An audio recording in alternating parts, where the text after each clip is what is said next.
to begin with. I was chasing a very niche market. Everybody loves pizza, Yeah. right? And so, like, who doesn't love pizza, right? And so I found that there are a lot of customers. I can make them very happy. I can make their great day better with a birthday party. I can make their worst day at a funeral better with pizza afterwards. And I can empower my team members to do a lot of the work that I was doing with Dice Kitchen. And so the long answer to your question is I ran both simultaneously up through 2020. And when the pandemic hit, my meal prep company totally took off. I mean, we like 6X'd overnight. Oh, wow. It was crazy. Yeah. And so my business partner was out of the country and thought this was just a news cycle and it would all blow over. And I'm sitting at Line and Restaurant Depot 2 mornings in the rain, trying not to get pneumonia, let alone COVID, and making multiple trips per day because they were rationing out 200 pounds of chicken at a time. But I'm going through like 500 or 600 pounds a day. Like I didn't have the refrigeration space for that. Wow. It was wild. And so I held it together. We're doing the face mask thing. Like we're all following protocol. Like we're just jamming out meals, but it was a volume that I just I don't think anyone was prepared for. And it was good to be successful during that time, but that came with other challenges. And I mean, how do you scale that quickly and not face plant? And so we managed not to face plant. We managed to sell the business a few months later to some friends, and it's still alive and thriving, which is awesome. I'm so stoked for them. And then I guess from there, when the lease ended, it was Stella's Pizza after my daughter. We were already opening Minitzas. That was going to be store 2. We're going to change the name for trademark purposes. Like we're going to run both stores. And our lease was ending, and it really didn't make a lot of sense for me to have almost a 3,000 square foot space for a carry out and delivery only, no dine-in pizzeria. It's crazy. And so we were going to take over the PTs in the parking lot in their kitchen. And it had a sweet deal, like got all the way up with Golden Entertainment. And we're talking, we're doing all this thing. They love it. We love it. It's all great. And right at the bell, there was some very weird licensing and permitting things that prevented us from taking over that kitchen space. And rather than from subleasing, I don't know, the details are hazy. It's been a few years, but I unfortunately had to close Stella's, and it was heartbreaking because we were freaking jamming. And I don't know if you have experience in pizza, but I know you do. And so I had that tiny little baker's pride oven that I could fit 4 pizzas at a time. And we had a kid's pizza order for 250 baby pizzas standing. I mean, we were jamming, right? Yeah. Killing myself in front of that microwave sized pizza oven, but it was getting so much traction, and having to close that just felt like a punch in the throat. But we had some money from the sale of Dice Kitchen. I was able to float my team for a month or so to not go get jobs and to come open Minitzas with me. And almost all of them stayed on. And I got to open with a really seasoned staff who knew features and the expectations. And so we just have the one store now, and I'm really getting excited about the future. And that's the roundabout way of how we got here. So yeah, sold one, closed one, opened another one. Champion. So is there a new store coming? It is in the works. Yes. I'm feeling a lot more confident. I'm going to loop Mike Bausch into this. We should probably Sure. Right. Like, hey, can you sit with me? For those of you that don't know Mike Bausch, if you're in the restaurant industry, here's a plug. Get in touch with him. Don't be stupid. I was for 6 years. Find a mentor, preferably Mike Bausch. And he's been able to give me the guidance to laser focus on some areas of my business that are not necessarily in my skill set yet, or my wheelhouse, or my interest. On punching numbers in a computer. I hate that stuff, but I love having that information. And so between him guiding me on that, and then my staff now, like I have 3 people that could all run restaurants. And we have the capital, and I just would need the footprint and like maybe a little more caffeine, but like I mean, we could open 3 stores next week given the opportunity, because my processes are really dialed. We've got that good accolades. We've got good, guest engaged. Like everything's going really well. I just want to be smart about it, and so I'm the cog in the wheel, slowing the train down. But I just want to do it right. I've seen so many people open multi-unit concepts really fast, and all the locations have 2 stars, and I'm glad they're making money, but like. I like an A+. That's in my bones. So I just want to do it smart and profitably and create opportunities that really last. So, but yes, I love it. It's coming. So one of my favorite questions I've wanted to ask you, what is it that you think for restaurants, right? Because this came up in the call that we had, the coaching call with Mike just on Monday. Sometimes people think they're doing great, like volume, a line out the door. And I don't know, like, I don't want to jump into like the whole Keith Lee effect, but there is a whole Keith Lee effect here in Las Vegas. And sometimes there is a such thing as like catastrophic success Oh, sure. and catastrophic failure. Success is like, it's too much, kind of like what you guys experience. So what do you think the most common thing is that people overlook running restaurants where they think they're just good? Oh, that's a loaded question.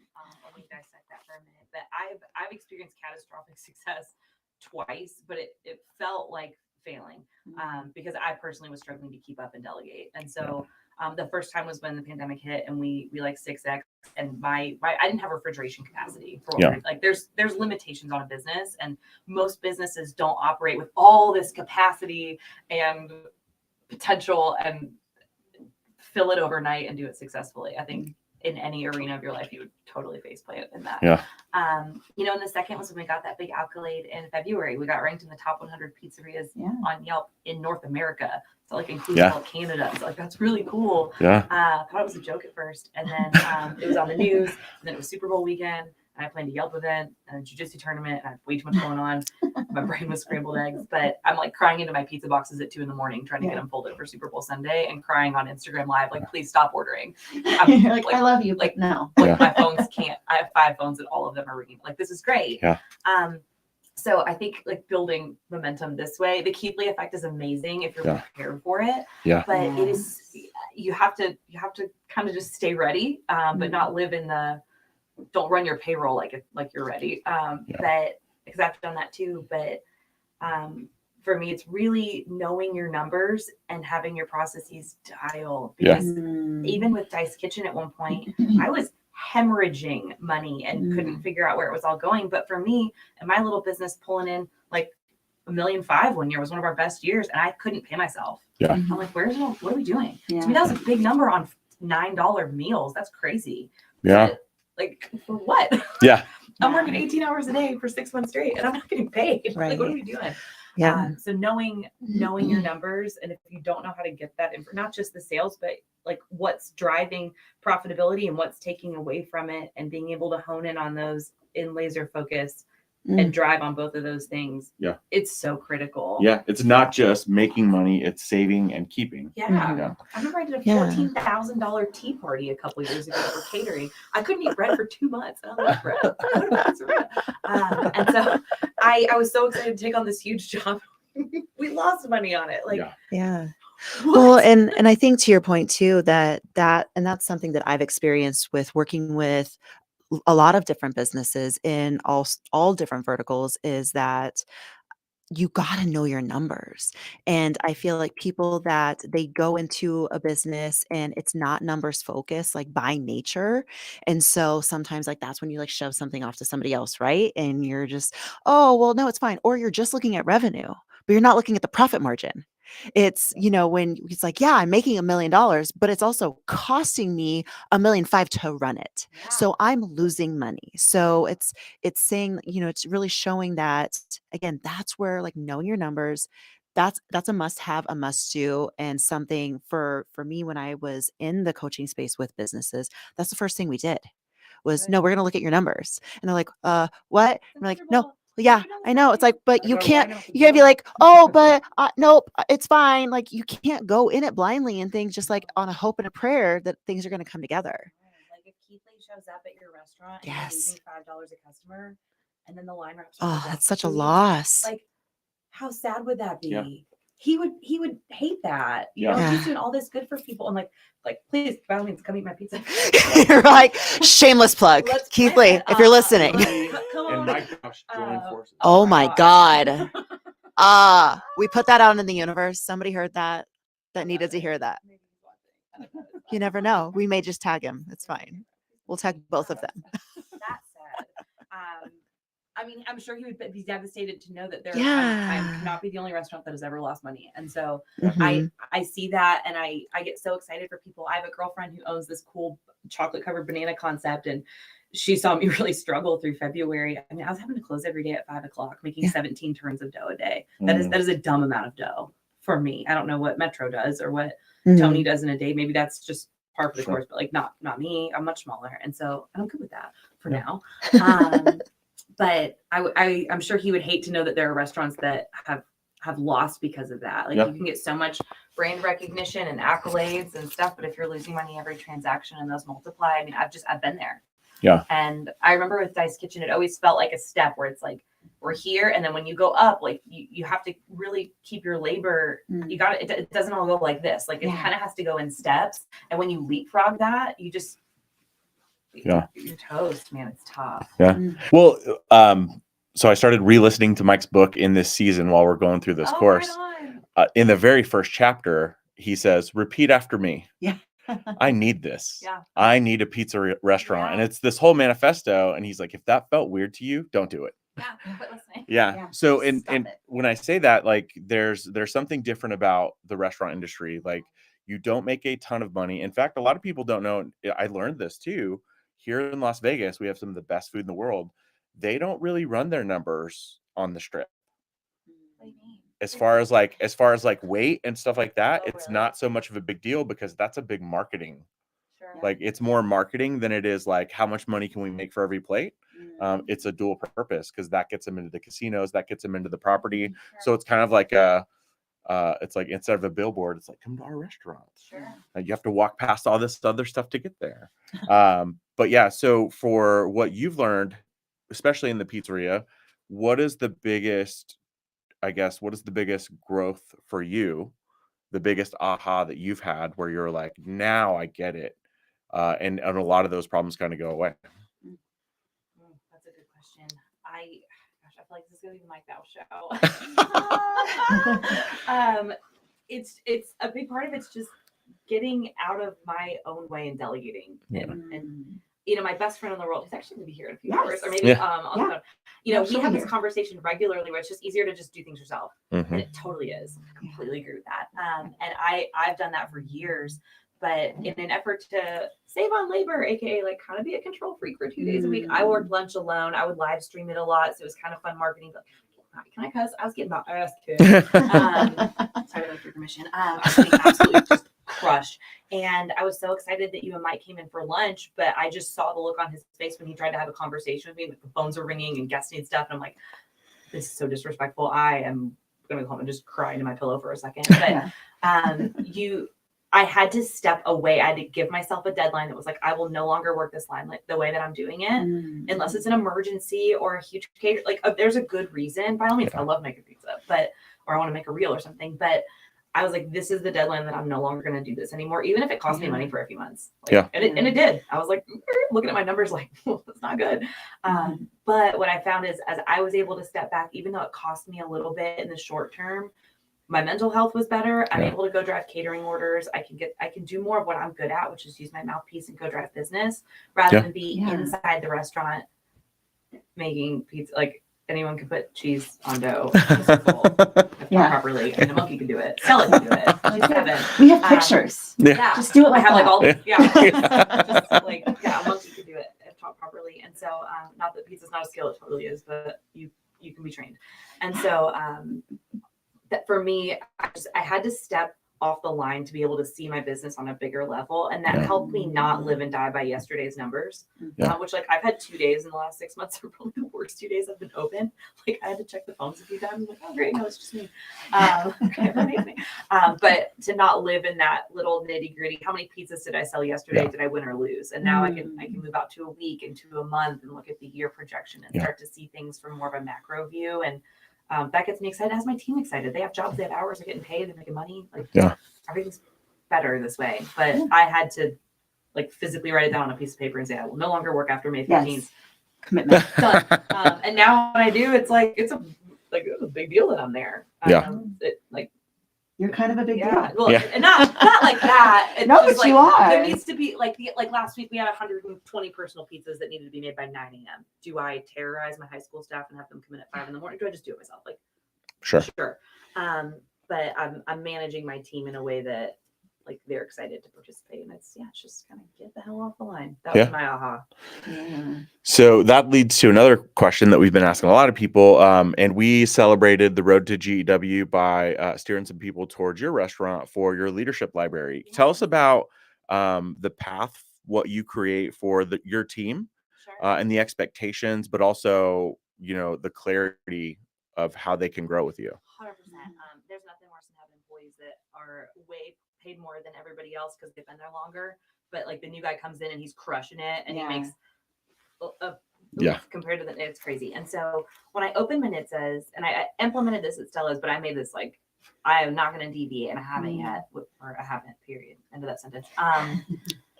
Is I have tiers of employees. And so you start at 1, and if you want to be a 1, we call that a learner forever. I have 2-year learners, and they're high school students, and they just want to come in, make money, clock out. That's good. I'm good with that. But you want to promote up to Pizzaiolo, and then to Capo, and then to Underboss. So we kind of made it fun.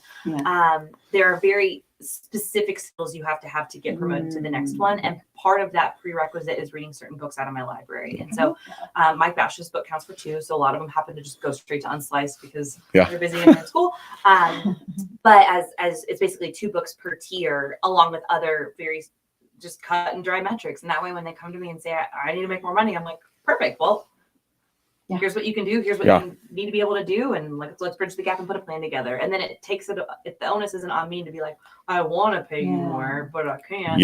And then I can start to say, here's how to drive tips better, because I'm great with customer service, and I average like 25% when I work on takeout tips, which is crazy. But I'm bubbly, and that starts on the phone, right? We don't answer the phone hello versus like fantastic day. Like that totally translates. And so I can help them make more money hourly by the skills the value they bring to the workplace, because I have a lot of young people that this is going to be this is a job. This is a high school job. I know that. I'm good with that.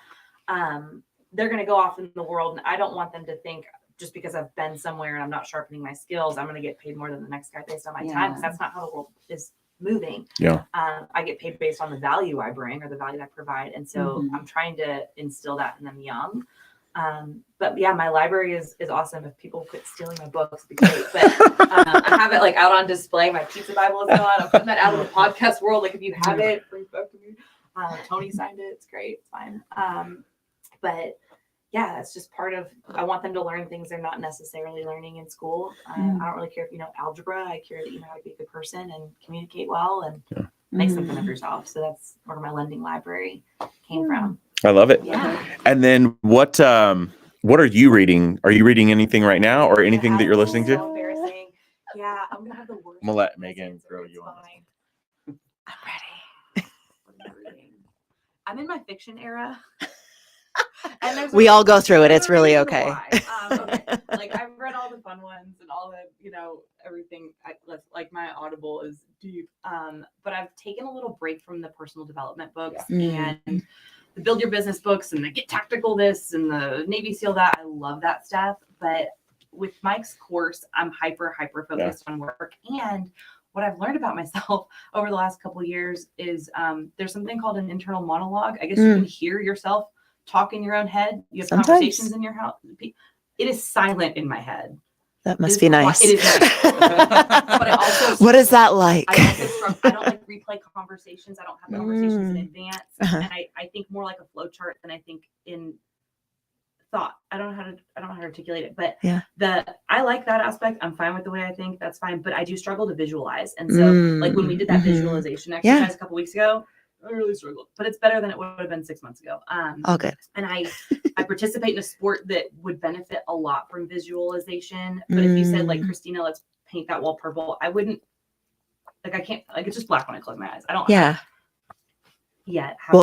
we'll do some work and we'll tap into that. I'm sure there's a lot of opportunity. There's a lot. Just got to unlock. And I think it would really help with the creativity process to be able to visualize more. And I want that for myself. And so I took a break from all the really like tough books, and I've just moved on to complete trash fiction and romance or thrillers or just things that like are so far-fetched, but they make me like yelp and have like a physiological response to the book. That's how I know it's good. But I'm just reading complete fiction right now, and I read the whole Harry Potter series. Like I'm just like things to kind of dork out on, but it's helping me start to visualize and use my imagination more. And I'll get back to you know everything from emotional intelligence to building businesses. No, I think that's so important though too. And I remember I was listening to a podcast, and I don't remember if it was just Lori or if it was Lori and Chris Harder when they do them together sometimes. And she was talking about how she used to read her books in the evening, right before bed, like getting ready for bed, that was part of her ritual. In the evening was she was reading her like intellectual books, like the self-help, the personal development, professional development, all of those things, but they were like counterproductive or counterintuitive. And because then she's processing it, and I could totally align with that, because I was finding that for myself of I'm wanting to use these to unwind, but yet this is getting like, this is ramping me up, and I'm like connecting and seeing like, ooh, how could I apply this here? And what would happen if I did this? And so what she said she shifted to, and that she was noticing a big difference, was she would use those in the beginnings of her day. Like she would take a block, and maybe that would, she would set aside, maybe 10 minutes, an hour, whatever it was. And that was her like intellectual reading time or consuming time. And then in the evenings, it was more of just like for joy, or just to be more passive. And I've noticed with myself, or just in general with entrepreneurs, because we can get in these phases or these seasons where we're just in consumption. And then that also can get us into a place where we start to not take action, because now we're just consuming, and we're just doing all of this, but then we're not putting things to action. And so we get that analysis paralysis, or we get into all these courses, or all these, masterminds, or all these books and podcasts and things. And so then, to your point too, it's we need the other side of it. We need getting out of the logical and getting into the creative. And so what does that look like? And it looks different for everybody. Maybe it is a movement. Maybe it is something that we're doing with our body, like physically, to kind of see like, ooh, how can I get this, here? Or maybe it's art, or maybe it's just a book, maybe it's music, whatever that is. I think that, and I know you're kind of like, oh, I'm not doing this, but I think that that's maybe in this season, that's what you need. Yeah. Oh yeah. Yeah. For sure. With Mike's course being so, if you do it, it's a lot. Yeah. So there's it's like drinking through a water hose in a good way. Yeah. I'm so hyper focused on that stuff with the business, and then my bestie. Well, you're training with Christy, so Yeah. super. I know, I'm so excited. I'm so excited. But it's like My new trainer. Yeah, your new trainer. My Yes. bestie. I asked you 3 times a day. I saw you 0 times yesterday. It was very weird. I don't know how we both run businesses and hang out 3 times a day, but here we are. It's a lot, but it's like I We wake do up it. first thing in the morning. Yeah, That's you true. guys, We same do. thing. Yeah. But it's like we wake up and first thing in the morning, I gotta go turn my brain on and really, really think, because we're doing jujitsu with 200-pound men, and there's so much dorky stuff to jujitsu where it's very skill and like little details, and you can get a little creative, but it's not just brawn. Full attention, yeah. It requires it's like shooting a gun. It requires 100% of your attention if you're doing it right, and if not, you're gonna get hurt. You're like, and so we do that for the first 2 hours of our day, and then I go straight into running my business, and it's like I'm just in go mode until about noon or 1 from 4:30 in the morning before I wake up before my alarm goes off. It's like we're just up and going, and for most people that's a full day. And then I kind of shift in the afternoon and get into creative, listening to fun books and teaching my kids class, and doing stuff with her, and kind of get in my softer. So I like start out pretty hardcore, and then I just soften up in the afternoon, and that seems to be a good flow to my day. But the reading component, like I might scripture in the morning before I go do jujitsu a few days a week, and then afternoon it's just the fun stuff, and I just don't have a whole lot of room for more go right now. But I'm still getting that season again. Yeah. Well, go ahead. And even to that point too, because I find that a lot of entrepreneurs struggle with figuring out how to fit everything in. And I have a firm belief, like I hate that whole term, like work-life balance. I'm like, say that again. Yeah. Say that again. Like we're gonna have some words.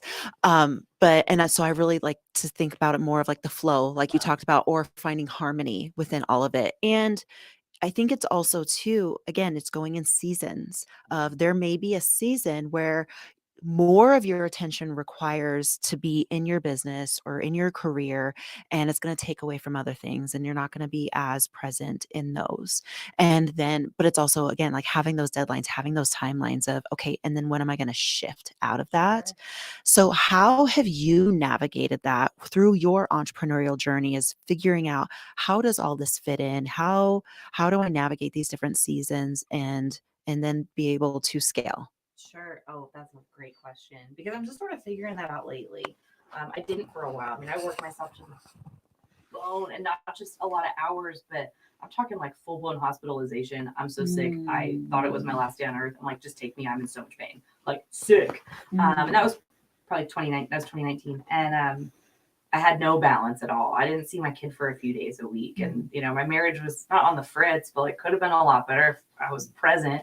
But even when I'm home, I'm working. It was just around the clock. And so it's, how do I balance? You don't balance. It's a flow. So for me, knowing like, I'm a little bit brain dead around 3 or 4 in the afternoon. That's when my get stuff done kind of turns off. But because I've learned to delegate and learned to pass things on, I have capacity to take on a crazy guest at 7 o'clock at night if I need to diffuse something and the 3 people in front of me couldn't get it done. But just finding a flow and finding things you enjoy.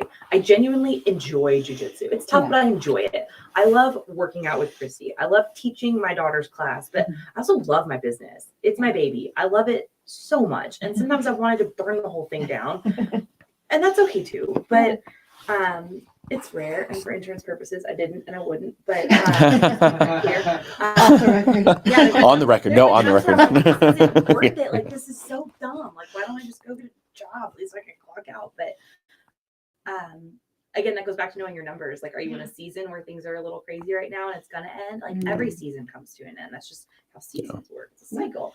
But you know, I know it come January and February, we might be up for that Yelp thing again, right? I've tried to visualize climbing up on a ladder and you guys all marking need to out. vote. Yeah, Get on there. it's great. Just go leave a Make review. it It's like not even content. Yeah. It's just based on reviews. Yeah. I had like 60 Reviews. at Do the your time. reviews. Yeah. Now we have like 200. I'm like, Yeah. That'd be great. But like, I'm trying to make myself visualize. And I'm getting there, but like climbing up on my ladder and taking a Sharpie to 37th and writing 18th. Like I'm trying to see myself do that. And I can kind of, if I look at a picture of the store, I can kind of see it happen. But you know, there's a couple things I really want to go attend in January and February, but I know that we're getting out of flu season and I might have some staffing things, and that comes from experience. So I didn't know that early on, but like everyone could get COVID, right? At the same time, my whole store just needs me to work it for 2 weeks. That might happen. Yeah. But just yeah, it comes from experience and face planting, like knowing this is going to be a busy season. Yeah. I'm not going to make a whole lot of commitments that I would love to go do, but I'm not going to do that. And if I'm going to do that, I'm going to put, like, I have a week I'm gone in January. And I'm like, oh, this is so exciting. But like, oh no, I'm putting a lot of fail safes in place to make sure that the show goes on. The flour gets ordered. Everything's good. But yeah, it's just finding things you just genuinely enjoy to do outside of work. Otherwise, you just work yourself to death, and what's the fun in that? Yeah. Especially if you're business guys and you do. What's the fun in that? Right. That was so cool. So a couple of fun things on that. So one, when I asked the question, I was hoping you would say something fiction, because I hear a lot of people that read books, but they never apply them. Yeah. And I know for a fact you are in a very heavy course. Like even for me, like Monday's call, I was just like I feel like you don't have to go plug that in yeah, your P&L. I don't have to plug any of that stuff in. And even then I was just like, whoa, these are, but I do remember the first time the DJ business back in Oklahoma figured out a performa, and we all felt so dumb because we just kept getting more and we realized that we were not profitable. Right. So now robots help calculate like what the costs are for everything. But no, so high five on that. The other one is when you got that award, you also faced some adversity where people personnel things. What's that? Some personnel. No, I'm talking about like when you got the award for the, you know, you were acknowledged for not TripAdvisor, I keep thinking of my Yelp.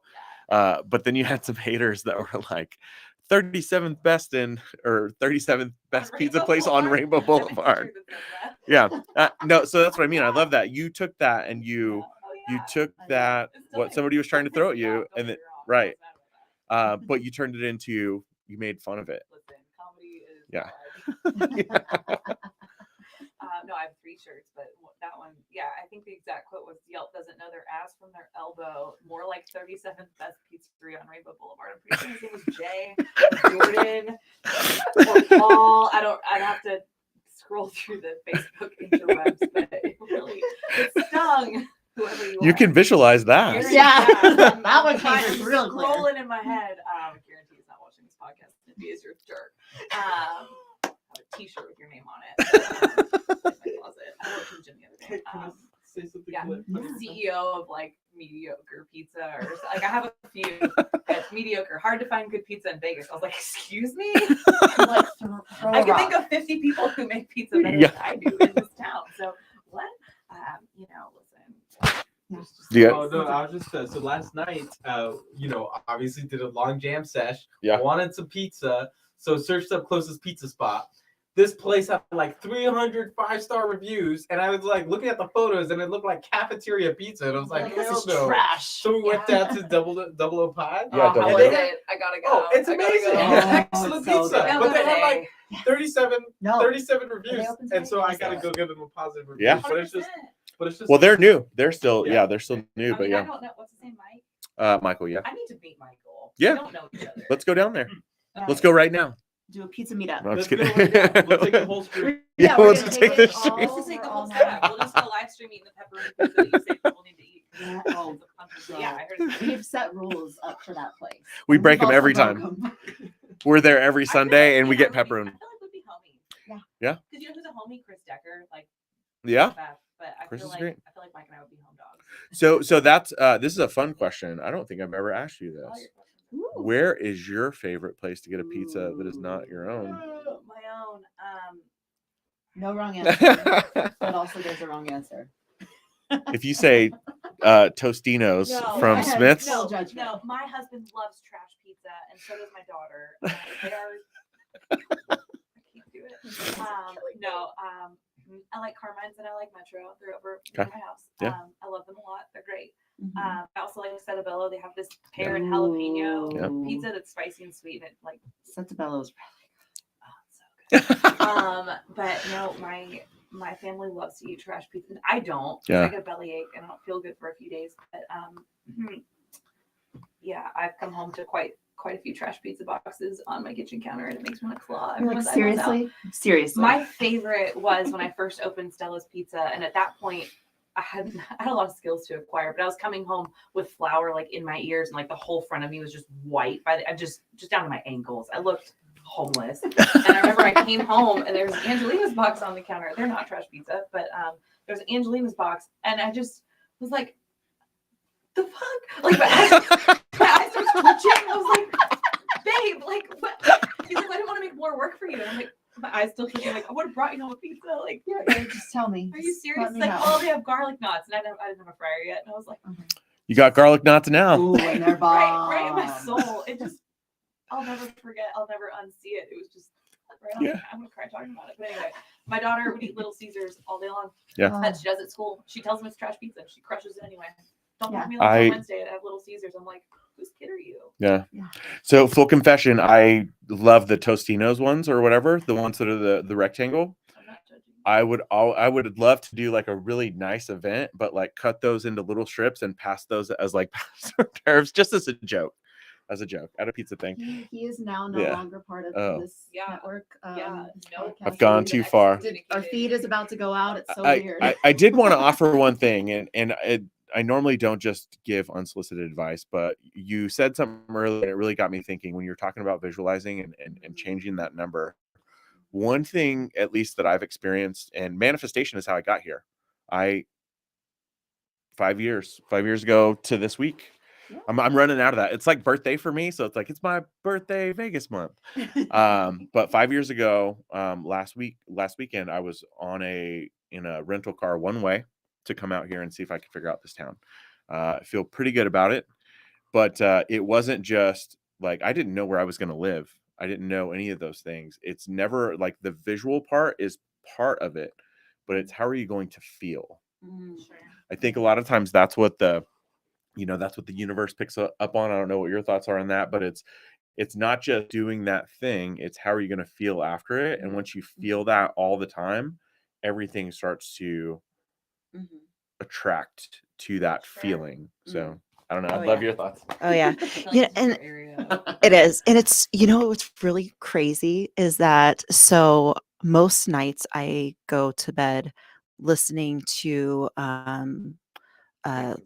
yeah. How did you know? No, right. Yeah. No, I listen to hypnotic like videos.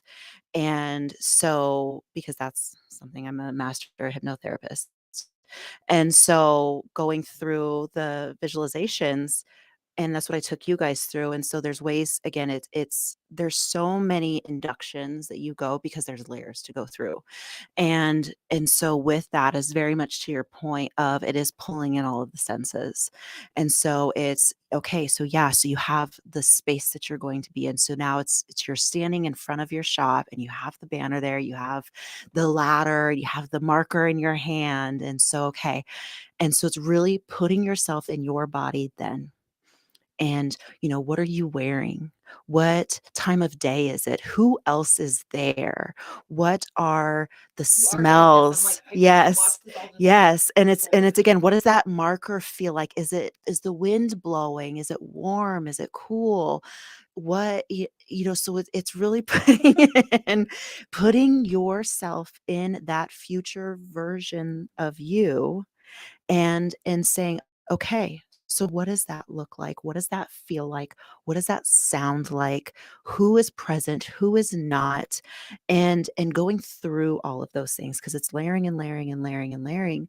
And the thing that I love to really bring the awareness to for people is because there's actually something, and I don't remember what it's called, but it's for people that when they try to visualize something, like again, they're just blank, like they're like, I can't see pictures, in your brain, and there's like some disorder that it's called, and I'm sure somebody out there is going to be like, I know what it is, but it's again, it's training your brain, and we talked about this before with another guest. It's just like you're going to train a muscle in your body, you're training your visualization in your mind's eye. And that's what it is. It's even when you go into like unconscious thinking and unconscious behaviors, that's an interpretation of. And so when we are talking about some different things of like even visualization or whatever that is, and it's like we're trying to make meanings of things, that's your conscious mind, that's your logical brain trying to make sense and take over.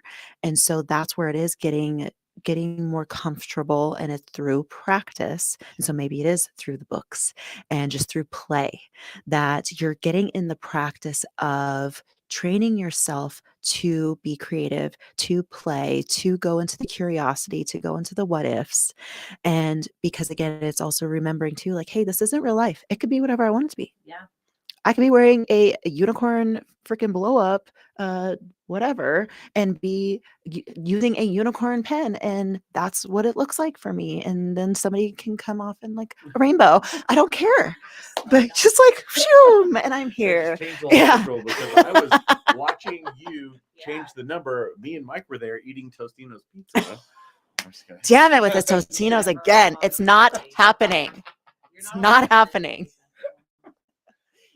He's no longer part of the pizza group. I'm stepping in. Yeah, voted you off the island.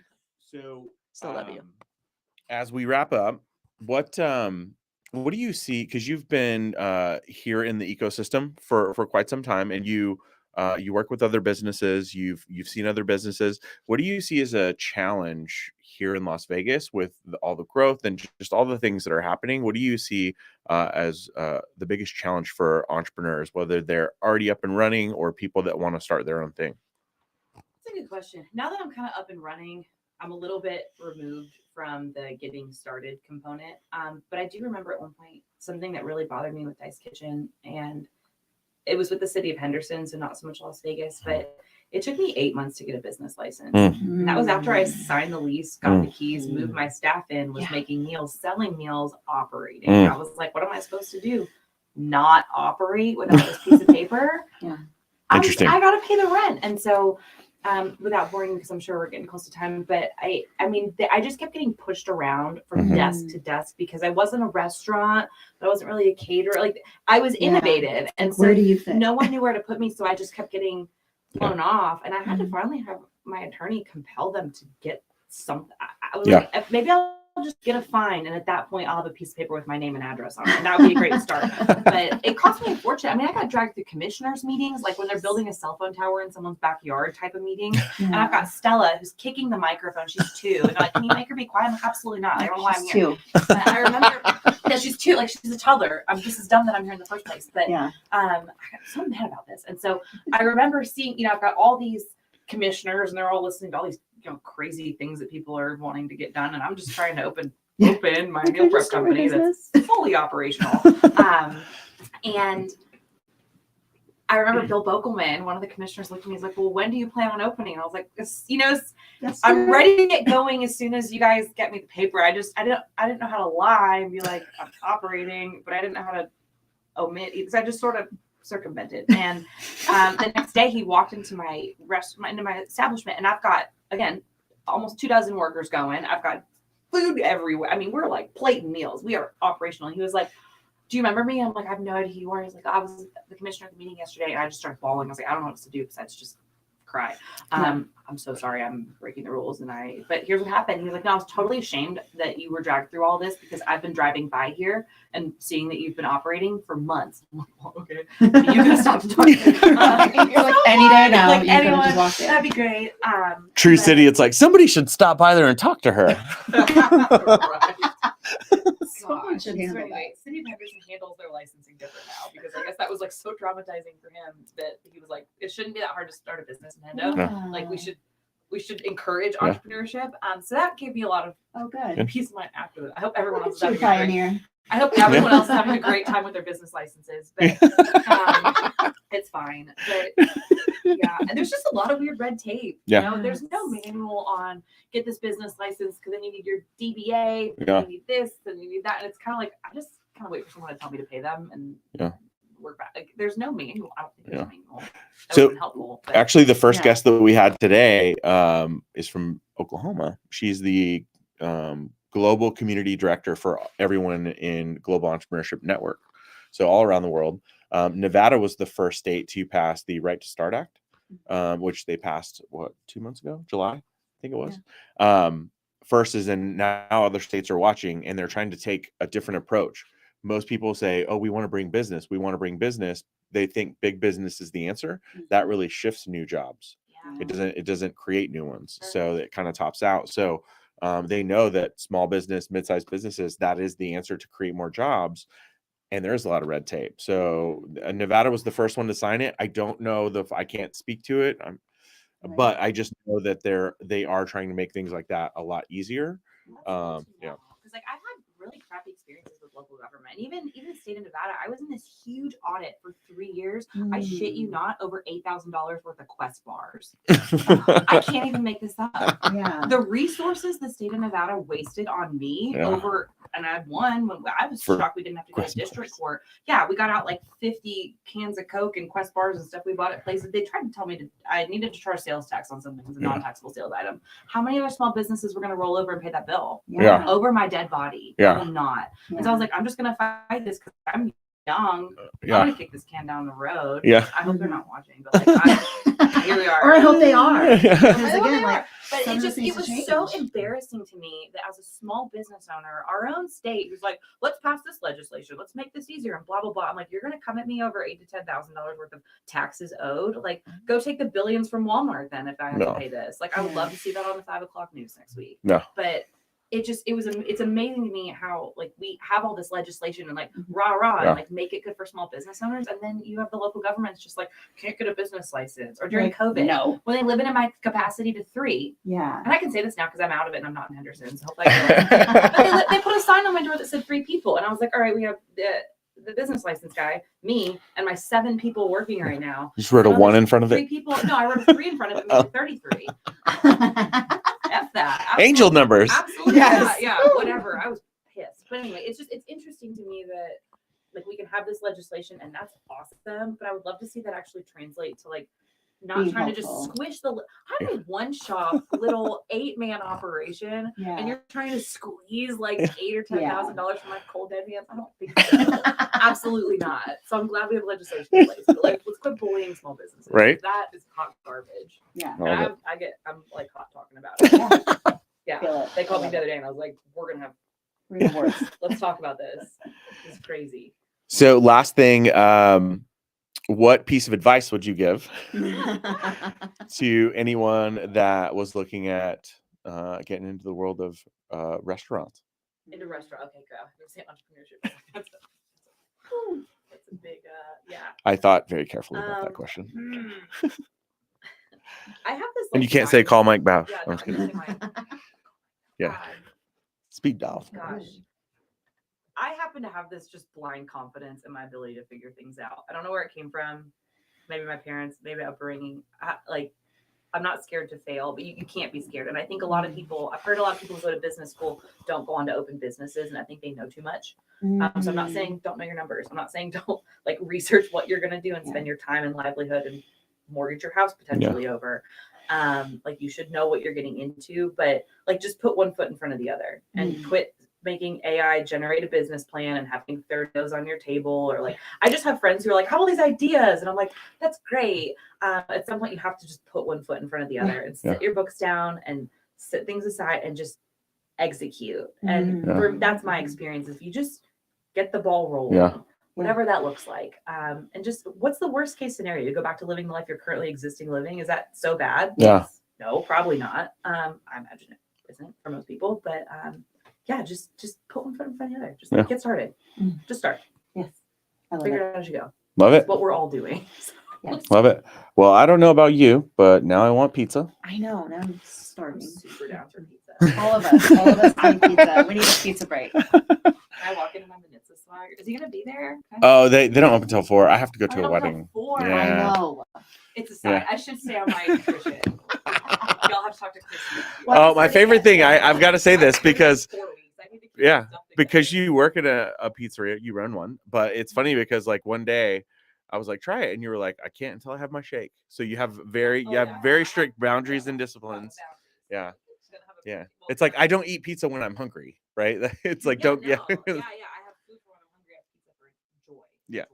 There you go. Right? Like, Yes. yeah. No, I almost took a bite out of Toyota's pizzas. I was delivering them the next day to work on my truck, and I was driving, and I was like, I'm gonna eat this pizza.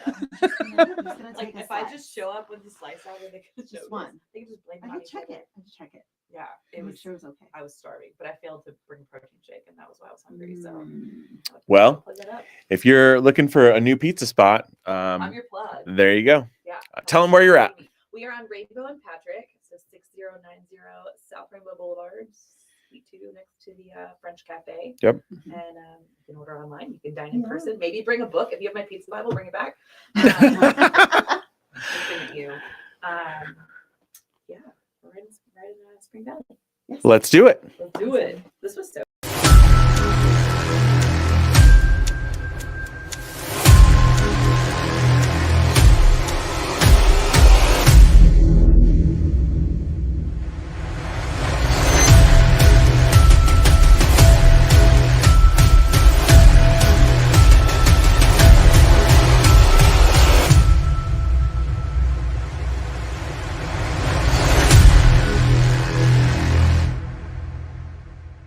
My name is Dave Berlin, and I'm the state coordinator with Global Entrepreneurship Week, and I'm here at the roof of the incredible Ahern Hotel, one of our partners this year, and I'm very excited to see so many of the entrepreneurial groups and business owners come together. And the reason why I got involved with Global Entrepreneurship Week is it helps me further my mission to connect the people of our city, so together we can show the world who we really are.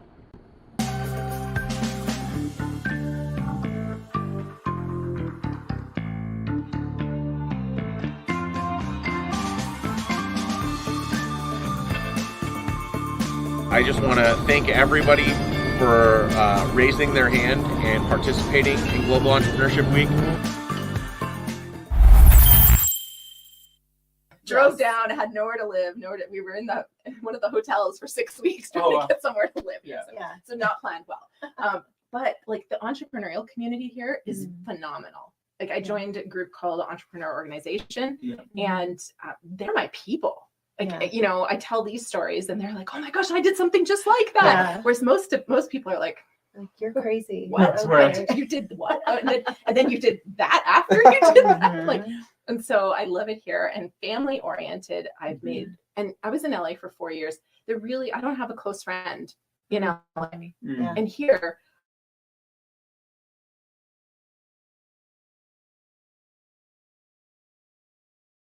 been here 2.5 years. I see somebody I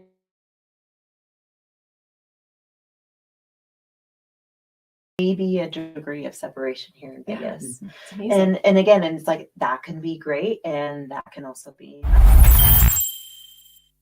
I just sit with them. I'm like, what's going on, girlfriend? Yeah. And it comes out. Yeah, and I think that that's what the beauty is, especially in the female space, is because we tend to come together a little bit more. We tend to share a little bit more, and I think if that's anything that any men out there can learn from us, is speak up, because even for them as well, there's this like facade and person that they are supposed to be too. Just as women, we bear these burdens, men bear the burdens too of they're supposed to be the strong ones, and they're supposed to, not show emotions and not emote, period. And they, they have to be the providers and do all these things. And I remember thinking about that because I'm divorced, and just reflecting on my, past relationship, and just just all the intricacies with that, and just thinking like, wow, I can't imagine being in a space of all of the stress that could happen, as far as having to be the provider, and really knowing like it stops at you. And if you mess up, you are in charge of all these other things and all these other lives and everything. And I think, again, being a business owner, same thing, is we think about that, like every decision that we make impacts so many others. Megan Buckley, and I am your community organizer for Global Entrepreneurship Week.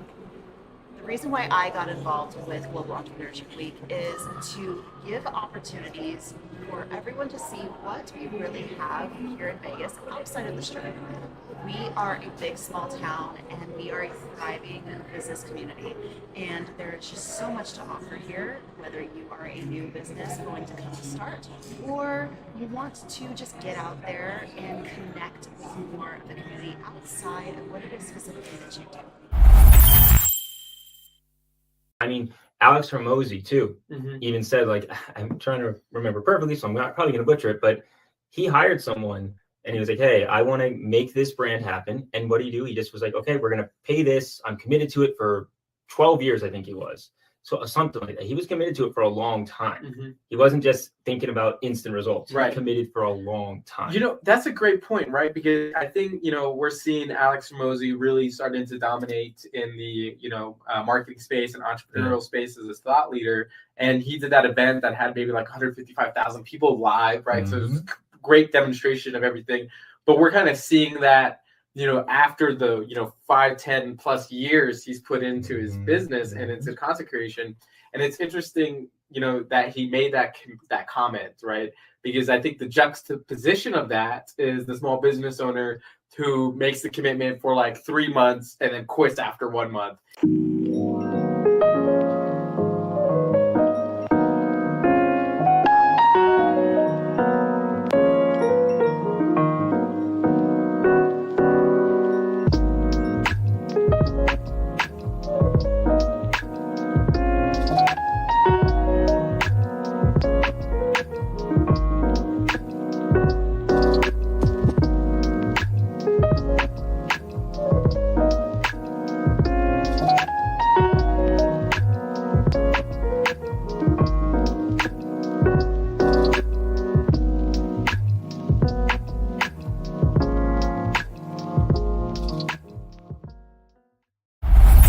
One thing I'm really excited about is all of the entrepreneur organizers, community organizations coming together to host events throughout the valley to really focus on uplifting entrepreneurs and connecting with folks. If you go to the website, you'll find events hosted by people of all ages, people from all different walks of life, and people from all different levels of business.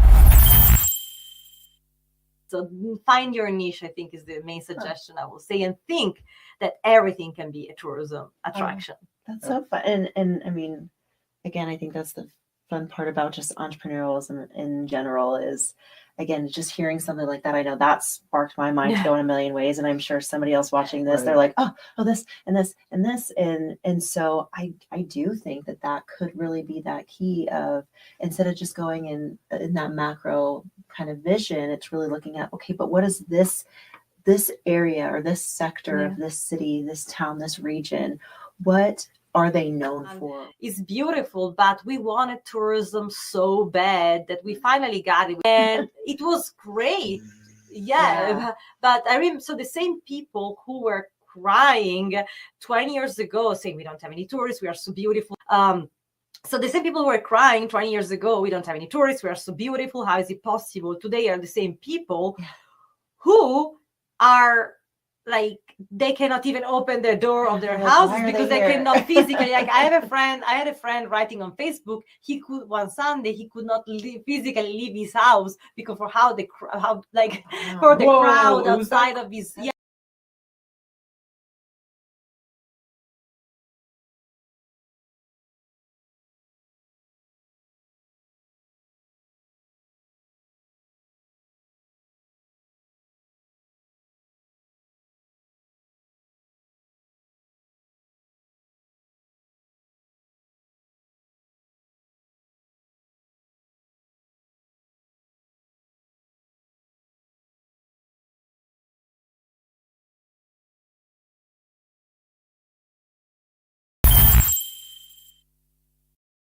So it's interesting that you mentioned the topic of Venice because Venice is doing very bad, unfortunately. So they have crazy problems related with what is called over tourism. So too many tourists, right? I don't know if you Right. know that starting from next year, they're going to have an entrance fee of €5, $5 to go to Venice. If you want, it's like it's going to wow. become like a museum with a big debate with the locals saying, okay, we are officially like Disneyland right now. Yeah. So the problem is that, okay, an entrance, first of all, an entrance ticket, I think we can agree, of $5 is not going to stop people to go. Yeah. The other thing that I wanted to say is that though this is what I called, and this is doesn't work, what I call band-aid solution. You know, why are you passionate about tourism? I mean, did it impact like the community that you grew up in? Like, is there a story there that you can share? Absolutely. I grew up, I'm Italian, as you probably understood. I'm Italian, born and raised in Italy in a small town close to Milan. When I was 5, my dad moved to Padua, which is close to Venice, and then he started working in Venice. So I was going every weekend to the Venice area. We were going around to museums, to the coast. So tourism has always been part of my DNA, traveling. And I really liked it. And then I fell in love with the concept of I wanted really to analyze the relationship between entertainment, the entertainment industry, and tourism. One challenge that I see in Las Vegas with entrepreneurs and business owners is really that so many see us as this entertainment and hospitality space, which, yes, that is true. But again, there is so much more past the strip, and with the transient type of feel that we have here in our city, sometimes getting the resources that we need in order to scale and grow a business can be a bit challenging. And so that's why we wanted to bring Global Entrepreneurship Week here to Las Vegas to not only bring those resources together, but build connections, build relationships, and again, help you thrive here in Las Vegas. One of the communities that's really near and dear to my heart is the Promise neighborhood community of Las Vegas. And we're partnered with Nevada Partners, Inc. It's a local nonprofit that's really focused on serving the Promise neighborhood communities here in Vegas. And we have an initiative out of Nevada Partners called Promise Startups. Every first Saturday, we host the Promise Startups Conference. It's an opportunity for residents and entrepreneurs to get together to get access to resources like UNLV, our incubator program, micro grants, access to mentors, and so much more. And so we really invite you to come out to the conference.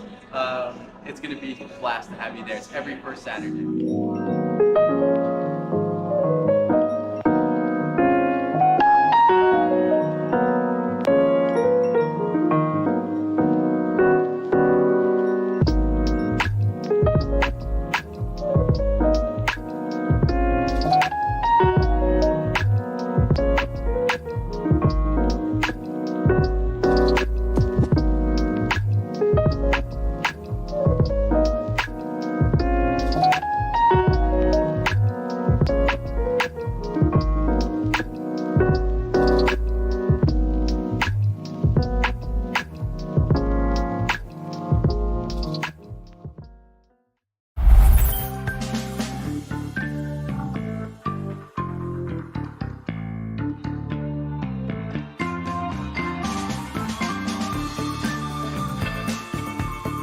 I just want to thank everybody for raising their hand and participating in Global Entrepreneurship Week.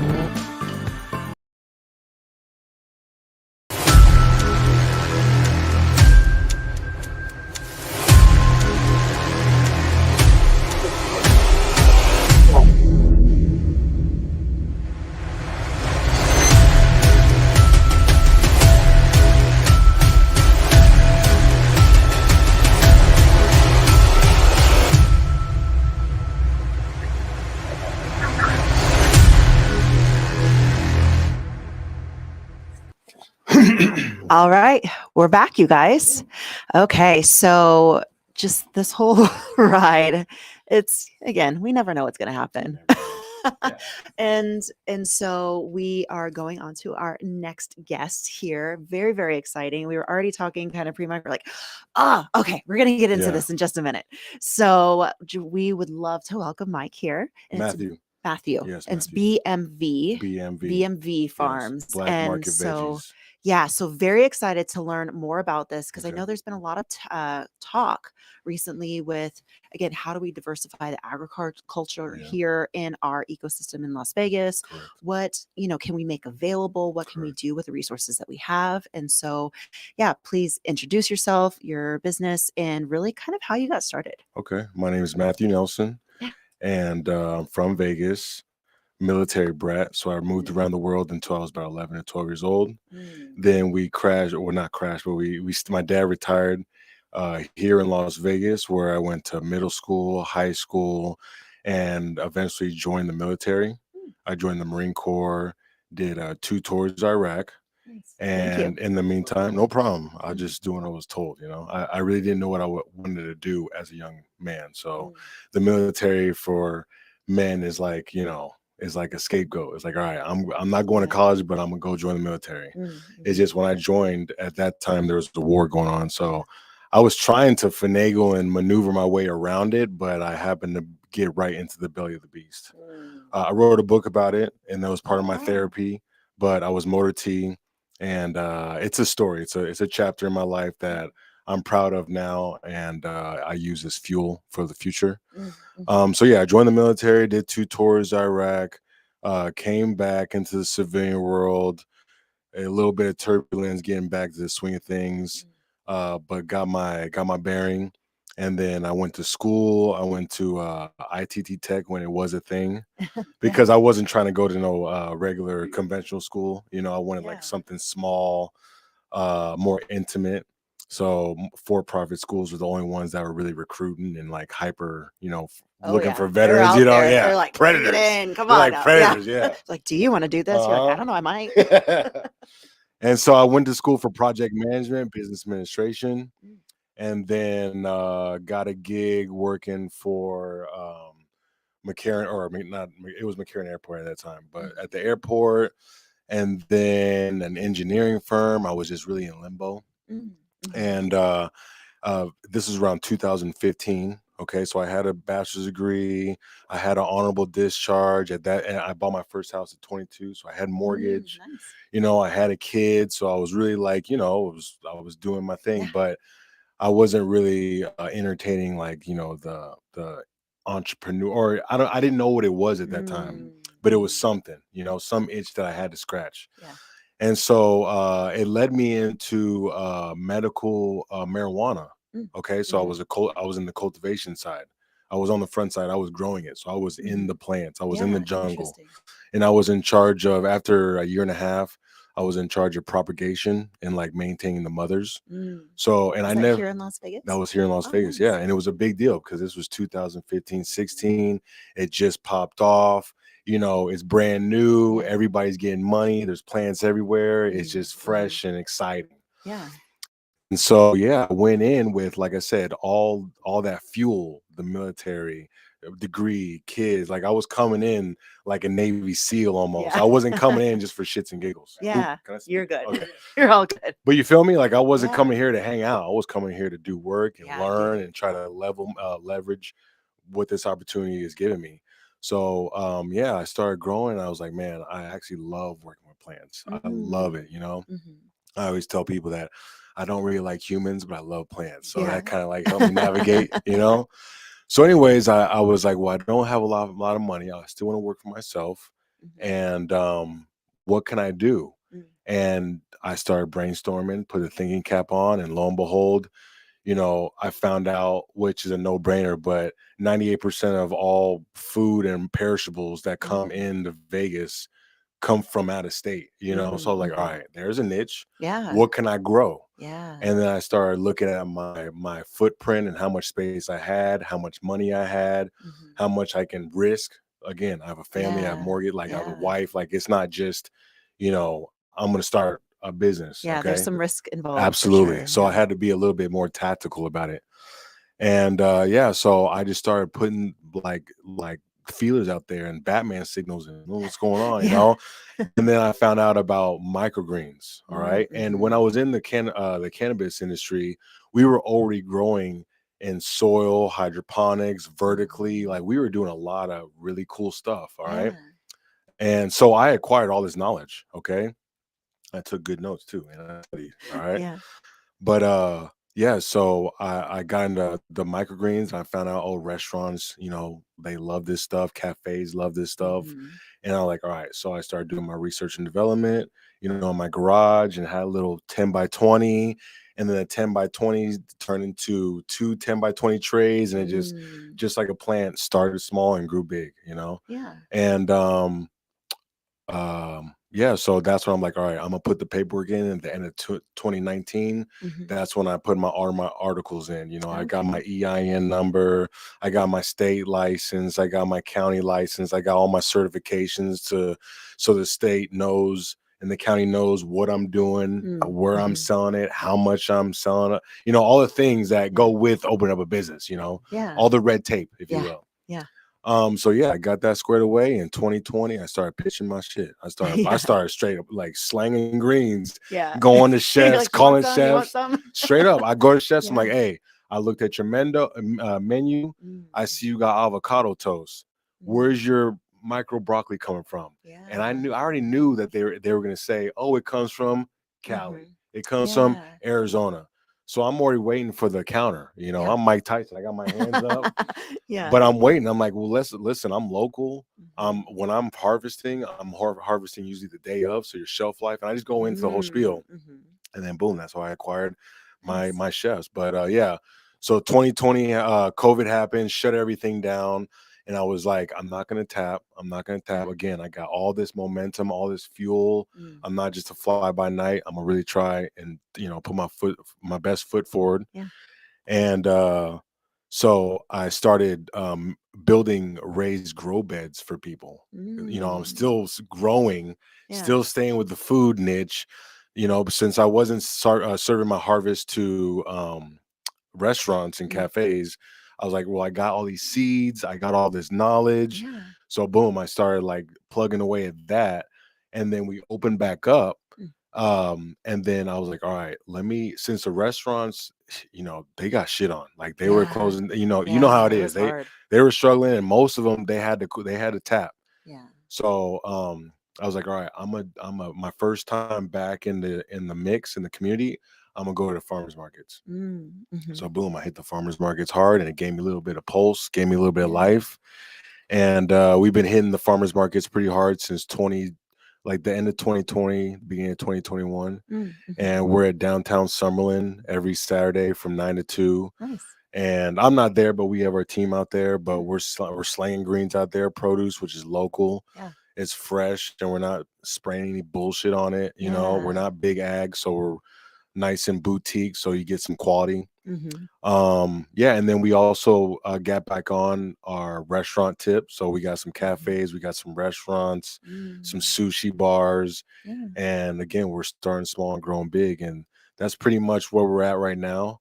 I say if anybody's trying to start a business, just go with it, and you're gonna learn a lot along the way, especially if you weren't raised around entrepreneurs, because nobody could have told me. I wish they would taught this in high school. I swear, some of the stuff, just something about an LLC and an S corp, C corp, like a lot of the structure stuff will make the anxiety leave you like starting a new idea, Yeah, because most of the absolutely. time like people are waiting for you to bring your idea out there. Mhm. They're like, please.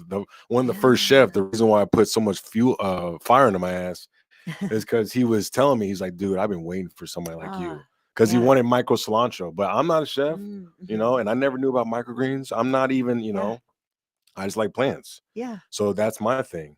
Uh-huh. And sorry, I'm rambling. No, it's great. I love it.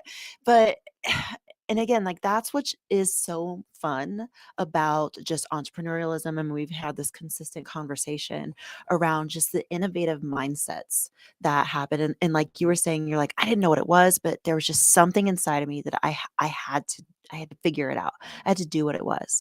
And so I would love for you to go into more about because again, you kind of had to have a strategy and you had to have some tactical thinking behind, okay, how am I going to approach this, knowing that there is a lot of risk involved. You have a family to provide for, you have other people counting on you. And so I would love for you to share just kind of like the thought process behind that. And when you have in the past, or you maybe even currently encounter kind of like a point of like struggle or challenge, what gets you through? Because that is sometimes the thing that stops people. Yeah, what gets you through? I mean, and it sounds kind of corny, but like a passion project, it has to be more about connections than transactions, you know? So like if you're out there trying to feed the community and you're trying to like make everybody healthier and all that, then stick with that. Don't look like I want to get a yacht and something that's not going to be so entertaining 10 years from now. You know what I'm saying? So like when I have obstacles, I'm always thinking about, well, you love plants and you don't really want to work for anybody else. And also when you're an entrepreneur, it's cool to give somebody else a check that works for you. It feels good. Even though it's a transaction, it's still a connection at the end of the day. So yeah, like a lot of things like that get me through is, like I said, is like not so much a passion, because like I can imagine somebody that sells insurance. Yeah. You know, he's not so he didn't, like when he was 2 years old or 3 years old, like, what do you want to grow? What do you want to be when? Yeah, I want to sell dental, vision. Yeah. Oh, sorry. But they're not doing that. So well, like I said, just not even a passion, but something that's an undertone, you know, that drives like exactly what you're bringing to the community. So I mean, and I don't know, I'm just trying this like a lot of people. So for me, I know when times get rough, I just like really nest and I'm trying to help people. Yeah. Good. Did you have something that came up? Yeah, sure. Yeah, really love, first off, the work that you're doing in urban farming is very necessary. Yeah. I think, Nevada, you probably know this better than me, so correct me if I'm misspeaking, but Nevada is very dependent on food imports, right? Correct. Yep. And we could essentially run out of food in a worst case scenario. So thinking about like how the type of business you have kind of expands, there's two directions I can think of, and I'm curious what you're doing or what your thoughts are. One is addressing like the food desert, working with like the Absolutely. agricultural department to set up more farms to meet local. Provide some supply and also raise local demand, because it kind of goes hand in hand. Not everybody is always buying healthy vegetables, right? And so Yep. it's providing the supply and then educating people so that you can maintain that. That's one strategy. The other one is the opportunity we have with the hospitality and the hotels, right? And so do you do both? Do you do either? Do you do neither? What's your experience like juggling that environment? The hospitality part, like the casinos and all that, and providing them with my harvest is absolutely goals. Yeah. You know, You said goals. yeah, goals, Yeah, but that's yeah. way like that kind of developed through me working like in this business. It wasn't like the initial genesis of trying to help people and provide nutrient dense food to food deserts, like you said. And it was also too like to show people that, you know, growing eating good is too, but like growing your own food is absolutely even better. So we have grow kits and we have educationals, and like we talk about it on our website about how growing is fun. And yeah, so we focus more about the community and letting them get healthy, because they're gonna Right. ultimately be working at the casinos, and Mm-hmm. we want a good strong working force behind us, because we're they call us a small big city, Oh like yeah. a Yeah, lot of totally. people are in, Mhm. we've rubbed shoulders with us indirectly between everybody if you've lived here long enough, Yeah. so we're pretty tight knit, and I just want to actually provide a service to that community. Were you born and raised here in Vegas? No, military brat, but I moved Okay. here in middle school. Oh, So I okay. went to So Canada. pretty deep. Yeah, I've been here for many summers. So If you're from Vegas, yeah. You've been in the lava tube several times. yeah, yeah, for sure. Magma.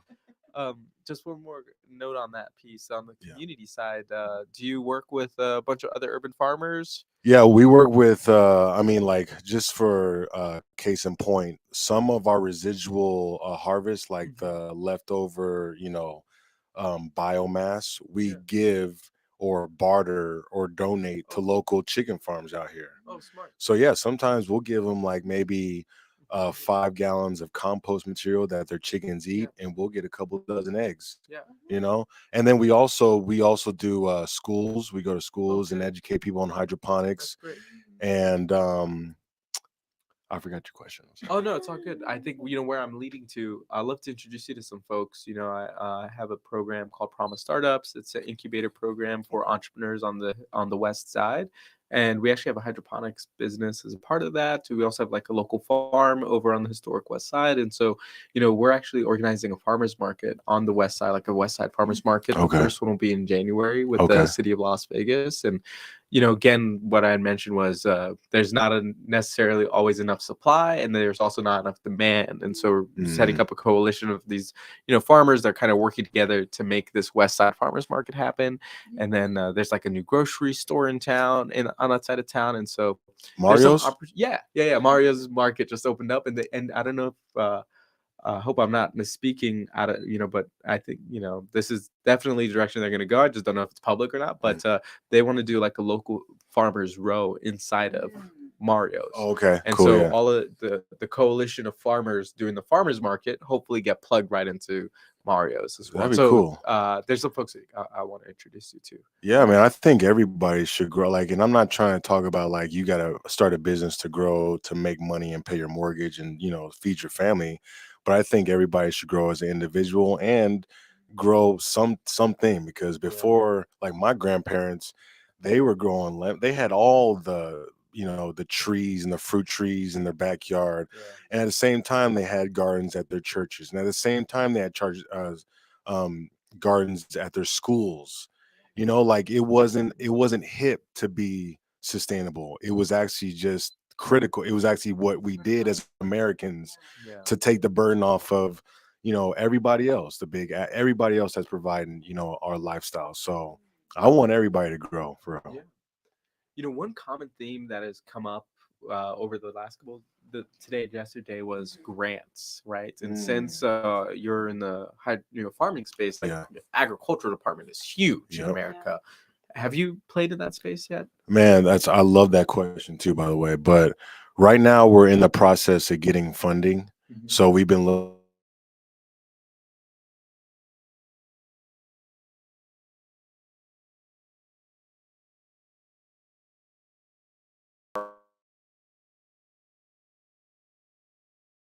fast.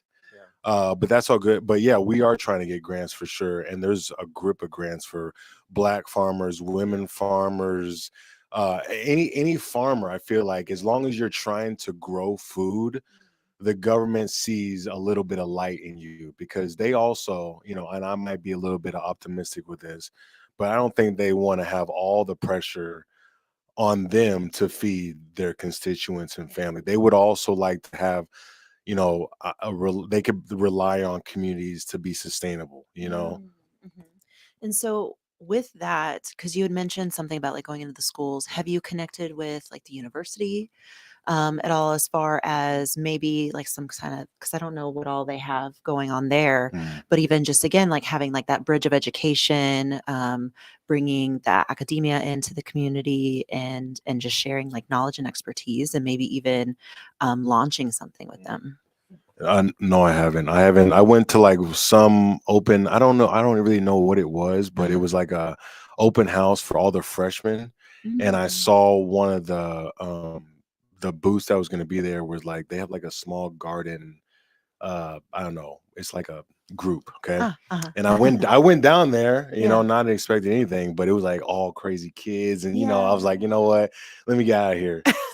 let me you know, let me exit. Yeah, I'm like, all right, I got nervous, I got anxiety. So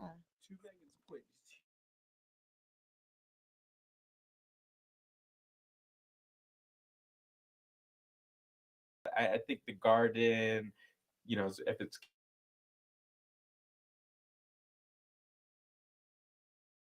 food on campus, right? And I think there's an opportunity to, you know, provide the produce on campus directly.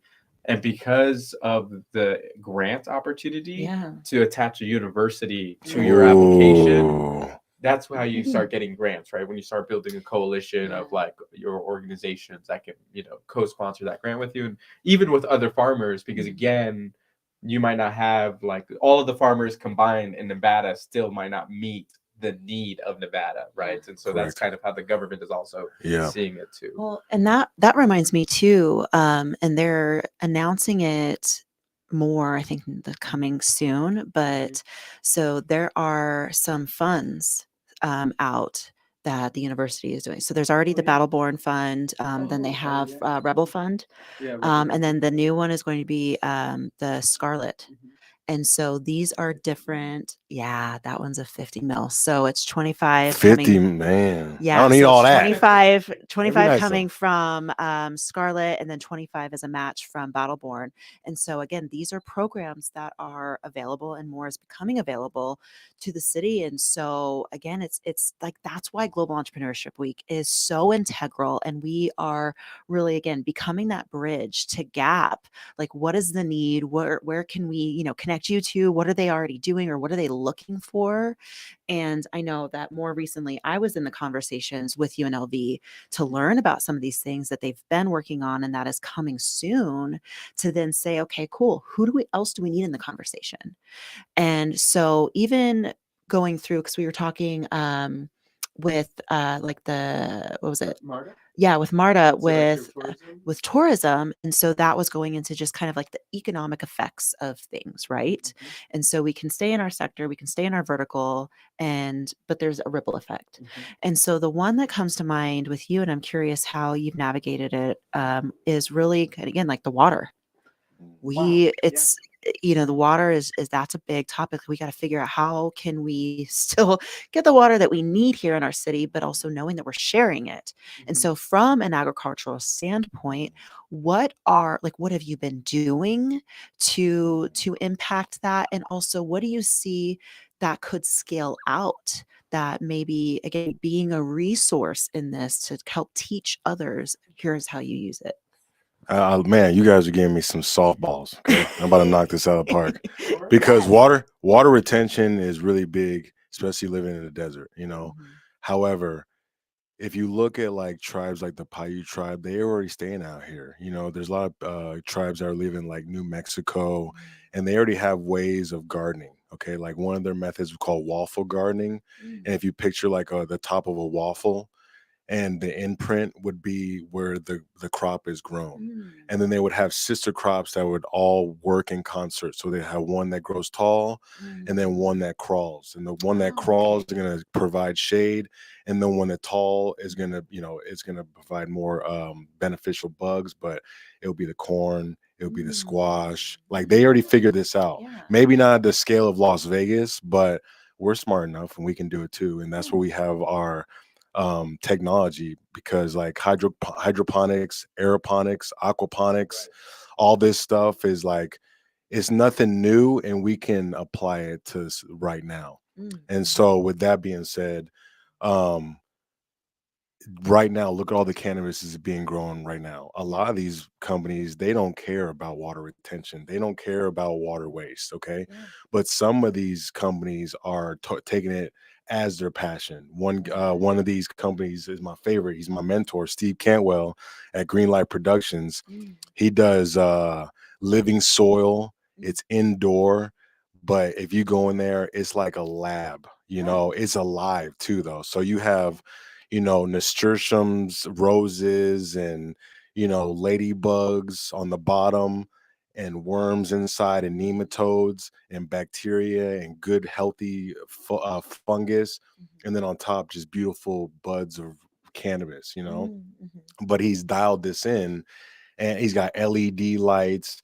But what I'm saying is that you can mimic, you know, like nature inside if you have the right skill set and you have the open heart to. Because sometimes all you're worried about is getting the best or the most harvest. Because you want all the monies. You know, you want the highest THC. You want all the stuff that doesn't really connect to people. So back with the water retention, there's people like that I can follow.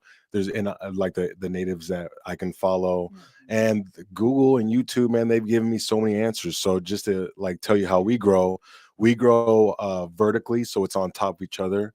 We do we have soil, and in our soil we add like retention techniques, so the water is not just going to run off, okay?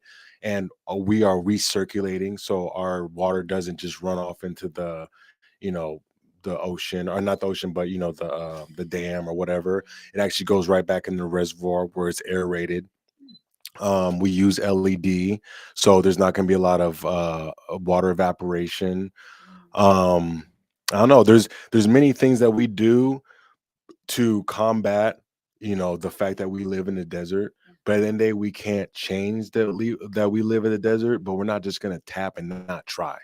We're not just going to sit here and say, well, because it's hot and there's no water, we're not going to try to take examples from anybody else. We're just going to have our ears plugged, and we're going to keep on coming, getting our produce from out of state.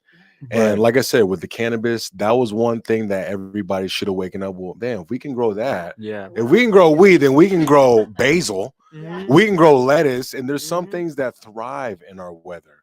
You know, like if you go to Florida, they're gonna thrive in orange. Like they have things that just thrive in their state. But I think, as a Las Vegas, a Southern Nevada, we haven't really, you know, leaned into like what we can really just maximize, because it might be we're the squash capital of the world now. You know what I'm saying? It might. Exactly. We have no idea. We might be that person, that group of community that figures out, oh man, right here we grow butternut, we got all of, you know. So, but I don't know. I know for sure in my garden at my house, all my neighbors, they love it when I'm giving them extra okra, extra peppers. Oh yeah. You know, because this stuff thrives out here. Melons, you know.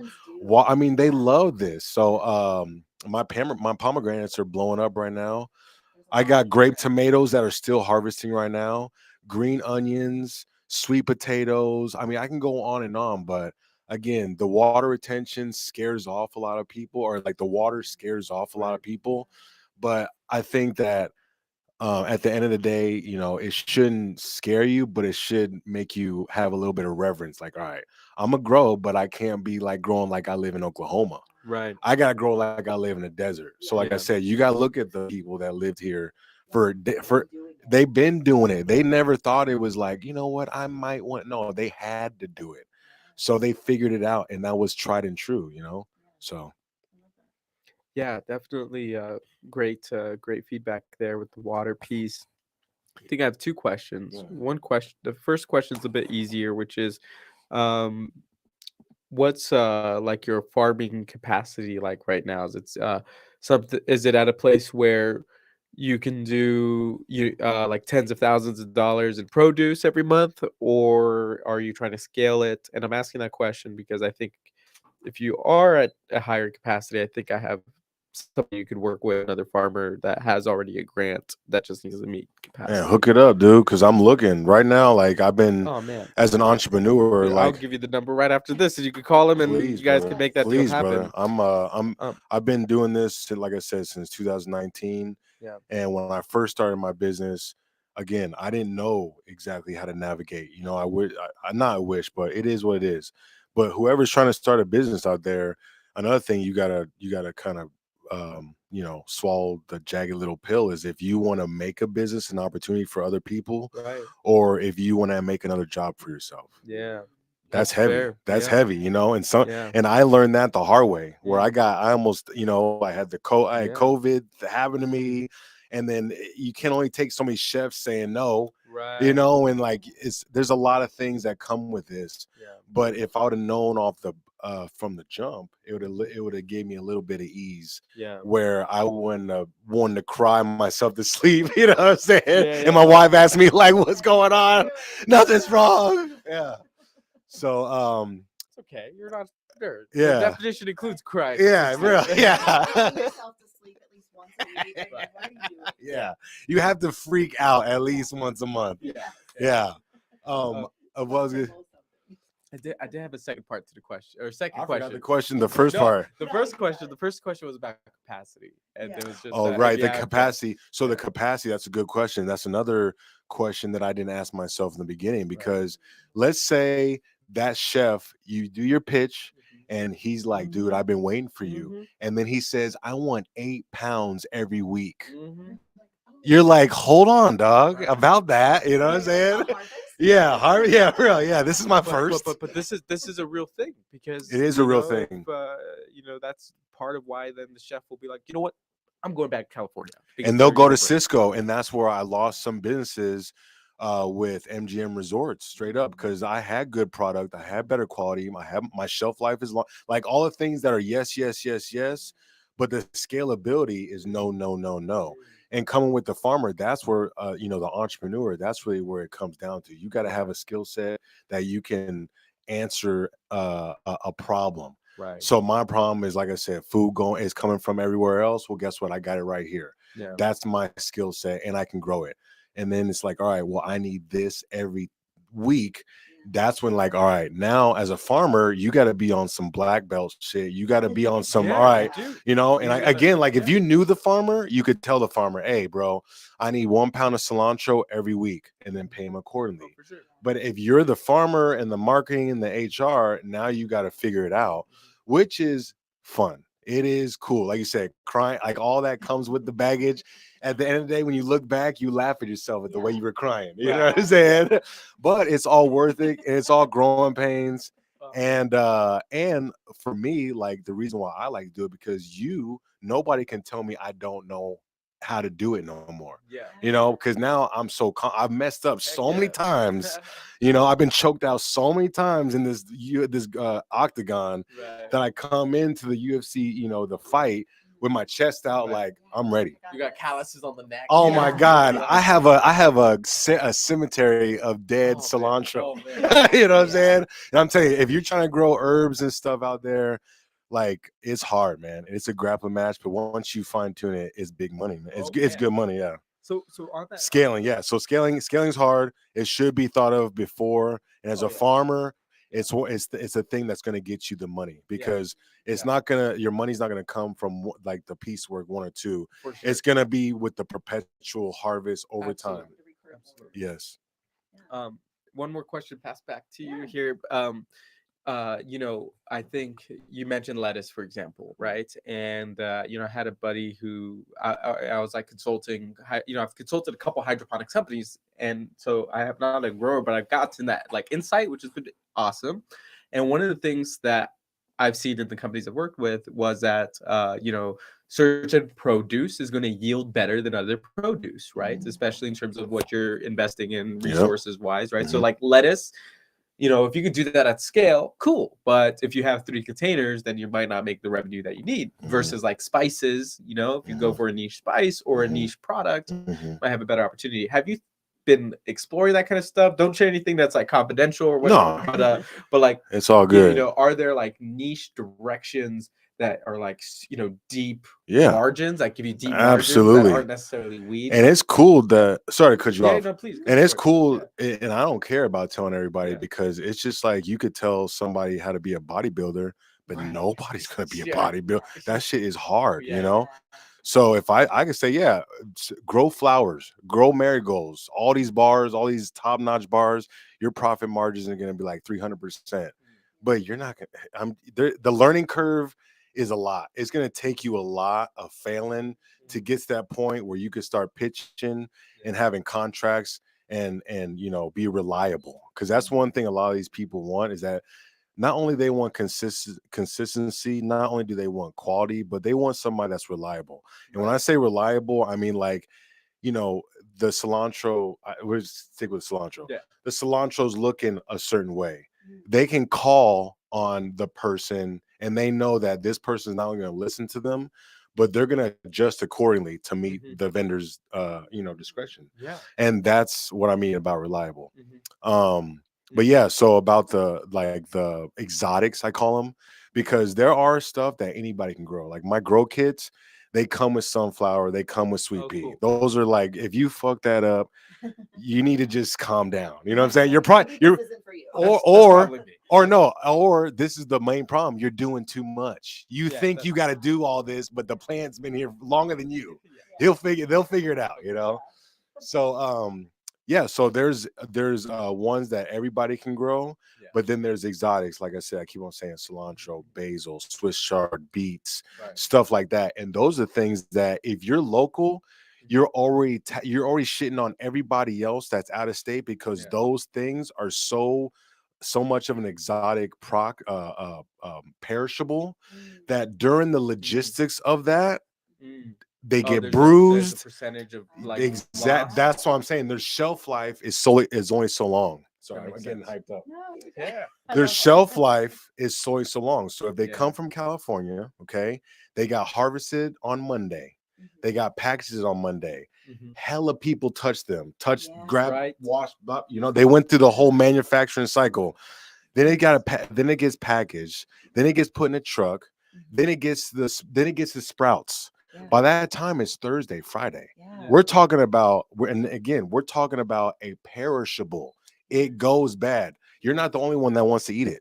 Fungus wants to eat it. Bacteria wants to eat it. The birds want to eat it. You know what I'm saying? Everyone wants to eat it. So it's going to go bad. And so by the time it gets to the shelf, you probably have 48, 32 hours but when it comes to your table to consume it and have all the nutrient value. Again, back to the community.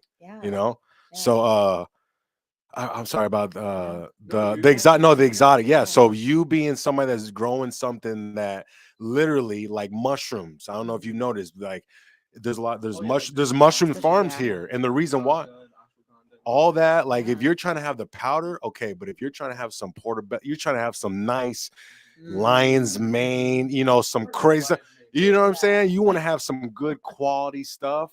You're going to have to get as close as you can. And if it's local, you won, and that's just an example of some exotics that you cannot compete with, even if you are working for Cisco, even if you are getting all the grants, even if you have like 300 immigrants on your farm, you know what I'm saying? Like you see them there, you're like, damn, this is a thing.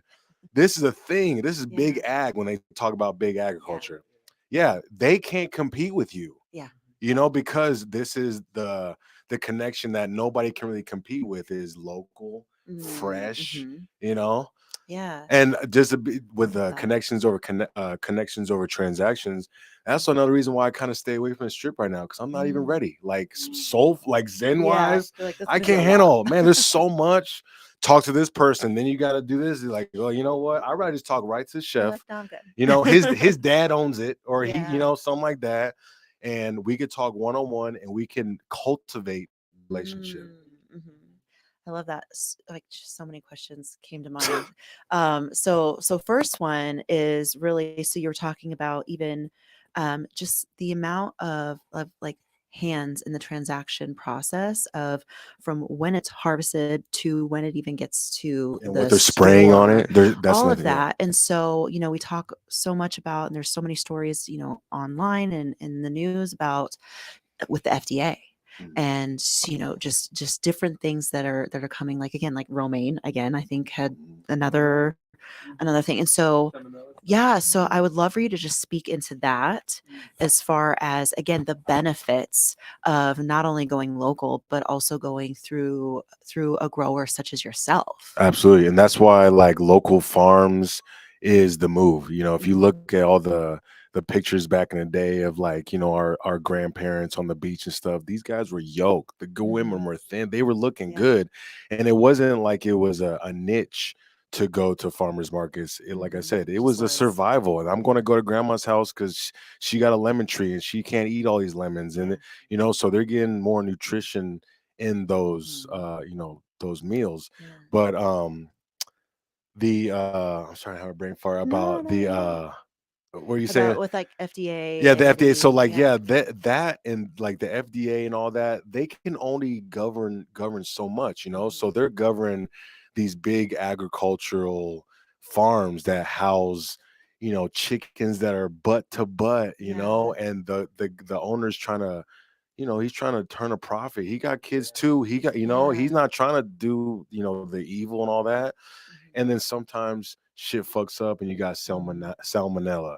Sometimes, like alfalfa, that's one big one. Just like the romaine lettuce, it always gets alfalfa because at a certain point, it gets too big and you can't scale it correctly. You know what I'm saying? And maybe they'll figure out that in due time. But right now, I'm not trying to jeopardize anybody with my harvest.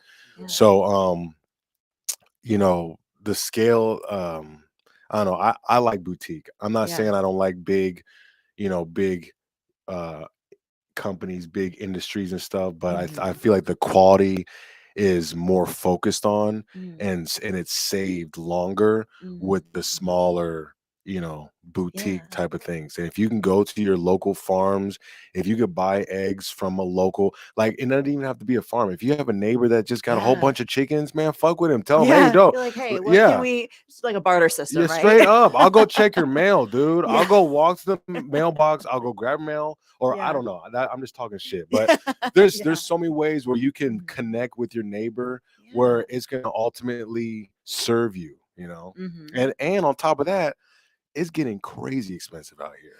And they're you get a bag of chips. That thing is like a bubble. You pop it, it's like a quarter full. Chips. You got 4 chips here. It's like a quarter full. Come on now. That is not right. But I'm just saying there's a lot of things that we can adjust where it can make our lives like more nutritious and delicious.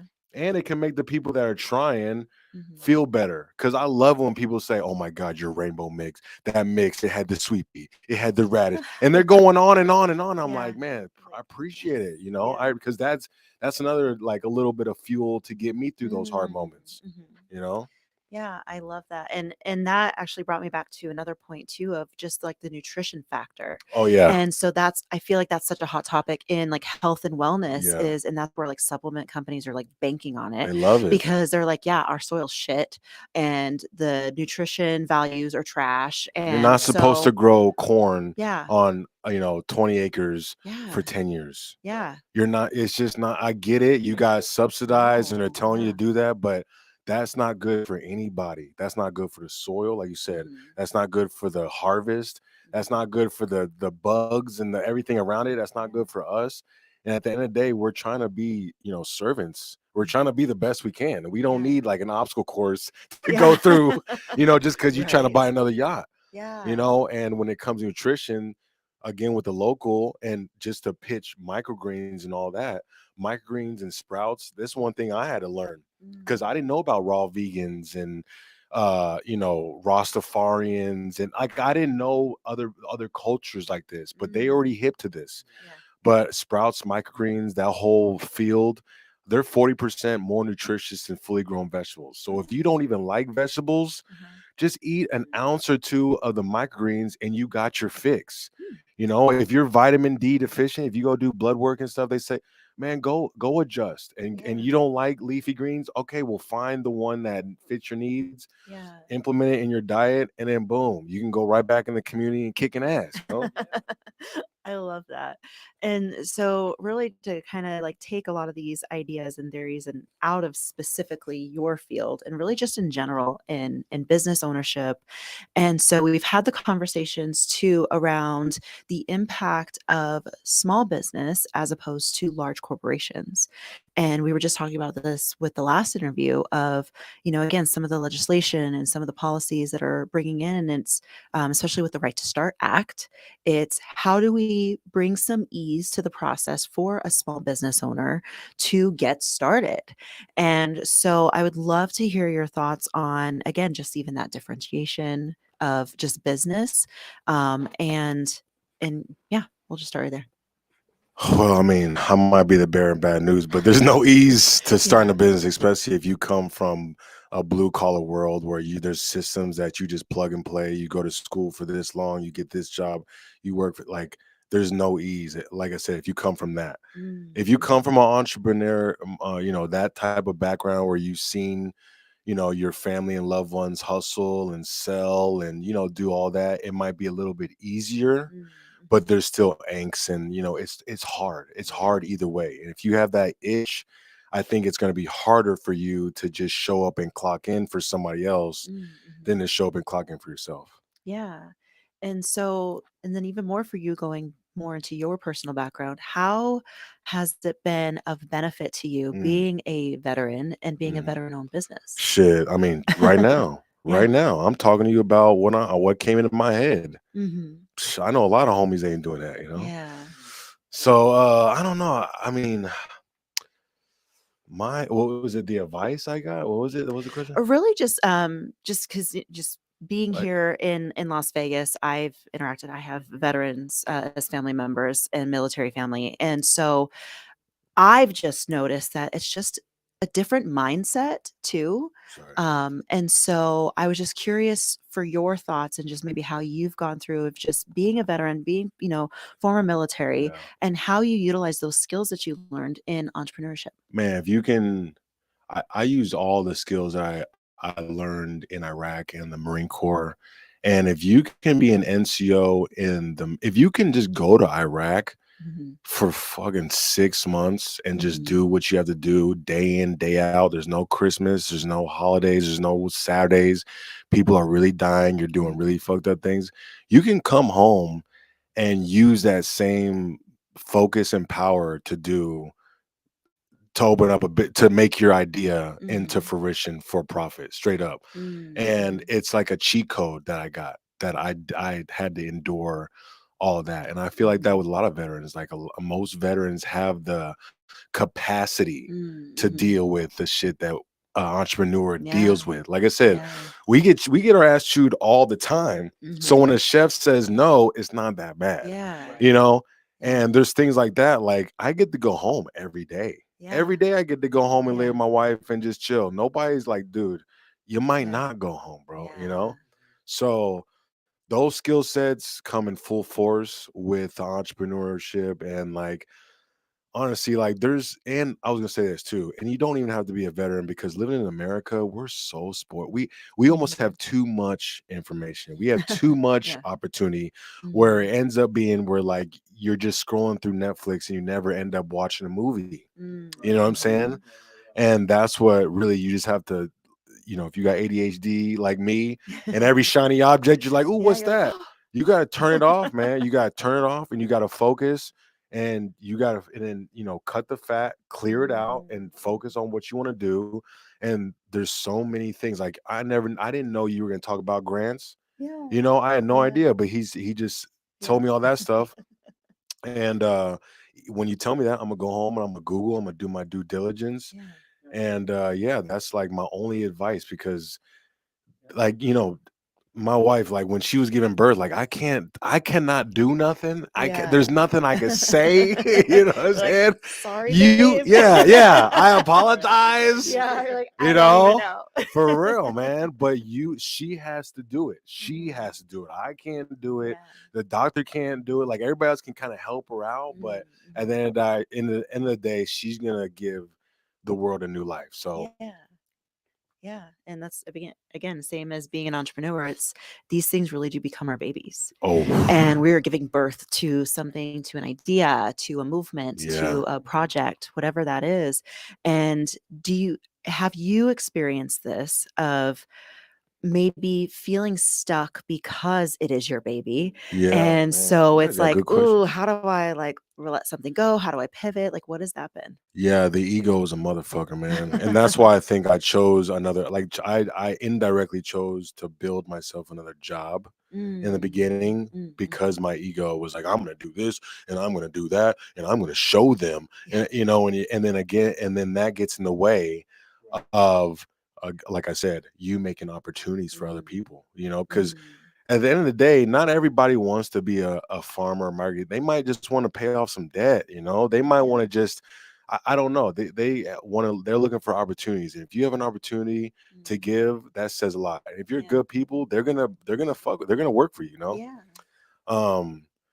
Yeah. So, I mean, you got good questions for both of you guys. Yeah. Yeah, no, that was great. And so I think just kind of just like bring it all together. As like a final question would be, what would your advice be for someone starting out? And again, maybe it is directly to a veteran that is, because you had kind of said it a little bit, but there is that transition or a detransition really. And so if they have that itch that you had and they were wanting to do something else, serve in a different way, what is your advice to that person? One thing that I did was I found mentors, because at the end of the day, it sucks. I know you love your mom. I know you love your dad, but if they never open up a business, they don't got nothing for you. They got, I love you. They got keep it going, but they're not going to tell you how to structure, what's your profit margins, how to even, look at your profit and loss statement. You know what I'm saying? And there's nothing against them, but they're not going to be those people that are going to give you advice. So I would say, because it is scary, because it is hard, because all those things, it's like, difficult. Get mentors, find those people that are already doing the things that you want to do, or where you want to get. And I mean, that's the best that you can do, because at the end of the day, again, you're going to have to give birth to this thing, because you might be a microgreens farmer, but you have a different microgreens farm than the living soil microgreens farmer. He wants it outside and all, you know what I'm saying? Like, at the end of the day, it's my baby. Like you say, it's my baby. And Yeah, no, thank you. I think that's perfect. And that's advice that we would give too. So yeah, that was wonderful. there's no easy way out. I like, people always like, is there easy? Like, no, dude, there's actually like it really is all hard. And especially if it's worthy, it's going to be harder than what you thought, but it's going to be better than what you thought every time. It's just a weird gray area between when you're getting beat up and you know what I'm saying? Yeah. And I love what you just said there, because I feel there's so much truth to that whatever the vision was, whatever the initial idea was, it's when you finally put that into action, it does really become so much bigger than you, so much bigger than you thought it could be. And maybe it's different, but it's just going with it. Absolutely. Taking the leap of faith. Yeah. And not knowing is the best part. If you're watching a movie and somebody was spoiling alert you the whole time, you would tell them to shut the fuck up, dude. Like, stop, dude. Yeah, I want to watch the movie. So just like, not knowing is actually a good part. You shouldn't know. You should know. But I was going to piggyback over to saying, it feels good to give people an opportunity and to pay them. And I had no intentions of doing that. So again, nobody knows, but you deserve, you rate to go try it. Yeah. No, thank you so much for joining us and for sharing and all the good things, and for chiming in and being a part of this. And we're going to go on to the next. Keep it going.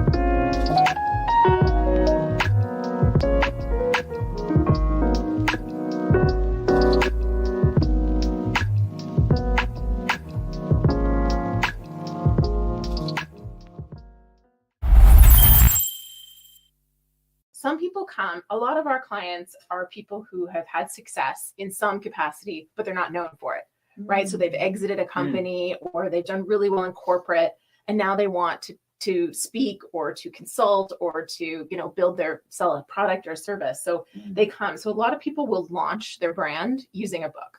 So, but I think you have to have some expertise or knowledge, or have a plan to interview people that have that expertise or knowledge. So most of our clients tend to be people who have done something, they're subject matter expert, and now they're writing the book on that. Oh, yeah, that's exciting. What is the theme that you see with those entrepreneurs that are or leaders that are in the space of like the writing? And do you see kind of a similar theme or similar flow as like that process, or like what is that like one moment they're like, I have to do this, I can't like unknow, like you said, like I had this idea, they trashed it, but I knew that it needed to be heard. And I think that's such a good point too, because again, when you have this expert that they've already honed in their craft. You didn't see all the years of honing in the craft to get to that thing, so where you can create the masterpiece in that time frame. And so when now you're utilizing something like AI, it's a tool, it's a resource. It's not to take over, it's not to do for you, it's to enhance and to expedite. But it's still going to take you. And you still have to figure out, okay, what is your voice? And so it doesn't just sound so robotic. Have you seen folks that have been excellent at getting ChatGPT or another AI tool to adopt their tone of voice? Yeah. There's some people that are really. My friend Alicia Little, she teaches AI, and I say she speaks robot. Like she just inherently knew how to prompt it, and but also, she spends 2 days sitting there, like like doing micro prompt after prompt. Versus, I think a lot of people think, I'm going to sit down and then write the book, and then it's total garbage. Whereas she would be like, okay, write this story. And she'd like give it some verbal prompts. And then she would say, okay, now add some emotion. I mean, I think the voice piece is the most exciting from a book perspective. But we got rid of copywriters because we had mediocre copywriters writing copy, not ghostwriters. I still think there's some people who have successfully figured out how to micro prompt and get a book out. We need a bio, we need marketing ideas, we need a social media calendar, like all of that stuff. AI does it so well. So we might as well just prompt it and pull it out. So I think that's fantastic. But I was just at 20 Books to 50K is a huge author conference. There's like 3,000 authors all here at the Horseshoe Casino right now. And there's some that have done a beautiful job of pulling from all of the different, like Claude and ChatGPT. Like there's other, it's not just ChatGPT, and they all have different kind of features. And there's some that have done a beautiful job of creating these wrappers, if you will, so that you can just go, okay, I want to use this one and pull it out. Okay, and they're mostly fiction writers, so they're like, I want this character. And I think that usually if you're struggling to pick a lane, or if you think your market is everybody, I just think it's one of those monsters. So figuring out which monster is talking to you, I always say give them a sandwich. You're never going to get rid of them, but just give them a sandwich. It's like a little kid, put them in the back seat, give them a snack. Here, watch a show. Like you're good to go. I'm going anyways. Like you. I love that. So you said fear of failure, fear of success, fear of judgment, and imposter syndrome. Man, that's pretty fire. Good. I like that one. So you said you're in Canada, right? And you lived up and down all over. Did you come straight to Vegas after that, or how long have you? What was that journey coming to Vegas, and how long have you been here? I've been in Vegas. Well, COVID. I'm a COVID. Okay. COVID brought me here. Yeah. I was in Los Angeles. So originally we came. This is such a typical, like most people think I'm crazy, but entrepreneurs won't. So my husband got into acting because we were in real estate, and he got a little bored, and so he got into acting, and later in life, and we're about 4 or 5 years into it, and I'm getting impatient. So I'm like, you know what? Like these bit parts that you get in Vancouver, you want to do comedy, let's just move to Los Angeles. But you got to have a visa. So we looked at the different visas, and I'm like, well, I'll go look to see if I can buy a business. So I spent 6 weeks off and on in LA looking for a business. But anyways, after I licked my wounds from that, doing what entrepreneurs need to do, it's you pivot and you pivot to the markets. And so I've been, focused on that, and it is kind of mind blowing in terms of, what is possible. I mean, the productivity, like the output is 10 times plus, if not 100 times more compared to last year. Like, it's insane. And, even the book, I use ChatGPT to help me, work through my thoughts and, plug in research and stuff like that. And so I can't imagine where it's going next. I see Global Entrepreneurship Week as a way to bring people together and to showcase and highlight what everyone's doing. One thing I love about Las Vegas is it is a big little city. We have global recognition, but it is a small town, and you can run into the same people at one event in the morning and at the same event or a different event that evening all the way across town, because we're all doing everything that we can to move this.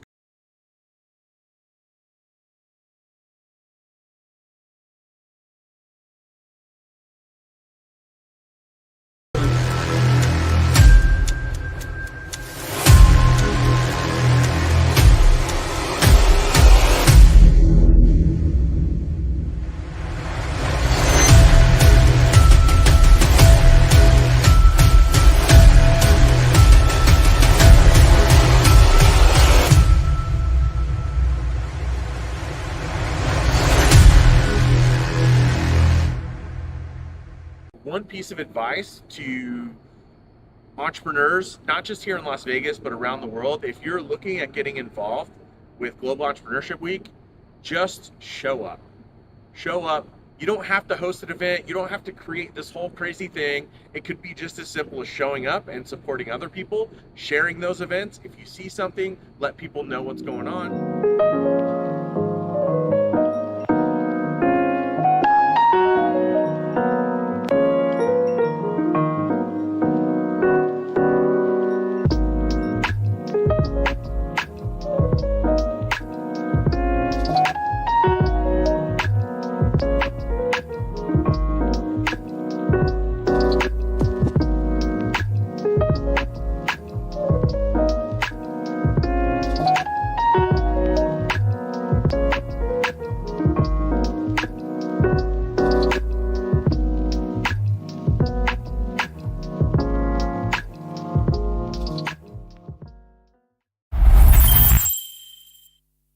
We do have 50 million tourists that come to Las Vegas. We're capital of the world for fun, sports, and also conferences, right? And so we had this great B2B opportunity. And so what can you share in terms of like both advice to business owners here in Las Vegas to take advantage of this tourism economy that we have, and also in that same like breath share why our counterparts and entrepreneurs from all around the world should be looking at Las Vegas as a place to do and build business? Well, the key word is diversification. Las Vegas is diversifying. Yeah. And sometimes I heard, so COVID told us that depending on one single economy is not that great, right? So it's very important to diversify outside of tourism, right? Outside of hospitality, outside of gambling. I totally understand it. But I also disagree with those people who say we always only have to diversify outside of tourism. So find, I don't know, automobile or just like, tech. Why don't we diversify also within tourism, which is what we are doing right now, right?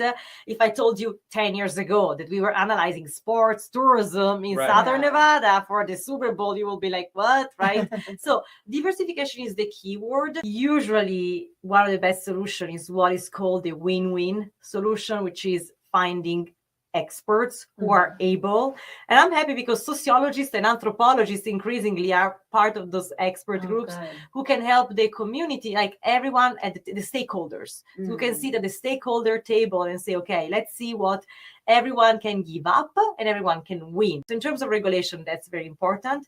All I'm saying is that it's very important to, again, do your homework. If you are an institution, study, conduct your research, study the destination. Because, for example, sometimes what works for a city doesn't work for the other, even if it is the same state, for example, right? So it's important that policies are done with the community, right? Like mirrors the need of the community. It means that if tourism doesn't behave in the right way, in a sustainable way, I mean, where are we gonna go in in the next few years. The tricky part here is that, again, what I'm saying is that they have to find local solutions to global problems, which is not easy. So know the community, see the needs that they have. Right. What I know that some stakeholders are very active, like Lake Mead is very active in that sense. So you have to constantly have communication between the small and the big.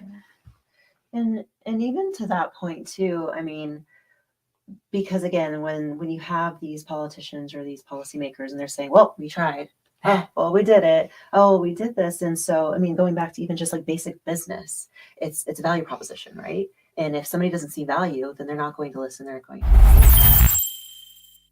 They're just looking at, I just want to make money. I just want to be able to pay my bills. I want to be able to pay payroll. And so what, like, what is it that with your organization, as far as, again, like getting that out there and just that microphone. And so how can we support you with Global Entrepreneurship Week and even Global Entrepreneurship Network to also partner up in that way for you guys? Yeah, so I've been placing a lot of entrepreneurs on panels, on speaking engagements, and I'm also doing an action letter. So trade associations, advocacy groups always do action letters where they get lots of people to sign on. So I'm actually doing one of the few, there's very little action letters on behalf of entrepreneurs. So I've drafted kind of, a one pager about what small businesses want in terms of policy, no digital tax, easier to do business, less red tape. Easier to flow cross-border data flows. Don't force people to share the source code, similar elements. And my goal is to get 100 entrepreneurs to sign on to this letter. Then we will distribute it to all the policymakers. Nice. And so with that, what would you say, Hua, would be something that you can see of like, ooh, this is how it can plug in. This is the piece that I can add on, and so that we can grow even further.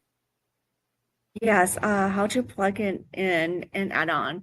I think adding these, just working with these 5 cohorts, I've already seen some value that founders are saying, oh, this is very valuable. You provided this guidance, you provided this person introduction, you provided these templates. So I'm seeing value there. I'm excited about the investment accelerator because that's just more capital. In the early spring, $100K for 5 companies. That's just additional capital that is an option for founders.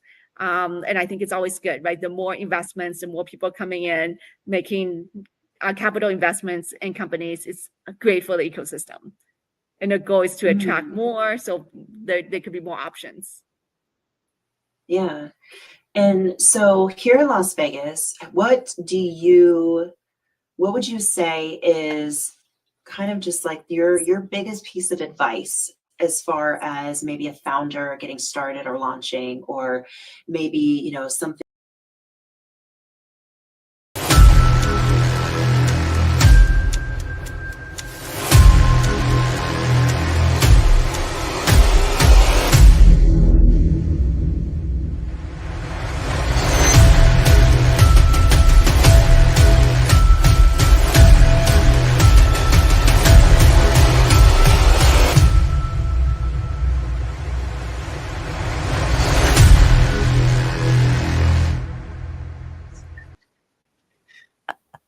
Oh man, yeah, Elias is just loving on his masterpiece there.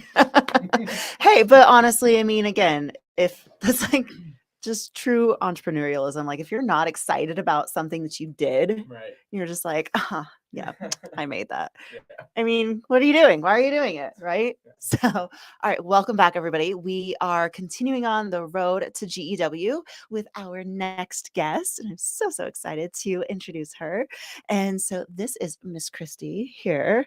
And so I am just going to hand it right over to you, introducing yourself, your company, your business, and what is it that got you started in entrepreneurialism? Thank you guys for having me. My name is Christy Vaquero. I own FitLV Fitness and Nutrition, which is an online fitness and nutrition company. We work with women, men, but we also specialize in pregnant postpartum athletes.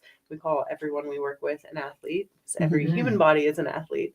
But what got me started, oh gosh, I think very early on, I realized that I didn't necessarily want to go with the grain. I recall my mom will say it didn't happen, but I recall she called me the black sheep at one point. Yeah. Oh, that's still a mom thing to be like, nah, I never said that. You're like, It was in day. regards to me being on, she'd be mortified if she's listening, but it was in regards to me being on our pom squad. And like all the girls, you know, had a look. And I went to my hairstylist and I came home with like a black and pink like section of hair cut really, really short. So I could wear it down and you wouldn't see it had platinum over it, or I could spike it and make a mohawk. And then I had what was called a raccoon tail, and it was like this black and blonde chunk right here. And so I was like the black sheep of the pom squad. And so as early as high school, I think I identified with someone that just did what I wanted. And so then when I went to college, I went for dance and health education, which put me on a route to be a high school teacher. I learned early on that I didn't want to work in a school and have to do whatever I had to do that. And so I ended up dropping. That sounds terrible. So then I ended up dropping out and I started personal training, and I was like, okay, now I can make my own schedule. And it just kind of became addicting to see what I could accomplish. And then seeing other possibilities, because where I'm from, small town Quincy, Illinois, there wasn't a whole lot of like diversity in careers, income levels. There was so much like untapped information out there. And so once I began to get a taste of like bigger cities, different careers, real entrepreneurs, I was like, oh my gosh, like I think I could do this. Yeah. You're like, you get to do that? What? And they pay you? Okay. Like I love it. You get to determine your own worth and your own schedule and like all of this.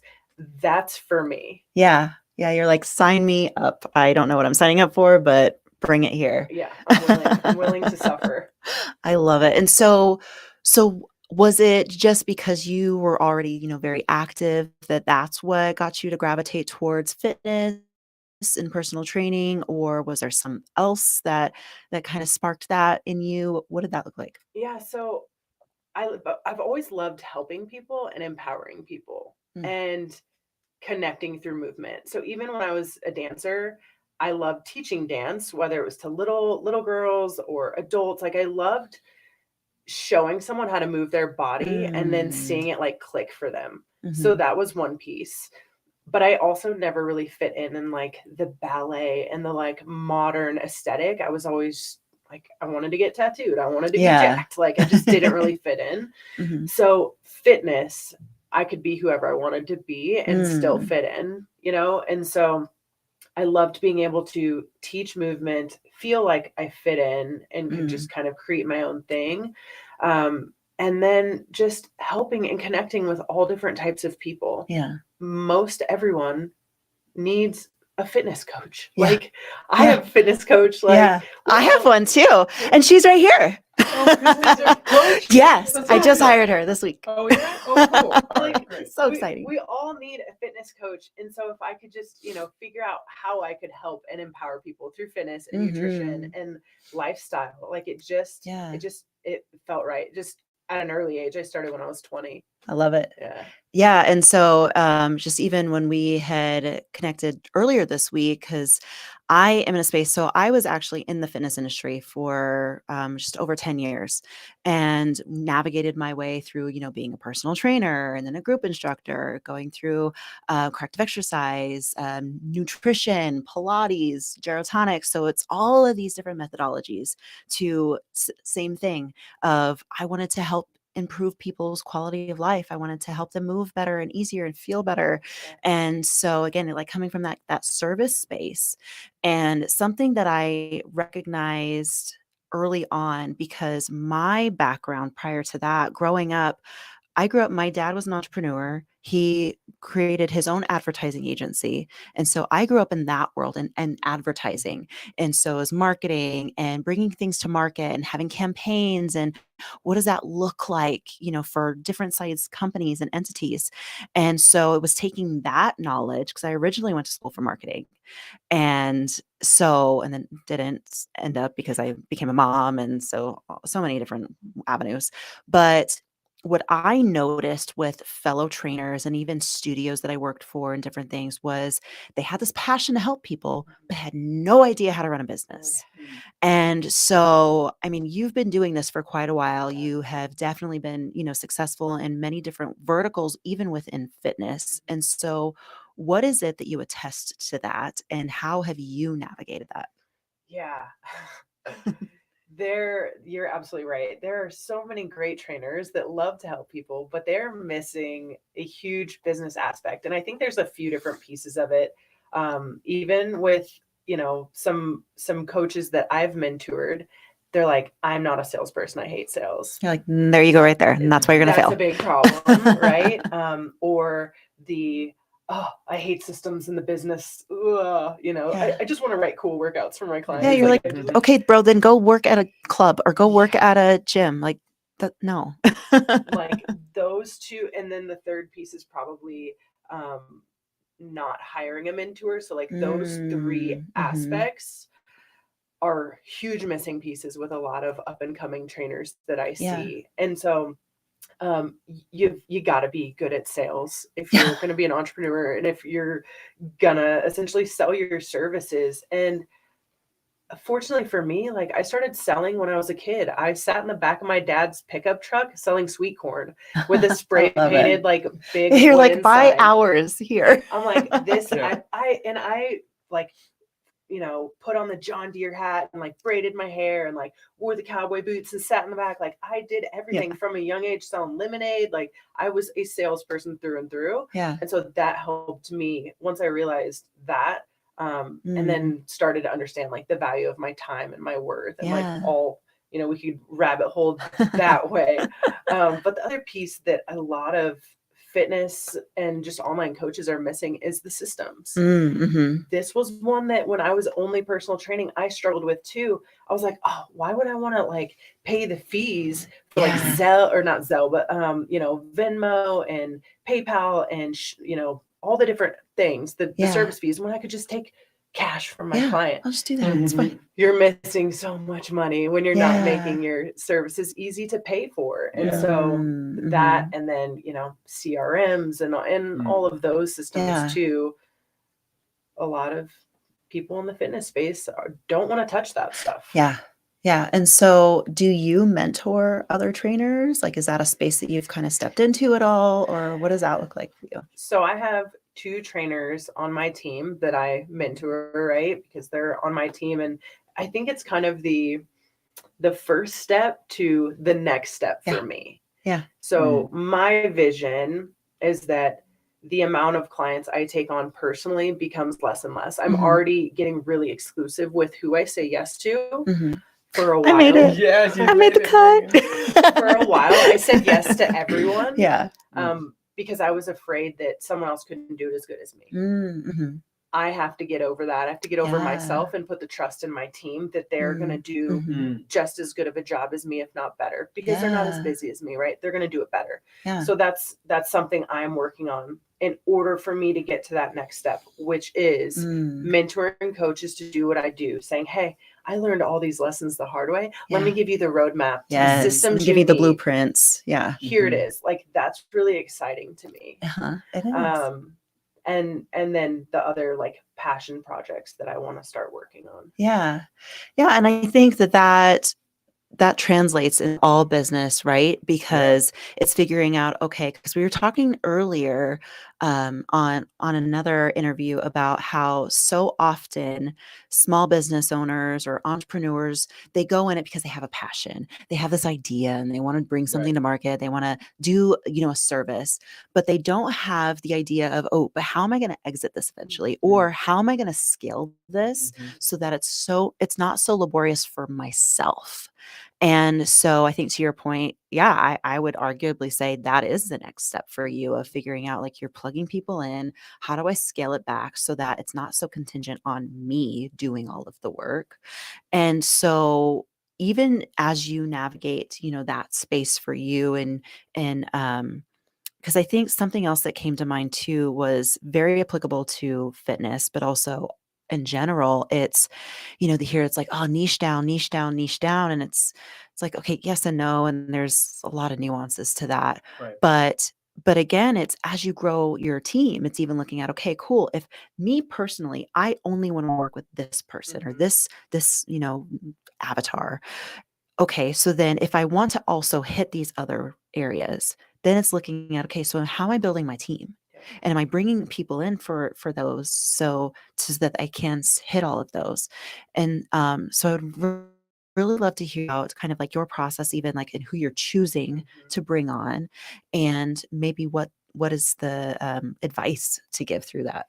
Yeah, so the thing that I love about my current team is they're all so different. I'm going to include my husband in this, even though he's in the process of branching out his part of the fitness business. He's going to have his own like men's branch. But my two coaches that I have are so different, and that like one is super into helping like performance-based athletes. Like she herself is training for a 50K. Wow. Which I like can't even run the math Yeah, on I'm how like, many no. miles that is. I No, know thank you. It's a lot. Yeah. But like it's a lot. I'm like, you're doing what? And like, why? But she's just a glutton for punishment. Like Oh, she that's loves great. just the weightlifting, the running, super, super intense. And then my other coach right now, she's in a season of, she just had a VBAC, like she's 8 weeks postpartum. Oh, wow. For her second. And like, she's, rebuilding that. So when we have these new moms, like myself and my coach Jess, who I was talking about with the 50K, we feel, even though our kids are mine are 5 and 7, hers are I think 6 and 8, we feel pretty removed from like newbornhood. Yeah. Right. Like, ooh, what was that like? Yeah. And so when we have someone in those like new seasons of postpartumhood and motherhood, like, we know like which fits. So I would say, when you're looking at a team, look at the personalities and have a diverse team. You don't want a bunch.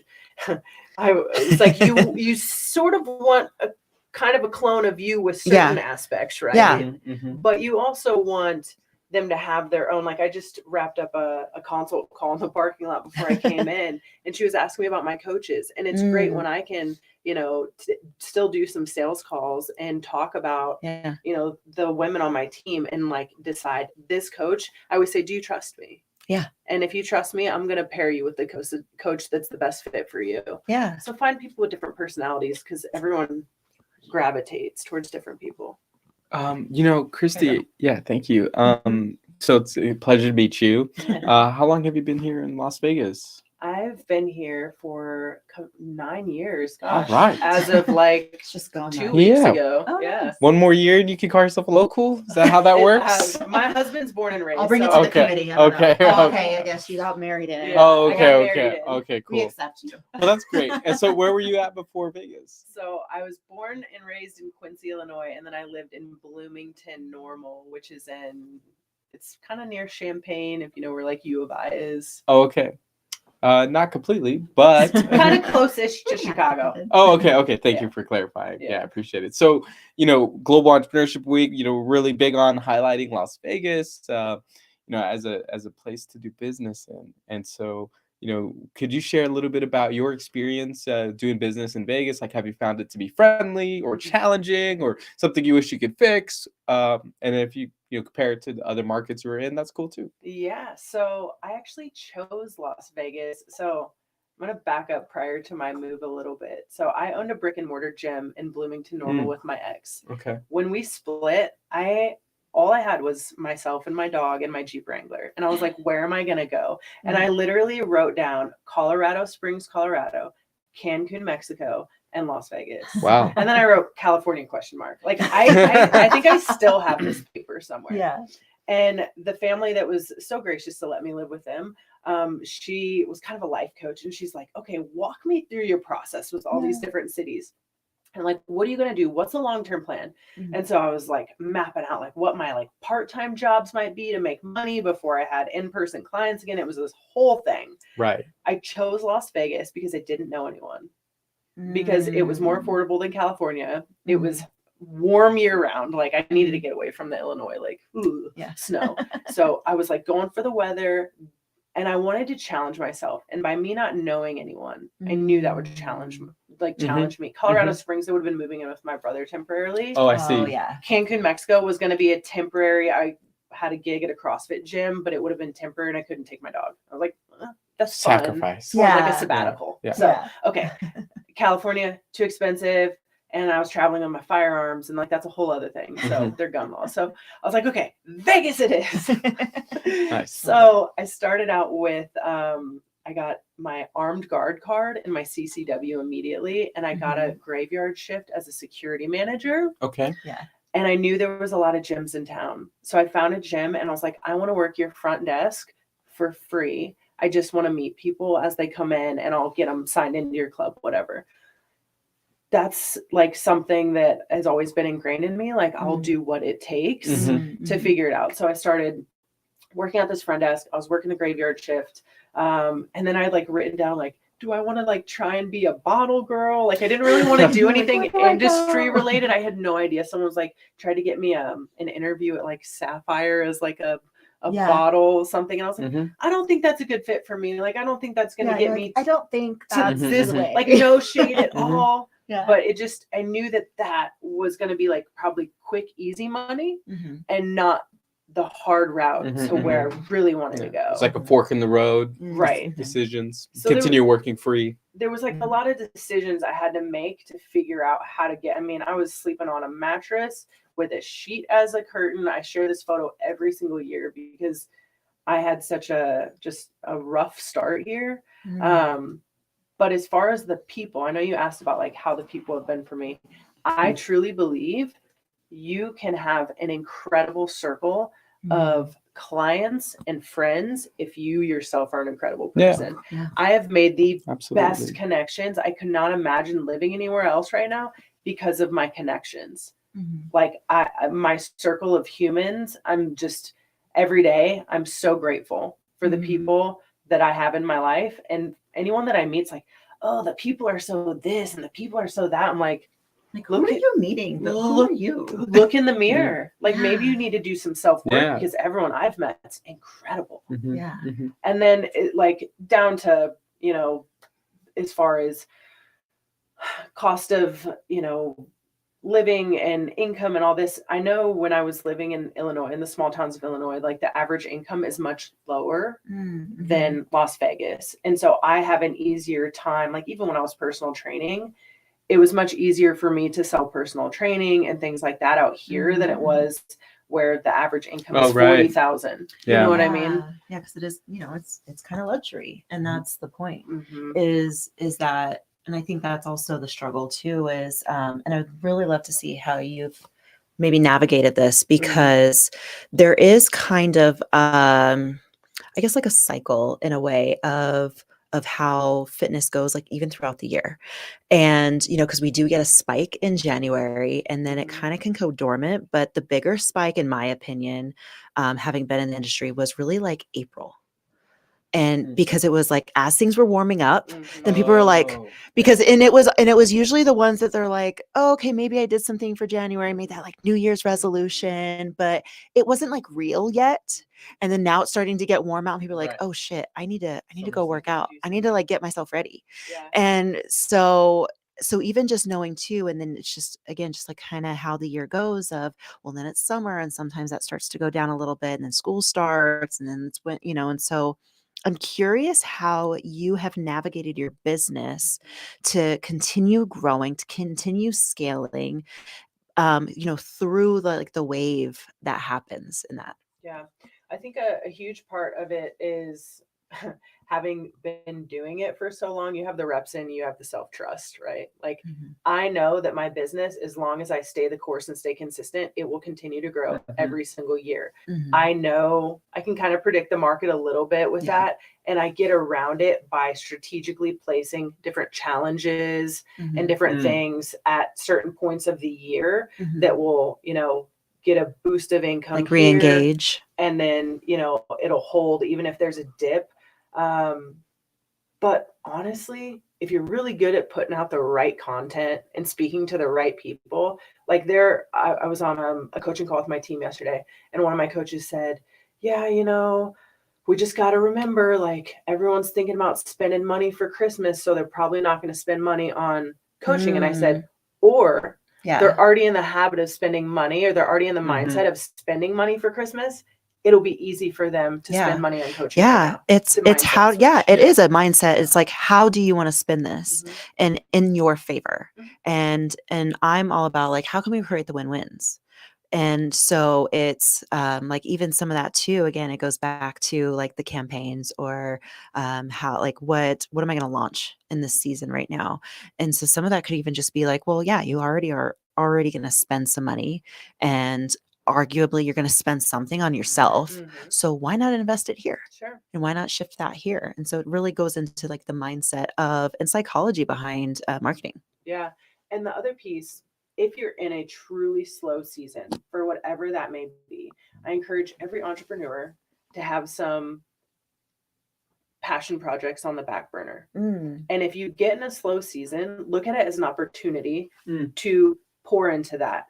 So I always have something that I want to work on. And so if for whatever reason there's a lull and business gets slow, instead of being depressy and like, oh, I suck, no one wants to sign up with me, I'm like, oh my gosh, look at this beautiful opportunity of time I have now. I can rework my website. I can do this photo shoot. I can launch this. I can write this book. Like it's always an opportunity. And so know the cycle and use those slow times to, if the arrow gets pulled back, that's okay. Because I'm going to work on this and then I'm going to ride the arrow because I always know it's going to come back.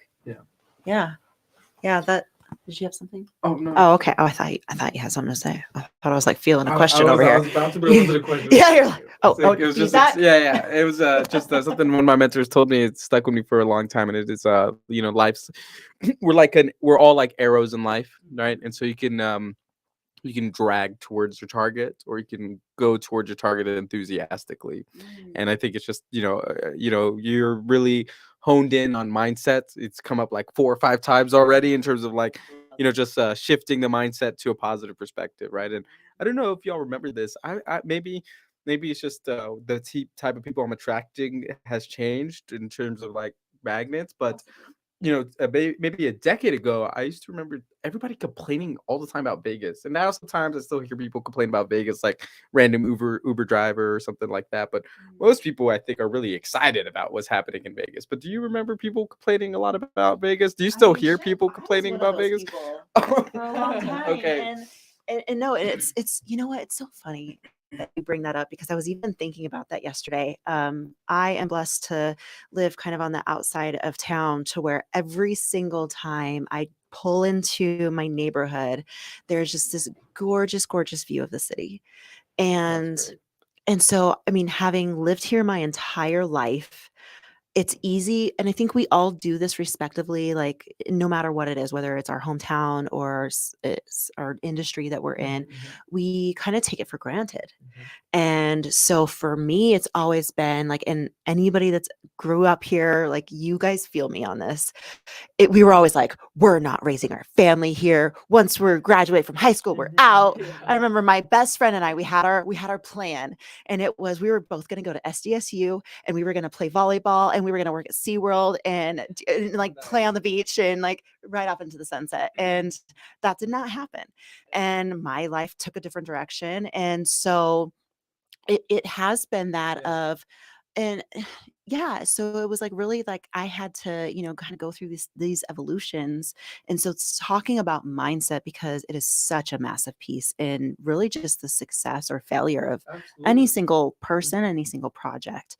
And so for me, it was that shift, and it like kind of just like came together yesterday of, wow, I love where I live. I love the city. And I think it's really just doing this podcast and getting the opportunity to speak to people in our community and just be like, I freaking love I love this city. I love what we're about. I love what we're doing. I love what we're building, and being a part of Global Entrepreneurship Week. And I think that was it for me, of taking that for granted, because I've just always been here, but I've never like been in the fibers of it. And so being an entrepreneur in your community, no matter where you're at, like you have that opportunity to really be woven into the fibers of your community. And so I would really love to hear about even even just because you chose to be here. Like this was like, all right, cool. It was like a conscious decision. I'm gonna make this happen. And but even again, using the platform of being an entrepreneur, and what have you done as far as like kind of getting infiltrated into the community, or maybe what are some aspirations of what you would like to do with that?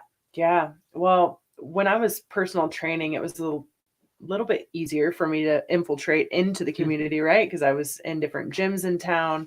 I was doing random boot camps at different parks on the weekends. I would do like run meetups and little things like that, just to like get myself out there and like meet new people. But more recently, like doing the women's decision makers, coming to your event and meeting, because I once I transitioned completely online, I turned into a hermit crab. Yeah.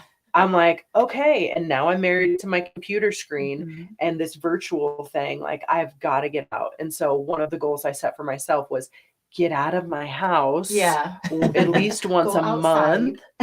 And okay, I leave my house every day, but like get out of my house and do some sort of networking at least once a month, because I'm in a business coaching program, and we do meetups. Like we were just in Nashville last month, and like stuff like that. But that's not our community, right? And so how can I meet other people in this community? So taking advantage of these amazing meetups, opportunities like this, I think are really important. And just saying yes to things that feel scary. Yeah. And so even to just go maybe a little bit further, like what would you like to see happen? Whether it's directly in the fitness space or just in the entrepreneurial space, what is something that you're like, man, if this was available or we could make this happen, like what would that be for you? Honestly, in my last business coaching group I was in, it was not a fitness specific entrepreneur group. It was a group of all different types of entrepreneurs. I love that stuff. Yeah. Because that's where you're like, I can help you. You can help me. Like we can all learn from each other. And the same principles pretty much apply across all businesses. Like there was a guy who had like a crematorium in our business coaching group.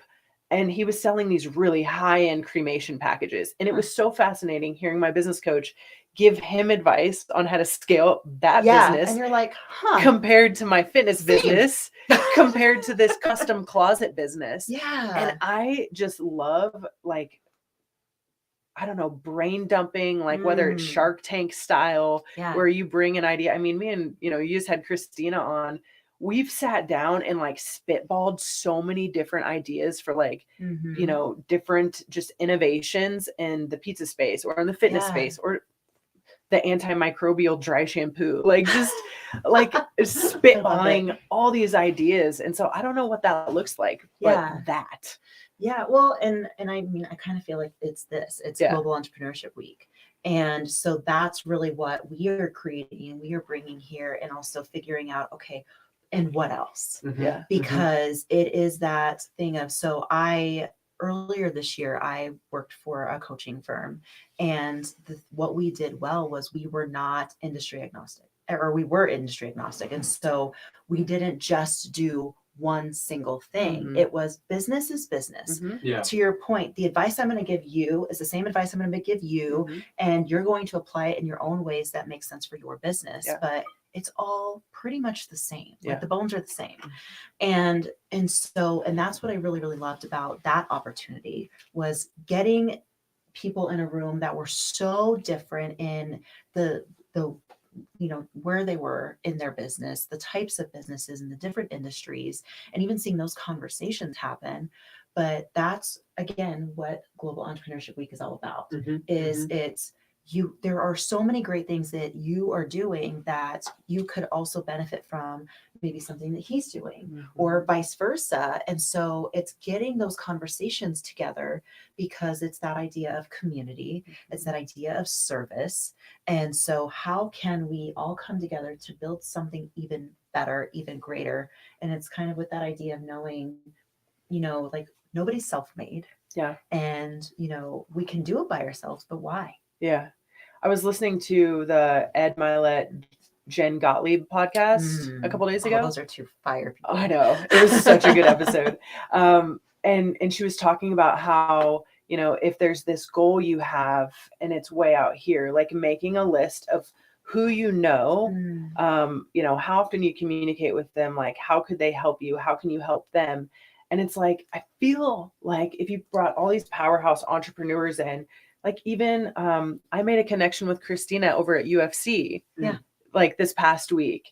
She was like just randomly talking about UFC, and I was like, I know the VP of Ops over there. Like, let me connect you. Yeah. But you know, you get all these people in a room and it's like, oh, I have this connection. Like, let Yes. me use it to help you, and like vice versa.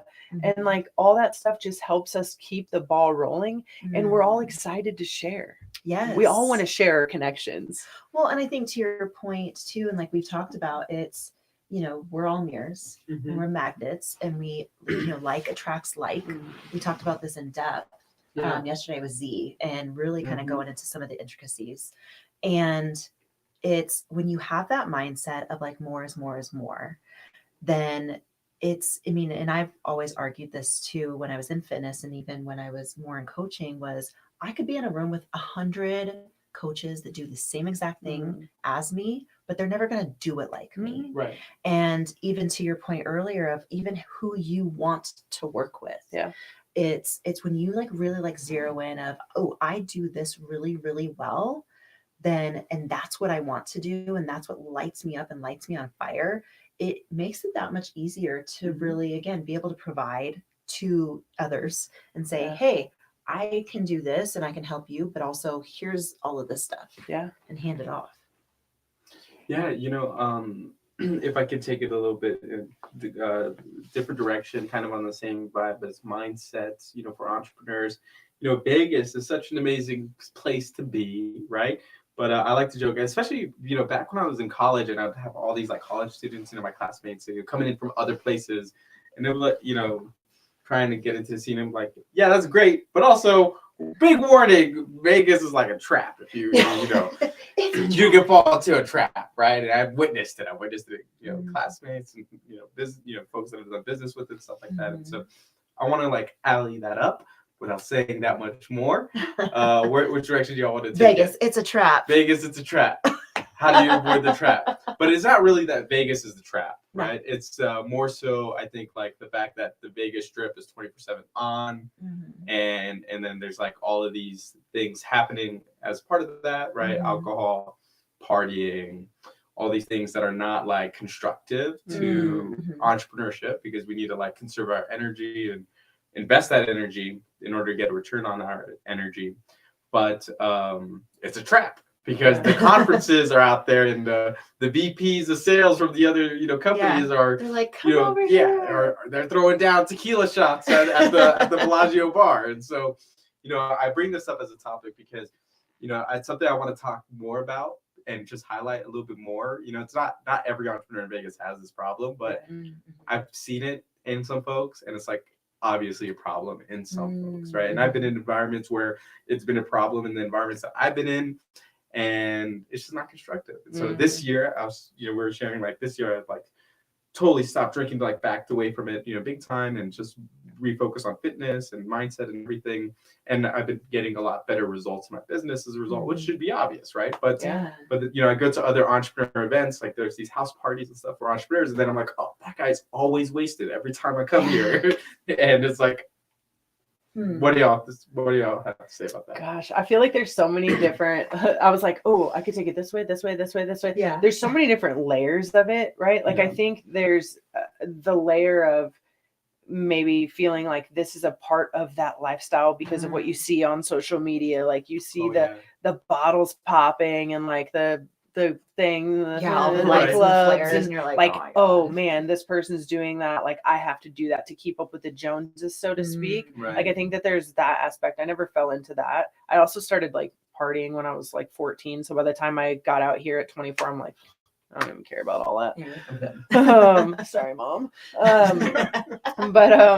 So I think, you know, it's easy for a lot of entrepreneurs to fall into that. And into the, I see them doing this. I think there's a layer of self-confidence that another podcast I was listening to. It was, I think, an Ed Milet. He was talking about ego and how the ego, like it's this false confidence, right?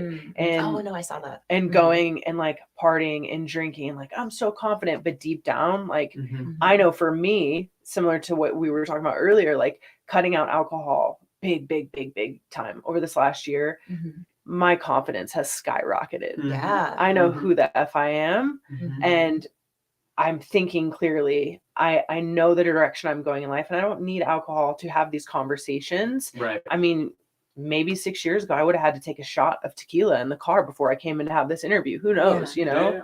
Yeah. I remember specifically, doing production with folks, and they specifically request like alcohol before being recorded. Like liquid courage. Exactly. And so I think there's so many different traps you can fall into, whether it's just what you think is the industry standard, like all these entrepreneurs are partying on yachts. But who's your circle? Like, who do you look up to? Who are your mentors? I know my mentors, they don't drink. They used to, and they openly talk about it. When they were young entrepreneurs, they thought they had to do this as part of the lifestyle. Yeah. They don't drink anymore. Like the people that I hold with the highest regard, they are very disciplined. And so I was like, who do I want to be? What kind of mom do I want to be? What kind of example do I want to set for future entrepreneurs?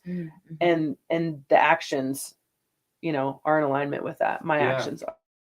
Yeah, that's a super great point. Actually, it's so interesting. I don't have any kids, but thinking about my future kids was what helped me get super disciplined or just cleaned up and organized. But you work with a lot of kids though too, and you mentor kids, and so there's still that piece to it of, kids are always watching. They watch what we do, not necessarily what we say. Yeah. And so it's again, what example are you setting? How are you carrying yourself, whether it is for your own children, for maybe children just that watch you and you mentor, or even just those that like younger versions of ourselves that are out there. And so again, to your point, it's like, what example are we wanting to set? And then even furthermore, what legacy are we wanting to leave behind? Yes. Yeah. When I was at a school function, we don't have soda in our house, but we, for a while, would always have like White Claws or like seltzers in our fridge.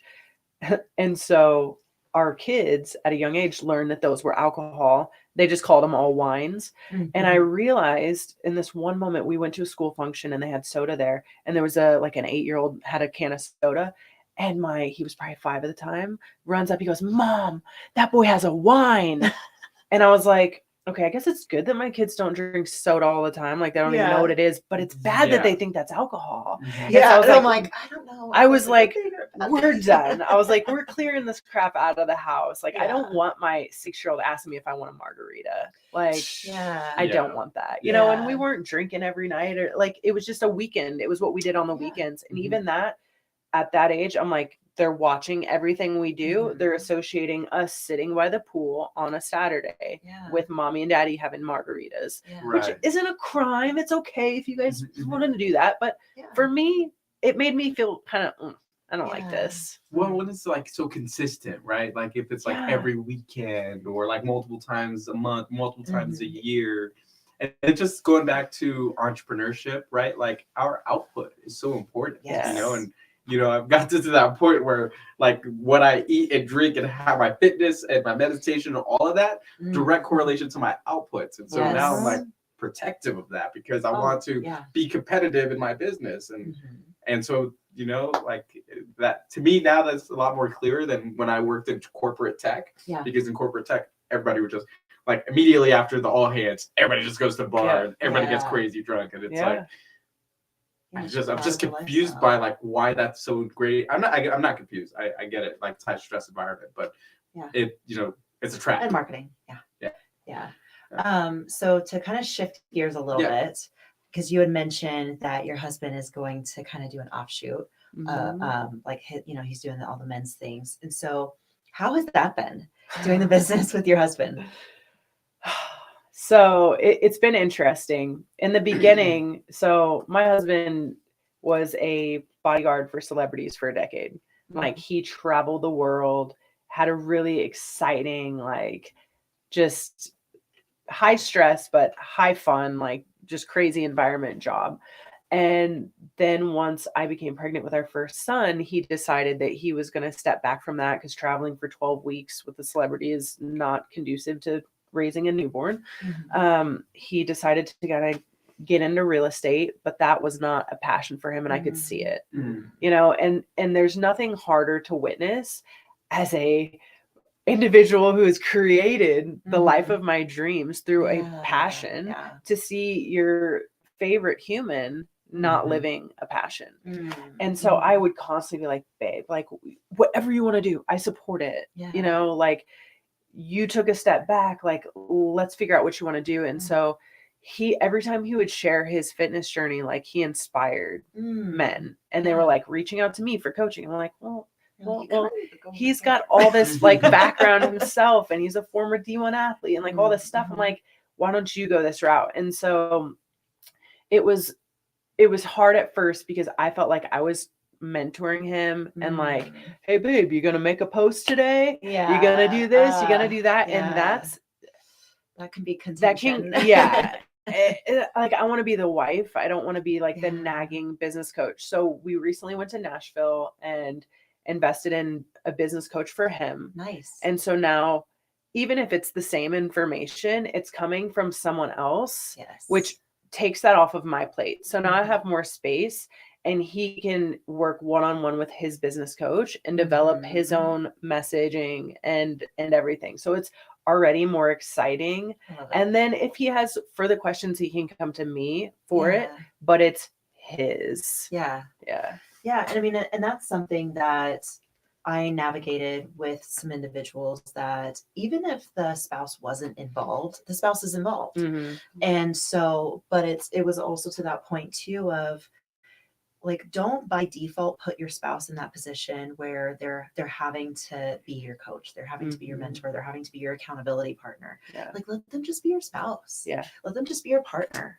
And again, it's different when it's kind of just like it just happens because you're just doing something, and there is beauty in that I've witnessed with friends of mine that do different things together, whereas when they do have that common passion, it can be fun, it can be exciting. But also, I think to your point, it's also so important to have somebody outside to be accountable to kind of have those harder conversations. Because I would imagine, and I know I have experienced this in the past with my ex, of when you do have a skill set, when you do have knowledge, and you're just like, oh my God, what are you? No, but one, you don't want to be in that role to be like the bearer of bad news or whatever it is, and just have that responsibility, because I think that's also where some like contention can kind of be, but it also can be so fun. And also can be so exciting. Yeah, for sure. I'm doing my best to not, because I know that in order to get X result, you have to do X actions. And so I almost daily have to put my blinders on at some point. You know, if I see he doesn't get up and start his day with his reading and like the things that like set him up for success, I'm like, don't say anything. Don't say anything. Just do your thing. Just eyes on your own paper, Chrissy. You know, because we live together. We work in the same house. And I'm like, I think I'm going to, what I've learned for me is if I start to feel like any sort of tension there, I'll go work out of a coffee shop that day. Like, I'm going to work out of the coffee shop this week, and I'll just like kind of remove myself, or I'll encourage him to do that, and just essentially set a really healthy boundary and create some space, because you need space from your partner too, right? So like, we can't be together 24/7. And so just listening to myself before I would say something maybe snarky, like just slowing down and setting my own boundaries in a really healthy way. And so even like with both of you kind of being in this like entrepreneurial, space, do you notice anything in your own children as opposed to maybe friends of yours or other people that you entrepreneurs? Do you notice any difference, like even in the kids, like how they approach things, their mindset around things? Oh, that's a good question. I would say I was actually trying to explain to my almost 7-year-old what entrepreneurship was Okay. because I'm speaking I at love Career it. Day next week. Oh, Nice. They're like, can we bring the kids to your brick and mortar? I was like, I don't have a brick and mortar. It's online, and I'm gonna Yeah. explain They're like, entrepreneurship. And the teacher's like, okay, and like it's gonna be great. So anyways, I was explaining this to see if my almost 7-year-old could like wrap his brain around it. But I would say that they're really creative and innovative with their communication, and like they're not, I don't want to say they're rule breakers, but they're really like creative with like Yeah. the way that they approach different situations and like Yeah. and Yeah. like I think They live in the gray, maybe. yeah. Like I see some kiddos, that are just like, Yeah. they're the 9-to-5ers, and we're just a little bit more free flowing. Yeah. I love it. And so so like for me, my kids, because they've really gotten to experience both sides. I am like tried and true entrepreneurial spirit. Like that's what I was born and raised in. And that, I mean, really, I was directly told like, this is the only way, like this is what you're doing and this is how it's going. And so that's the environment I was raised in. But then they also see their dad and he's evolved through his career, but he was very much like that soldier of, I'm going to go and I'm going to work this job and I'm going to go in for these hours and I'm going to get this paycheck. And then but they've seen his evolution of now he was a partner in a company that they just sold and exited from. Amazing. And so they've gotten all of these different sides of it. And so it is interesting because I like the conversations I have with my kids are different than some others may have. And for me, my big piece is, and I call it respectful curiosity. And I've taught my kids to ask questions, to not just blindly follow. Same thing that I did when I was still in fitness and I worked at their dance studio as the fitness coach there at their dance studio. And I would tell all of my dancers, if you don't understand something that I just explained to you or a movement that I'm going to take you through, if you don't understand why you're doing it, ask. I need you to ask me because I pride myself in being able to articulate that, but also being able to break that down. And like, especially when we get into movement, like we know too, like there needs to be a progression. And we've talked about this where it's like, some people, it's like, did you just find that on YouTube? Like you can't know, like women in the body. Yeah. Oh my God. Did you chat GPT this programming? Because please don't. And so it's, teaching our kids, whether it's directly or indirectly, that be curious, ask questions, find your own ways to things. And so I think that there's just so much beauty in that entrepreneurs as parents, I do see are just very different in the way, because our brains work different. We go through life different. And so again, by way, we parent different. Yeah. I remember when I got my hand tattooed, my dad was like, so my dad was in law enforcement for 30 years. And he goes, well, you're never getting a government job. Like, and I go, Right. well, good. Because I didn't Thank want God. one. But I'll never forget him saying that. But it was a fear-based statement. And he didn't understand how a college dropout that just got their hand tattooed could possibly make it. And there's still been times in my life where I walk into a room of, just high-end professionals and I'm like, I'm covered in tattoos right now. Let's see how this goes, and there's this like slight moment of insecurity and it's like, no, F that, like I got this. Like I am me and I'm going to attract the right people. And honestly, it evokes curiosity and it's kind of a conversation starter, which has oftentimes worked in my favor. Like the most unsuspecting people will be like, tell me about your tattoos. Like, I'm so curious, it's like I'm a walking conversation starter. I love that. Yeah, that's awesome. So I would love to go more into the conversation around just, because I think sometimes as entrepreneurs, we do, especially starting out, we're trying to find our tribe. And if we were not raised by an entrepreneur, like there's that much more of a hurdle, right? And like you were saying, like your dad's like, oh, you're never going to get that job. And you're like, great, that's what I was going for. Yeah. But for some other people, that may be what stops them. Yeah. Is they're having their families and be like, oh, you know, you should just go get a 9 to 5. You should just go get this job over here, and just finish, you know, and do this. And to your point, it is fear-based, and because they don't know better, or they don't know different, and it's risky. There's a lot of risk that comes with being an entrepreneur. And so I would love for you to share just, again, like maybe some tips or maybe some advice to give somebody that maybe doesn't have that ecosystem for themselves of other entrepreneurs, and how can they get their mindset, you know, to shift into, like, it's not the scariest thing. It can be scary, but you can get past it. You got to pay to get in the room in the beginning. Like, and what I mean by that is hire a mentor that has the people, and that you have to pay to be in the ecosystem at first. And I resisted hiring a business coach for a long time because I couldn't afford it. And there was a time where I had $19,000 in my business account, and I spent 10,000 on a 90-day coaching program, which was super scary for me. Yeah, of course. I called my husband. I was like, that was all the money we had. We didn't have savings. We had nothing. And I was like, I'm going to spend this $10,000 for 90 days of coaching. Do you trust me? And my husband's like, yes, I trust you. That's amazing. That's great to have that. Oh yeah. And when I did that, it immediately put me in the room with people that were doing what I wanted to do, that had made it way further. I don't think my goal was to have like 10K months at that time. Yeah.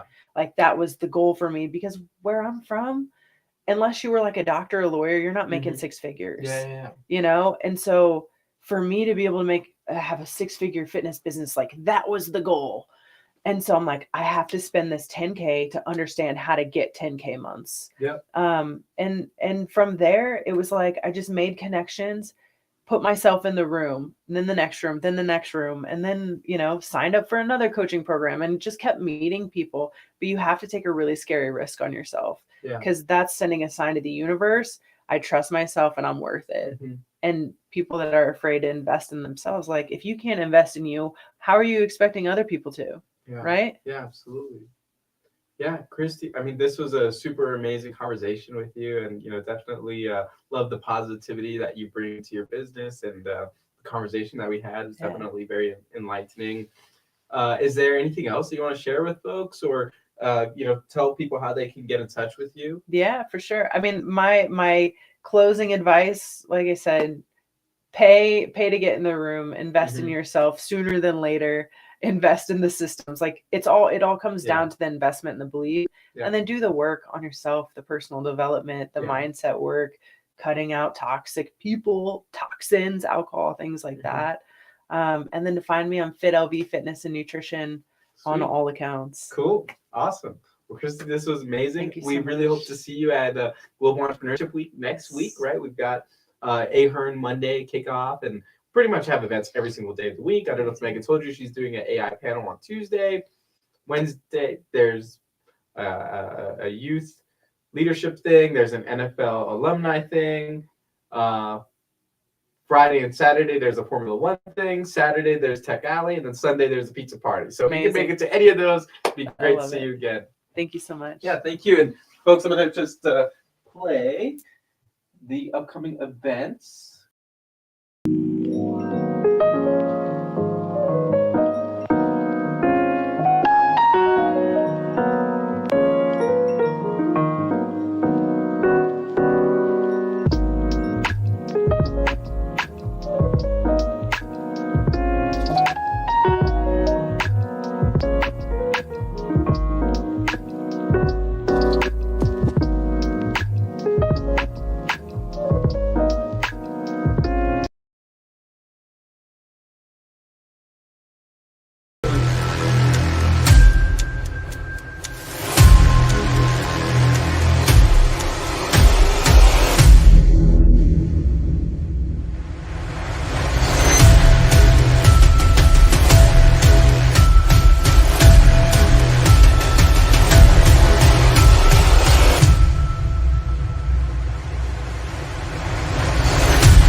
one piece of advice to entrepreneurs, not just here in Las Vegas, but around the world, if you're looking at getting involved with Global Entrepreneurship Week, just show up. Show up. You don't have to host an event. You don't have to create this whole crazy thing. It could be just as simple as showing up and supporting other people, sharing those events. If you see something, let people know what's going on.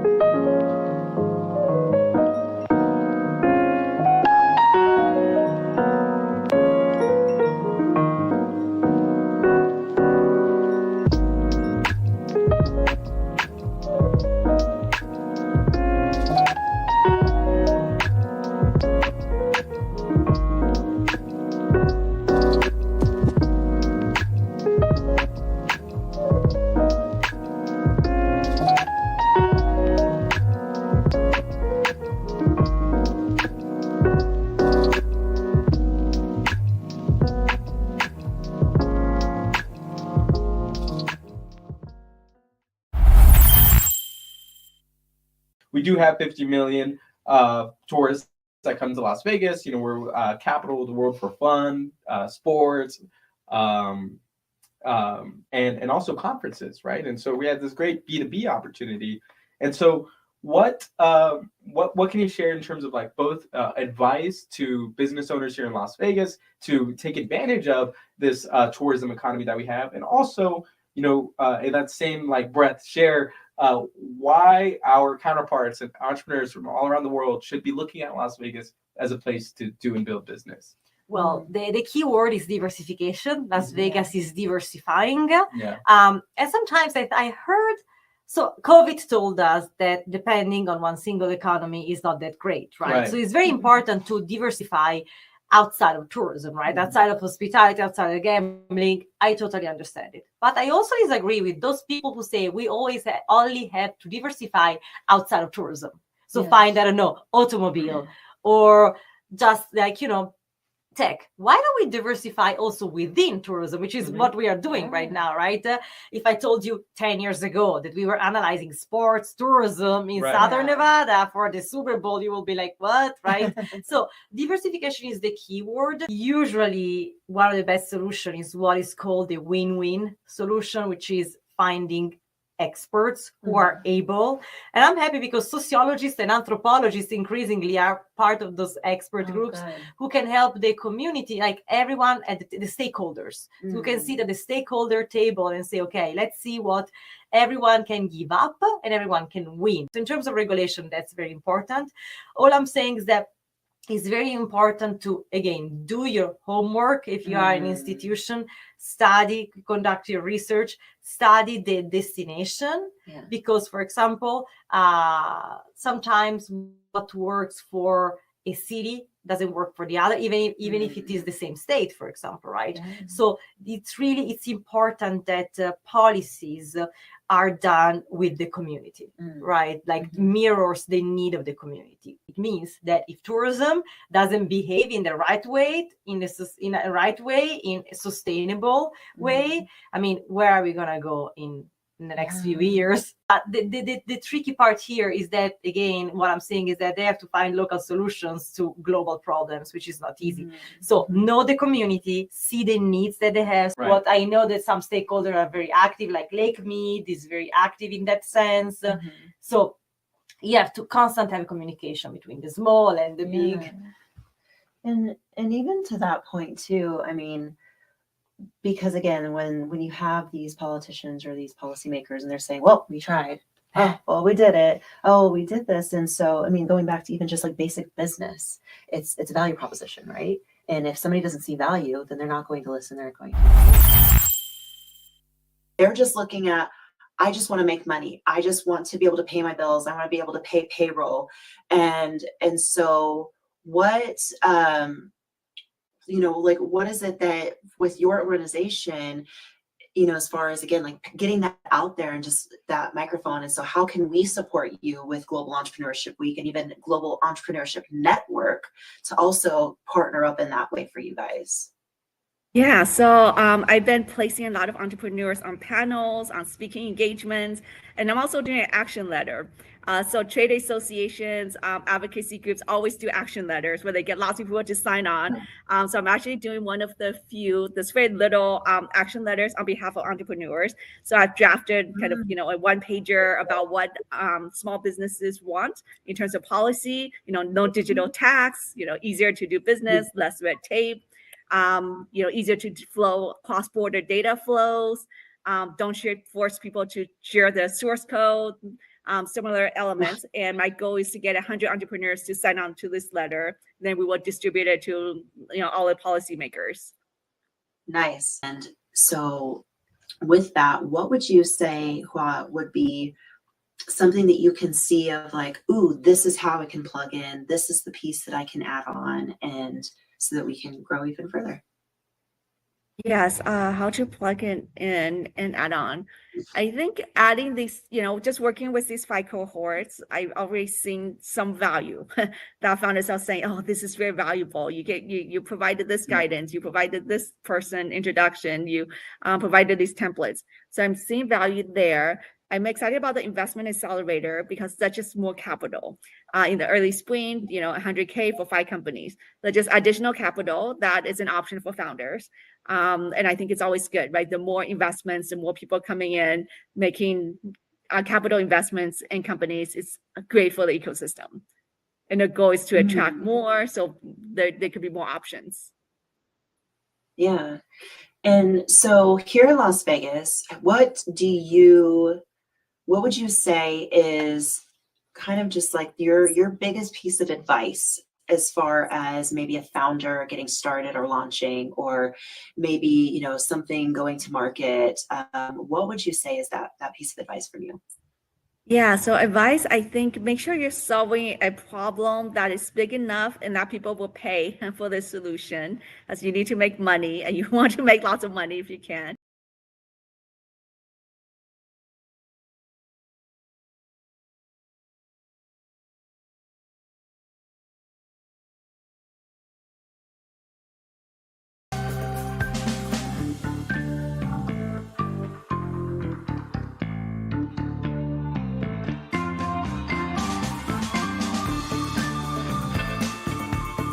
I just want to thank everybody for raising their hand and participating in Global Entrepreneurship Week.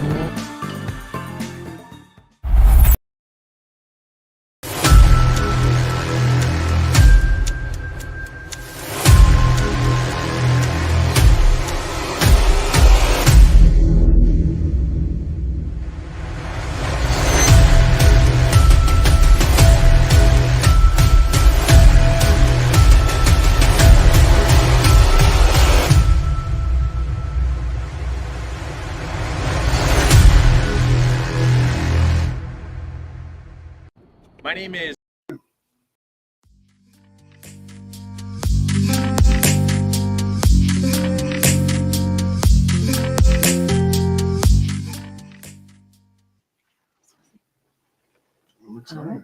Welcome. Okay, so we're like halfway through day 2.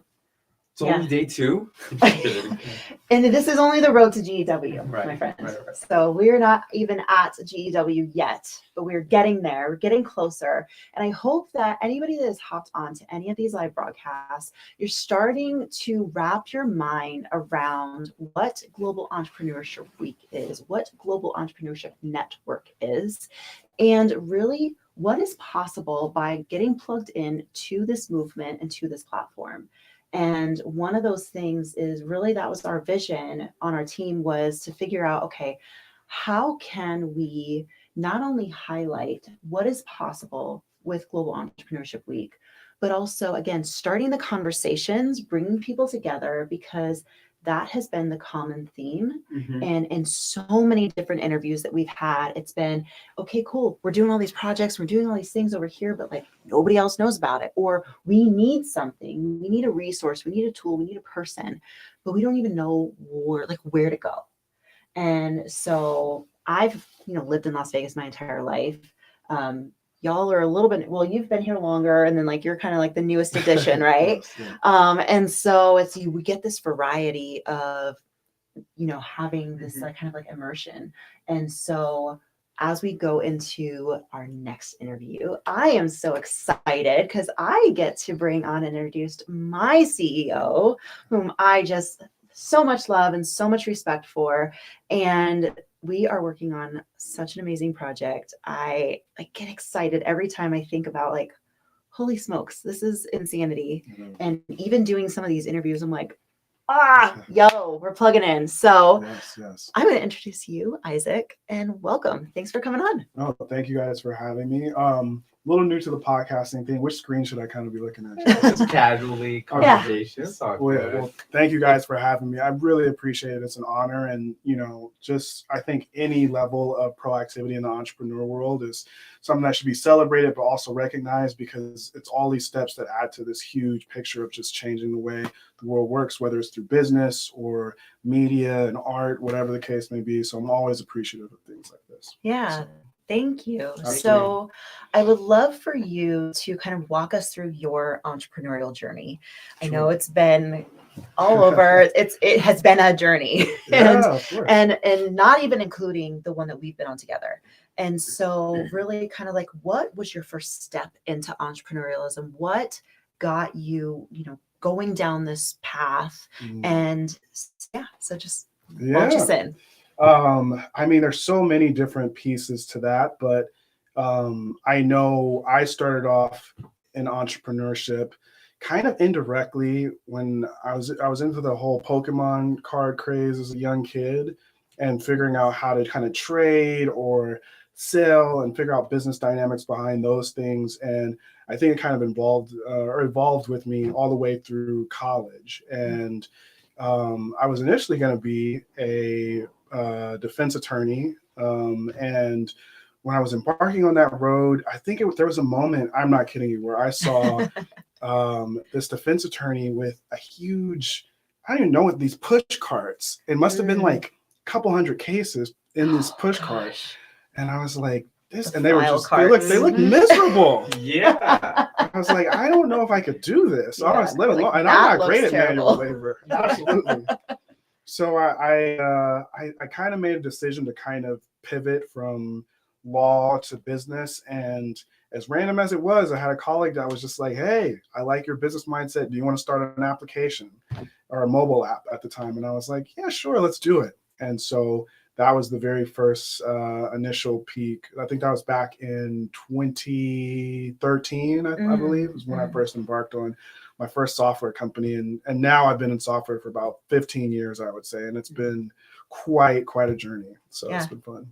Yeah. So I would love to go just even a little bit deeper in, because your parents are not entrepreneurs. Sure. And so what was that like, even coming like back to your parents or back to your family, and you're like, hey, so I'm doing this. And what was the reception of that? Yeah. Oh, you're 100% right. None of my parents are really in business. I think my mom might have done a few entrepreneurial things kind of underneath the umbrella of what she does. But nothing to the magnitude of what I've been crazy enough to embark on. And they're very supportive. I think that's what really kind of helped, was having, I don't know, parenting where it's just like, okay, this is great that you're doing this. It was never anything negative. There was no barriers to like, you're foolish, you shouldn't be doing this. So I didn't have that voice in the back of my head kind of telling me you can't do this, literally and figuratively. And it's kind of kept me crazy, if anything. Well, and we were just talking to Christy about this just before, and because that is a real conversation. I've had that with entrepreneurs, with them wanting to either bring their ideas to market with business development, or even when they're trying to scale it and trying to figure out. And it's really kind of that mindset piece of, you got to change your environment. You got to change the people that you're around, because sometimes, unfortunately, people don't have the luck that you have of having a family that is supportive no matter what they, and I have been lucky in that my dad was an entrepreneur, but my mom wasn't. And my stepdad, who I call, he's my dad. They may not understand that. They've never done anything like I've done, but yet I do have that support of, I don't get it, but I'm here for you, and I know you, and I know you'll succeed. And so I've seen just so much greatness in someone really kind of fall to the wayside. And because they have those voices that they've put so much power into, that have been the ones to like talk them out of it. And so, and I know, even, not having it come from family, but also, again, just like we're right now in funding. And so and it's knowing that you're going to get a lot of no's, you're going to get a lot of naysayers. And so how have you navigated that to keep going? Yeah, no, that's a really good question. I think that honestly is the difference maker. I don't know if it's something that you're born with necessarily, or you just have to kind of, cultivate it within yourself. But I don't get discouraged when I get a no. I genuinely try to figure out, like, well, does it mean yes if I do this, or does it mean yes if I do that? What does that mean? Exactly. So to me, I don't even hear the word no. I just hear, even when people tell me that you shouldn't be doing this or you're crazy for doing this idea, I genuinely just mean, like, well, does that mean that it could work if I do this? Yeah. Well, no, and I've been like a front seat to this. It's been really, really fun, and being in those conversations with some really amazing individuals. And yeah, you navigate the conversation just masterfully. And just, if they're like, I don't know about that, and you're like, okay, so what would it be for you? Like, what would a yes look like for you? I'm like, yo, this is fire. I feel like I should be taking notes. Use that line. I think it gets me in trouble in the world outside of business, because I tend to not know the word no, and I'm like, what do you mean I can't have more dessert? Like, can more be baked? I don't know.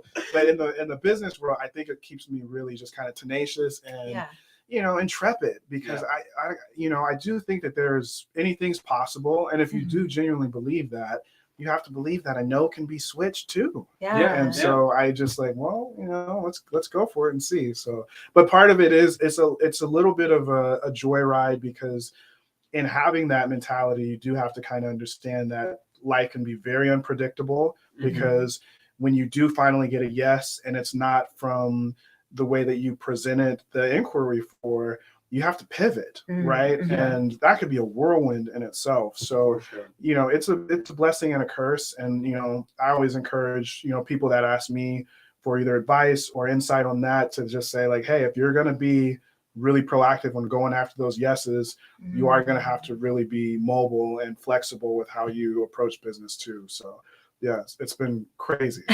So yeah.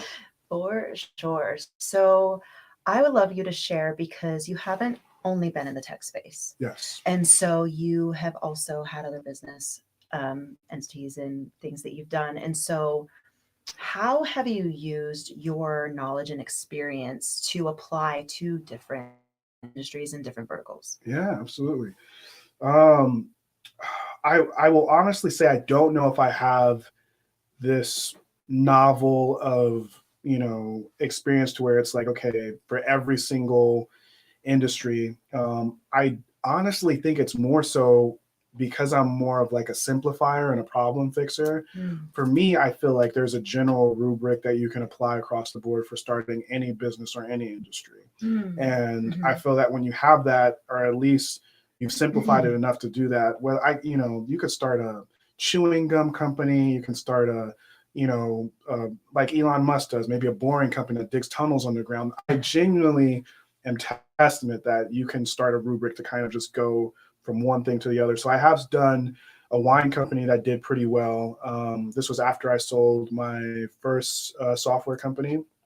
So I was in the wine industry for about a year, and it was just following that rubric, putting together a good team, executing goals, making sure that the company looks good as far as design, all that type of stuff. And, it worked out. So that's kind of, I don't know. Maybe that's too simple, but yeah. No, but I mean, I think that's such a good point, because I feel like so often people try to overcomplicate things.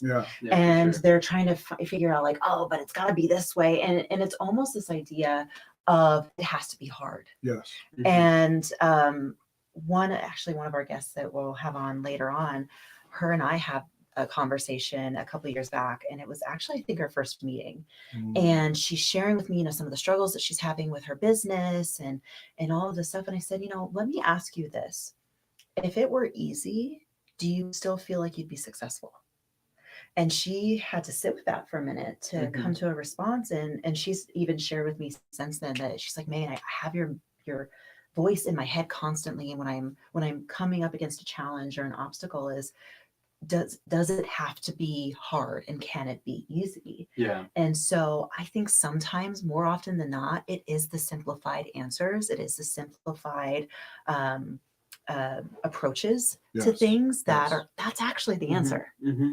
Right? Yeah, and not just even like in business, but also in like technology, right? Yeah. Like technology implementation. I think there's like a gravity to want to try to do things that are a little more complicated. Be like, okay, well, if then this, then that, then this, then that, then this, and it's like a 27 bifurcated decision tree. When the reality is the most amount of value probably just came from one step or two steps, and so that's something that I've been adopting to like my own type of work as well, as just like simplify. I think my background, studying biology and stuff like that, I love complicated stuff like biochemistry and all this kind of stuff. Break it down. Yeah. But now it's like, no, the complicated stuff doesn't actually drive the business results most of the time.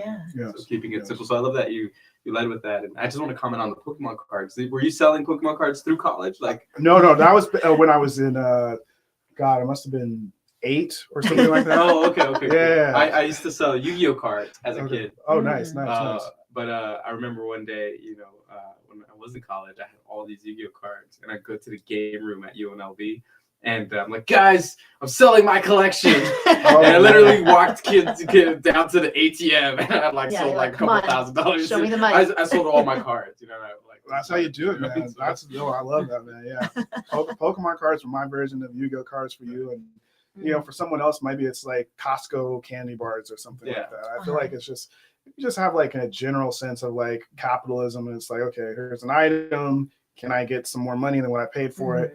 Usually you have like a knack for it, I guess. And, I agree with you about the whole simplified piece, because it's like one person I'm obsessed with is Warren Buffett. And he just talks about how there's this like wicked or perverse nature for people to just overcomplicate things. And he's talking from an investment standpoint, but it really can be applied to everything. It's just like, keep it simple. And I'm still learning to do that even more now. And when you simplify it, it becomes easy. So your background is in business development, right? It was law, then you got into business for what you study at least, and then you got into software. So when did you start kind of getting into the deep tech stuff versus just the business management stuff? I would say probably around the same time I got into business. It was kind of, they went hand in hand. And so even though I'm very business minded, for me, I was like, okay, where's the opportunity most at? And at that time it was software. And so I was like, well, if this is the learning curve that I have to go through in order to be successful, let's learn how to do software. So I just, spent a lot of time learning the software game, the numbers behind it, and how to put together a company that worked. The first one failed absolutely miserably. And it wasn't even, I would say it was more so, we just reached our point where it was just, we couldn't go any further.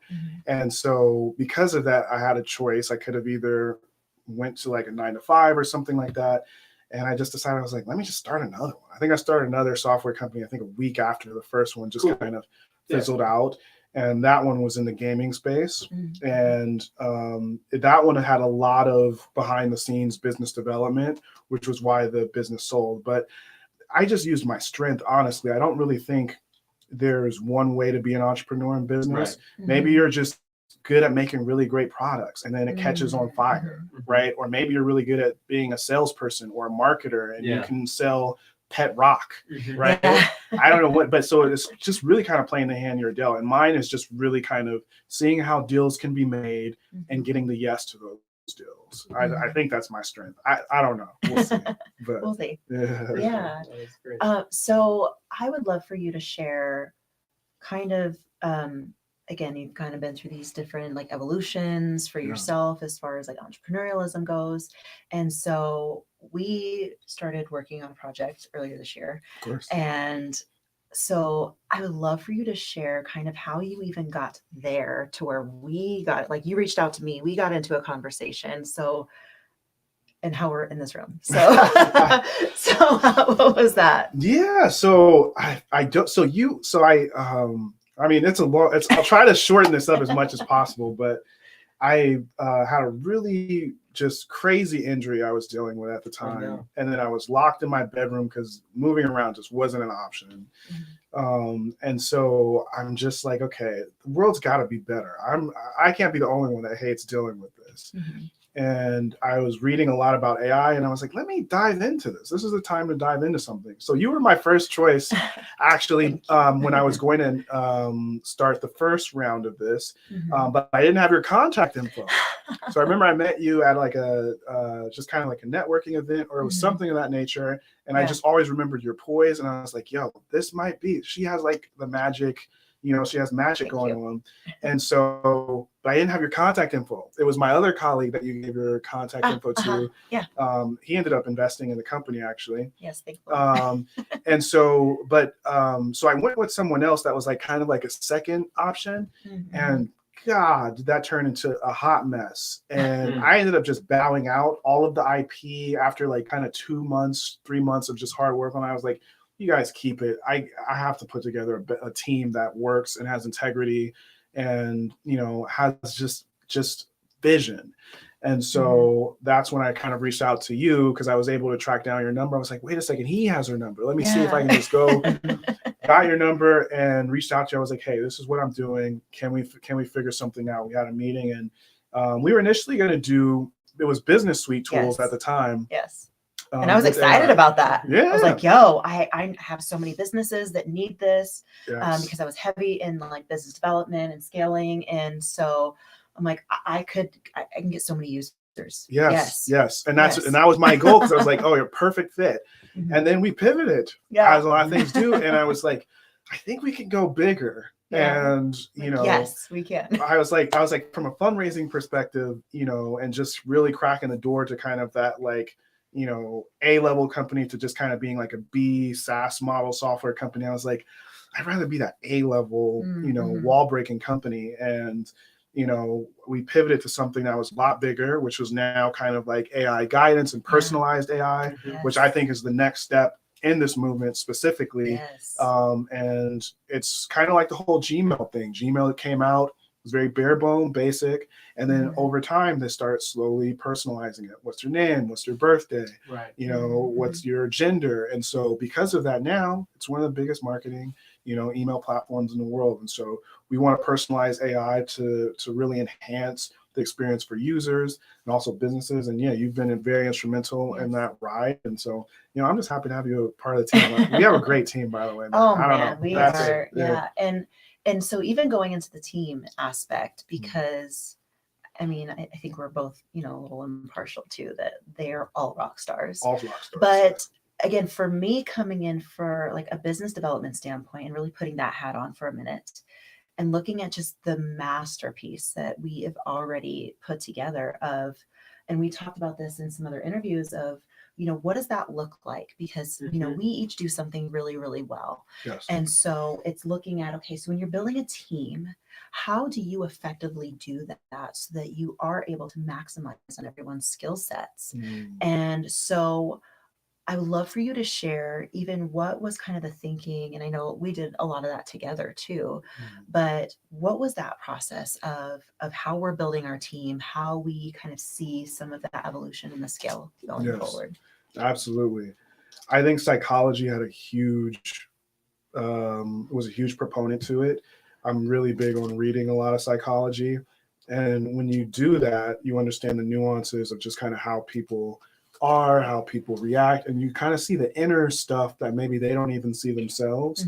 And so that's what I was using to really create this dynamic. I was like, I can put together people who have these really good skill level sets, from a surface level, that's great, but there's magic that needs to happen. And that's something that's not really tangible, and that's kind of inward.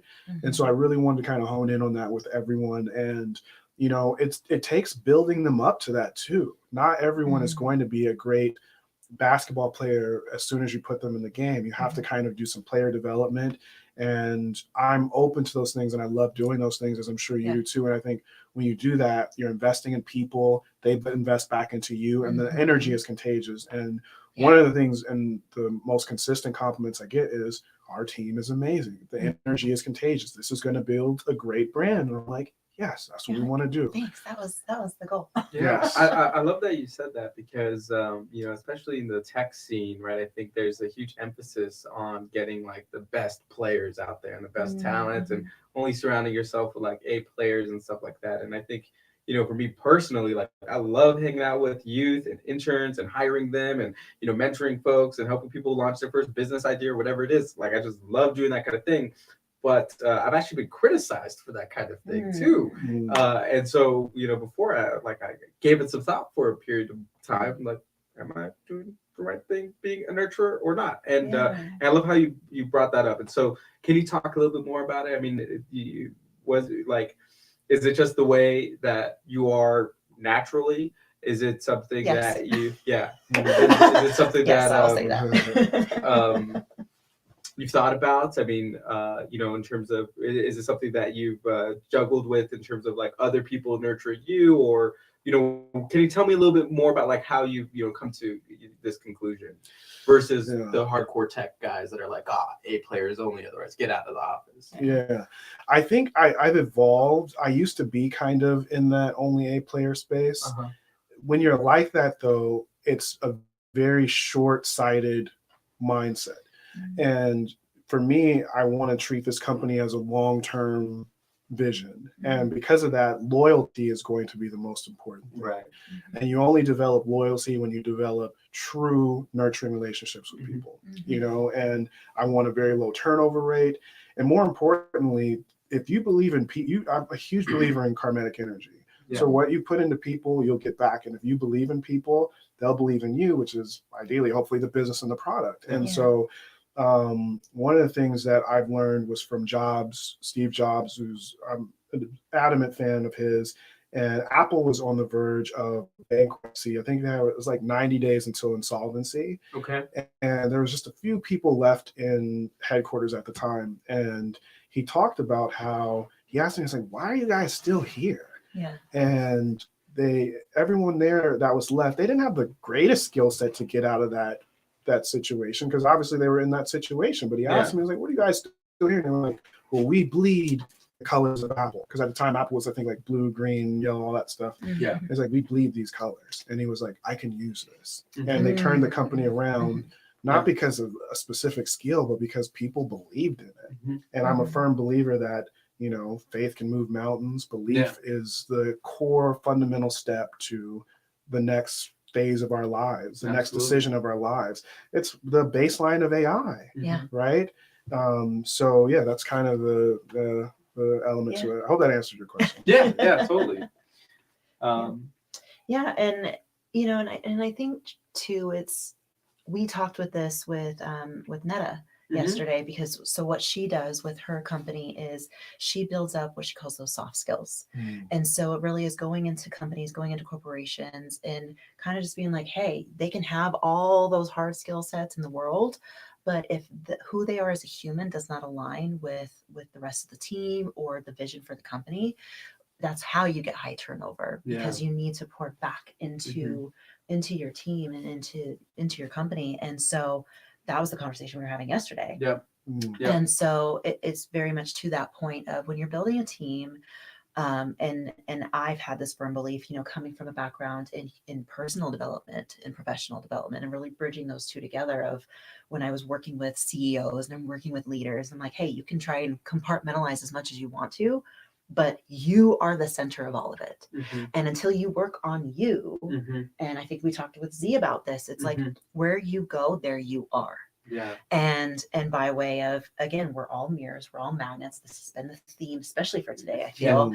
And so and I think that's, again, because, and like you're like, I don't know if this is me. I'm like, no, it is you. Like, again, you started this, you got this thing going. And so, and it's by way how you lead yourself is then how you lead us, and then we in turn lead others, whether it's our consumers, whether it's our partners, and whether it's then eventually our team that we build. And so it's really priding ourselves in being leaders of leaders. And I can very unapologetically say that this room is that. We are all leaders of leaders. I mean, again, we wouldn't be here otherwise.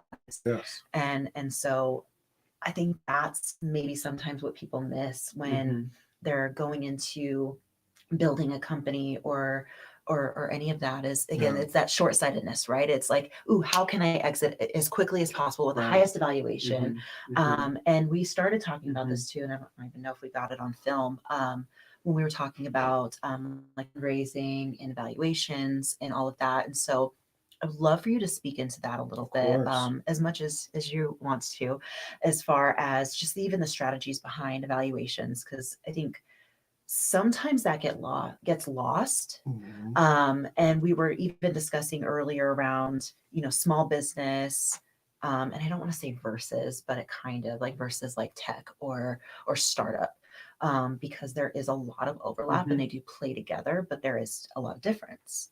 And so when you are going into saying, okay, like we're going to set ourselves at this evaluation, this is how I'm going to go into fundraising, just kind of sharing maybe the strategies behind that. Yeah. Man, there's a book. I'm not sure if the title is, if I'm butchering this title or not, but I think it's called Venture Deals, if I'm not mistaken. Okay. I have it written somewhere. Yeah, they changed the cover. It's a purple book. If you read that book, you're good. That's everything you need to know about how like VCs think. Exactly. Cap tables, valuation, what's pre-money, what's post-money. I think a lot of entrepreneurs, especially if you're going to be dependent on the fundraising space, some of them go into it not really knowing their deal or knowing even those terms, and VCs will sniff it out and then kind of won't have respect for you, and or you might get ripped off in a deal. So it's really important to kind of know your deal and know the terminology and vernacular behind it. You'll have it won't be necessarily an easy path, but it'll be a little bit easier. Valuations, every VC is finicky in particular on just kind of like what they think the value is on something. And every presentation, like I'm telling you, there's one VC will like something you have in the pitch deck, the other won't. And there's no real standard to kind of like how VCs just love something or not. But I will say, there's basic rubrics like, okay, if you can understand, like if it's early stage, they generally try to assess the team. If it's mid stage, they're trying to assess ROI or at least some type of traction and revenue. If it's latter stage, they're assessing a whole lot of factors, even just previous fundraising round and who were those fundraisers that put in. So there's a lot of stuff. And I think one of the things I've learned from my mentor recently is just make sure you put in the value that you want initially. And you're going to get some no's, and that's okay. But you might get that yes. And that's what you just got to aim for. And it's got to be the right fit and the right person. And, you don't want to be crazy about it. And there's different ways you can research, like, okay, what's the standard valuation for maybe a smart water company or something like that. And just kind of play around with those. But it's a tricky game, as I'm sure you guys probably know too. And I know, Megan, it's been a little crazy on that side for us too. So yeah, absolutely. Yeah, for sure. As a follow-up to that question, were all of the companies that you did in technology companies you raised for, or did you bootstrap any of them? I'm trying to think. I bootstrapped my wine company. Okay. Oh, no, I hadn't raised for my wine company now that I think about it. I did raise funding for the wine. That was more of like not needed. It was like, okay, but hey, we want to get early in on this. or mid? Later? That was early. Okay. That was like probably from conception. I don't even think we had a wine bottle at the time. But I was like, hey, I'm going to do this. And they were like, well, you just sold a company. We're in. I'm like, okay. Software, the first software company we didn't raise, which is why we reached our breaking point and didn't make it. Second one, we did have a raise. and we got acquired very unconventionally. Like we didn't get acquired by like a corporation, or it was a patent company that bought us out, right? So I'm always, because of learning that, I'm always super open-minded to any opportunity. I mean, a golf company might buy you out, and you might sell rugs. I don't know, right? So it's really just about what appeals to people's kind of move and nature at the time, and just always being open. So yeah, I have raised before in the past, and a lot of it was convertible notes initially. That was very popular back then. Now I guess maybe it is, but now people are just looking for straight equity plays for the most part, I feel. And VCs now, especially with interest rates being so high, and this is where understanding economics are concerned, deal flow is very important for VCs right now. So angels, maybe they're a little bit more constricted with cash in times like this, but VCs, hey, deal flow, and kind of go from there. So it's a very interesting time and learning process for sure. Yeah. And so and I love that you touched upon the economics piece of it, because that's really that larger conversation. And again, what the benefit and really the importance is of Global Entrepreneurship Week. It's really looking at, okay, how do we all play together and amplify? Because there is an impact. What we're going to do in our company is going to impact what he's doing over here in his companies, and then what somebody else is doing over there. And so it is kind of looking at that. And it just kind of depends on, it's like, are we going to like go from specific to global? Are we going to go global to specific? And so, and I know we've had some internal conversations around that, but even just from a business standpoint, just straight business, what do you see is really important for a company or for an individual to really pay attention to when it comes to that piece? Like, what is their play in the game as far as fundraising is concerned, right? Like, or really just in general, I think, again, from like an economic standpoint. Oh, that's a good question. Conventional me is saying kind of go with what the market is dictating. Unconventional me says any idea is really a good idea. I really do believe that. And this is, I don't know if you guys are familiar with the story of Pet Rock. I think I've told you this story. I'm not sure. It's a guy that goes to a quarry. He's like, I really want to be a millionaire. I think a couple of weeks later, this guy goes to the quarry. He finds all these rocks. He's like, how can I use this? I can get these rocks for free. Takes a Sharpie, puts a dot on these rocks, puts them in like a homemade little crate box. It's like a little gag gift. Yeah, that's great. It's like Pet Rock. This guy became a millionaire in like a couple of months. To me, if someone would pitch that idea to me, I'd be like, this is horrible. But he believed in it, and he executed. So I don't really know if there's like any specific like guidelines for entrepreneurs to follow on that. It's just more so like, if you believe it, just stick with it and get others to believe in it, and it'll come around, whether it's a year, whether it's, God forbid, it's 5 years. Although I think there might be someone that's been in the game for that long, but certainly from 1 to 3 years, you got to keep pushing it. And that's the magic. It's just kind of continuing that belief, Absolutely. I think when I think about my entrepreneurial journey, and I think about the entrepreneurial journey of like some other folks that are a bit younger or like just getting started, whatever that might be.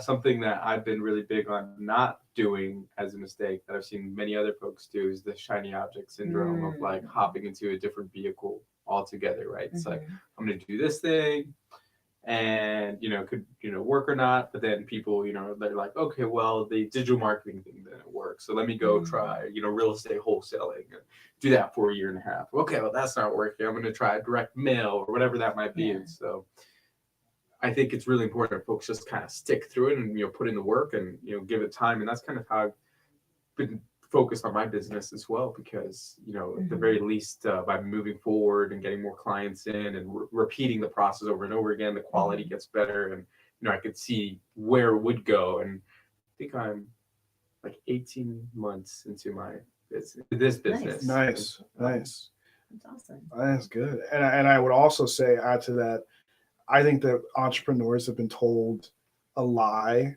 since the conception of probably when they started doing research on what makes you a good entrepreneur. Loving what you do is so overrated. I don't love going to the gym.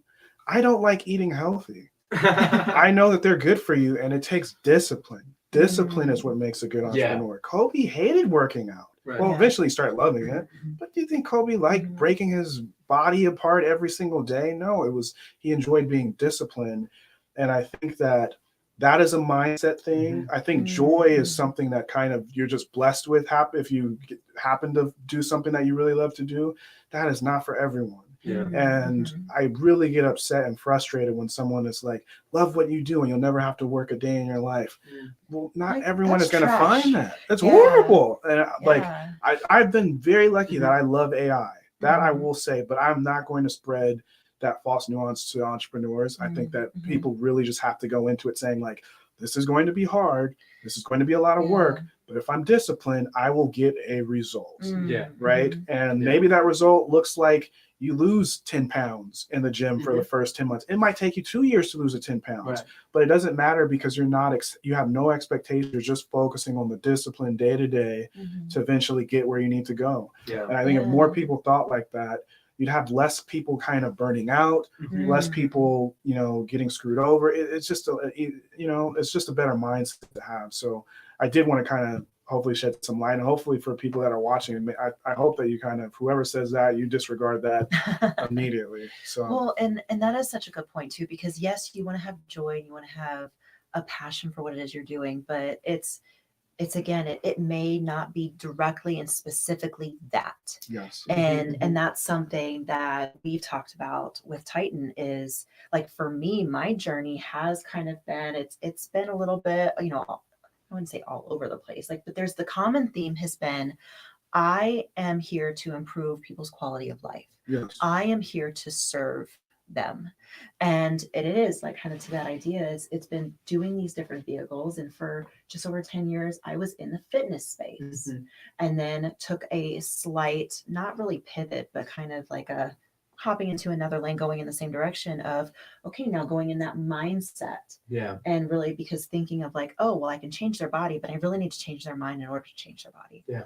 And so then going a little, so it's like been more of like a build upon of, but still being in that same lane of, I know my purpose here on earth is to impact and improve people's qualities of life and help them see that there is more. There is an option and a possibility. Yeah. And so I think if people that are looking into entrepreneurship or in this space, it sometimes isn't getting so tied down to those things and that trash BS of, well, but it's I gotta find my passion and I gotta live my passion. It's like, Right. If your passion, you gotta pay bills, yo. Yeah, for sure. Come on now, like sometimes you gotta go through and there's still work to be done there. It is going to require discipline of you showing up even when it is uncomfortable, even when you are getting the no's, even when you like things are not working out, but having enough within you to get through that, to get to the next step. Yeah, for sure. I think folks who are passionate about what they do, probably not passionate about it every single day. Oh, like no. I'm passionate about digital marketing and web design. I love doing it. I love designing stuff, all that jazz. There's a day though where my client hits me up and I'm like, oh, yeah, you're like, this is annoying, but that doesn't mean I'm gonna not do it. Just get back in the car and drive this project home. Bringing it back to Global Entrepreneurship Network and Global Entrepreneurship Week here in Las Vegas. You've been in Vegas for like 2 years, just under 2 years roughly or so? 2 years. Tell us about your experience here in Las Vegas as an entrepreneurial community. What do you like? What do you wish could be better? And if you can contrast that to the previous markets you've been, that'd be great. Yeah, I would say the thing that I like most about Vegas is the people. I think that the people of Las Vegas are very, they're underdogs to some extent, especially specifically when it comes to the business realm. You have places like Silicon Valley, where I'm from, or New York, or even Colorado, which is booming right now. You have these places that kind of look down on people that haven't been around in that space for a very long time in a heavy way. And I see that there is a very vibrant community of people in the entrepreneurial space, tech too, out here, and I love those people. I think that they're underdogs, but not in a sense of they can't do it. I think that they're probably more capable than some of the people that you have outside of that space. So I do really relate to that side of Vegas in that sense. And you know, it's something about just kind of the opportunity that's here, especially for tech. And it's so odd to me because Vegas is the most, in my opinion, probably technologically advanced state in the US. When you look at things like the Sphere that just opened up, a lot of the lightings and stuff on these casinos and stuff, you won't find that in San Francisco or Menlo Park. However, there's not really a hub of really support for expanding technological innovation from the ground up. It's usually it once it's already gotten big, and then they have a lot of money to pay for it. So I would really like to be a part of the movement where people start saying like, oh, we need to recognize this player. You know what I mean? Like, let's start paying attention to this. Let's start putting money from the ground up into some of these companies that are innovating in this region. And I think Vegas would grow so much faster. Oh, for if we sure. do that. You know, Have you been down to UNLV Blackfire yet? I have heard about it, but I haven't been there yet. He'll be there on Tuesday. Yep, exactly. Yeah, it's going to be fantastic. It's UNLV's research park, right? So Senator Harry Reid, you know, years before he passed, passed legislation that allowed UNLV to buy like several thousand acres, right, of land in North Las Vegas. They put the research park, and Dr. Bo Bernhard is the vice president of economic development, and such an empowering resource at the university. Wants to bring the university's resources to the community, and so they have incubator programs out of Blackfire. The UNLV UNLV department actually supports the work we do on the historic West Side for our incubator, for the Igniter. But the reason why I bring it up is because there's so many brilliant entrepreneurs that work out of the Blackfire building. So yeah, y'all are gonna have a blast when you're there. Yeah, it's exciting, and so I have shared this, you know, before, and so I spent some time at UNLV last week and getting in those conversations, and that's, you know, right after. I mean, like, I'm barely out the door and I'm calling Isaac and I'm like, yo, they're so hungry. And again, like the city, they want to, you know, get on the map in a different way outside of just the strip and things we're doing. And really, again, to your point too, there is a lot of innovation that's already come out, and some of the conversations that we have already had, it's still, to your point, it's other people are coming and they're doing a project, then they leave, or we're trying to attract these larger companies, and then those conversations are okay, but do you have the infrastructure that we need to bring our company here? And so it's still okay. It's like, are we putting the cart before the horse? You know, where are we at? And so that is part of it. And again, that's where Global Entrepreneurship Week comes in. It's bridging the gaps in those conversations and bringing, you know, people together that need to come together, that it's like, okay, we have this and we want to do this. Great. We have this and we want to do this. How can we do it together? And so that is what's beautiful about having this opportunity, having this platform to then have these conversations. And I know we had that with Josh too from Tech Alley. And so saying, you know, all the work that he's been doing with Tech Alley and trying to figure out, okay, how can I just create the space to bring some people together? But then again, what does the next level of that look like? What does the evolution of that look like? And what I really love about him is he's very much about, I know it's not just me. Like, we need more people to get involved in here. And if I just have this idea that people run with, I'm here for it. Super great. And there's so many more people just like him that people don't know of yet. And I would say Isaac is absolutely one of them. And just even more people that we've had conversations with this week. And it's like, man, yes, you're another innovator. Awesome. Let's talk. Let's do some things. I think so. It's so fun. And I think that was kind of what made Vegas really appeal to me when I was starting Titan. And I'm lucky to have you on the team now too. But I think this is I think Vegas is on the precipice of really hitting technology really big. For sure. In a different way within the next 5 years. And I think they have the potential to capitalize on AI much more efficient than any other state in the US, in my opinion, maybe even the world. And so being in the AI space right now with Titan and what we're trying to do with personalized AI and trying to implement that across the board, whether it's city infrastructure, whether it's, you know, consumerism, I think that we're poised to really hit a really big break with that. So that was one of my goals too with in doing so. And I think that we have a good shot just based off the traction that we've been getting and everything of that nature. So Heck yeah. Well, love everything that, Megan is up to. And so excited to see what Titan comes out with in the near future. Yeah. It's going to be super great. And looking forward to having you be a part of Global Entrepreneurship Week next week. Of course. I think we have a Titan powered event that's coming up Yeah. too. So yes, thank you to Elias. He helped again talk about bridging gaps. He helped connect me with the people that I needed to speak with at UNLV's Office of Economic Development. Awesome. More specifically at Blackfire Innovation. Even though we have events at the same time. No, oh yeah, but it's all good. And so so we have partnered with them. At the same time. No, now it's shifted. Okay, cool. Okay, never mind. All right, great. Okay. Yeah. So no, mine's at 6. Yes. And yours is at yes. 11. So we get to go to each other's. Cool. And so yes, it was now we have the opportunity to partner with UNLV Office of Economic Development, and really again, it's just about coming together because AI is such a hot topic right now. Yeah. There are a lot of people that are really excited for it, Yeah. and then there's other people who are like, oh, I don't really know, and so there is some fear around it, and we were very mindful, even from moment one, of let's just speak directly into that. Let's as is it and see how can we help shift people's mindsets. And so a lot of that too, and I think just it's coming from an educational space and again talk about like creating space. I mean, that's the world that I've always come from, is like how can I hold space for people and create conversation. And so again, this was just another opportunity to do that. And so on Tuesday at the Blackfire Innovation, we will be having a panel. We're hosting a panel. I'm the host and I'm the moderator, so it's going to be fun.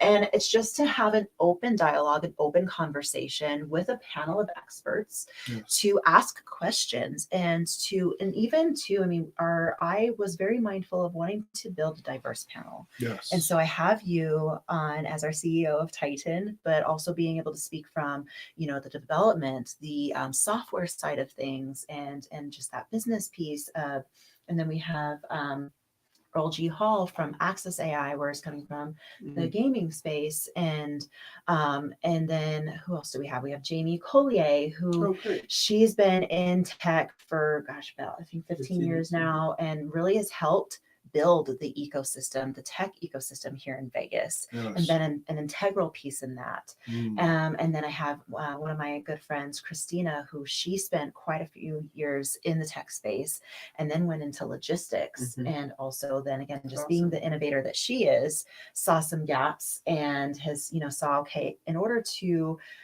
kind of move forward, even from a logistical standpoint, there was a gap with commercial drivers. And so she created her own commercial driving school. And so, and then I have another woman that, she started in the AI space just as an enthusiast. And she was just looking at it like, this is really, interesting. And let me see, what I can do here. And then created a business out of it. And so her business is AI Boss Babes.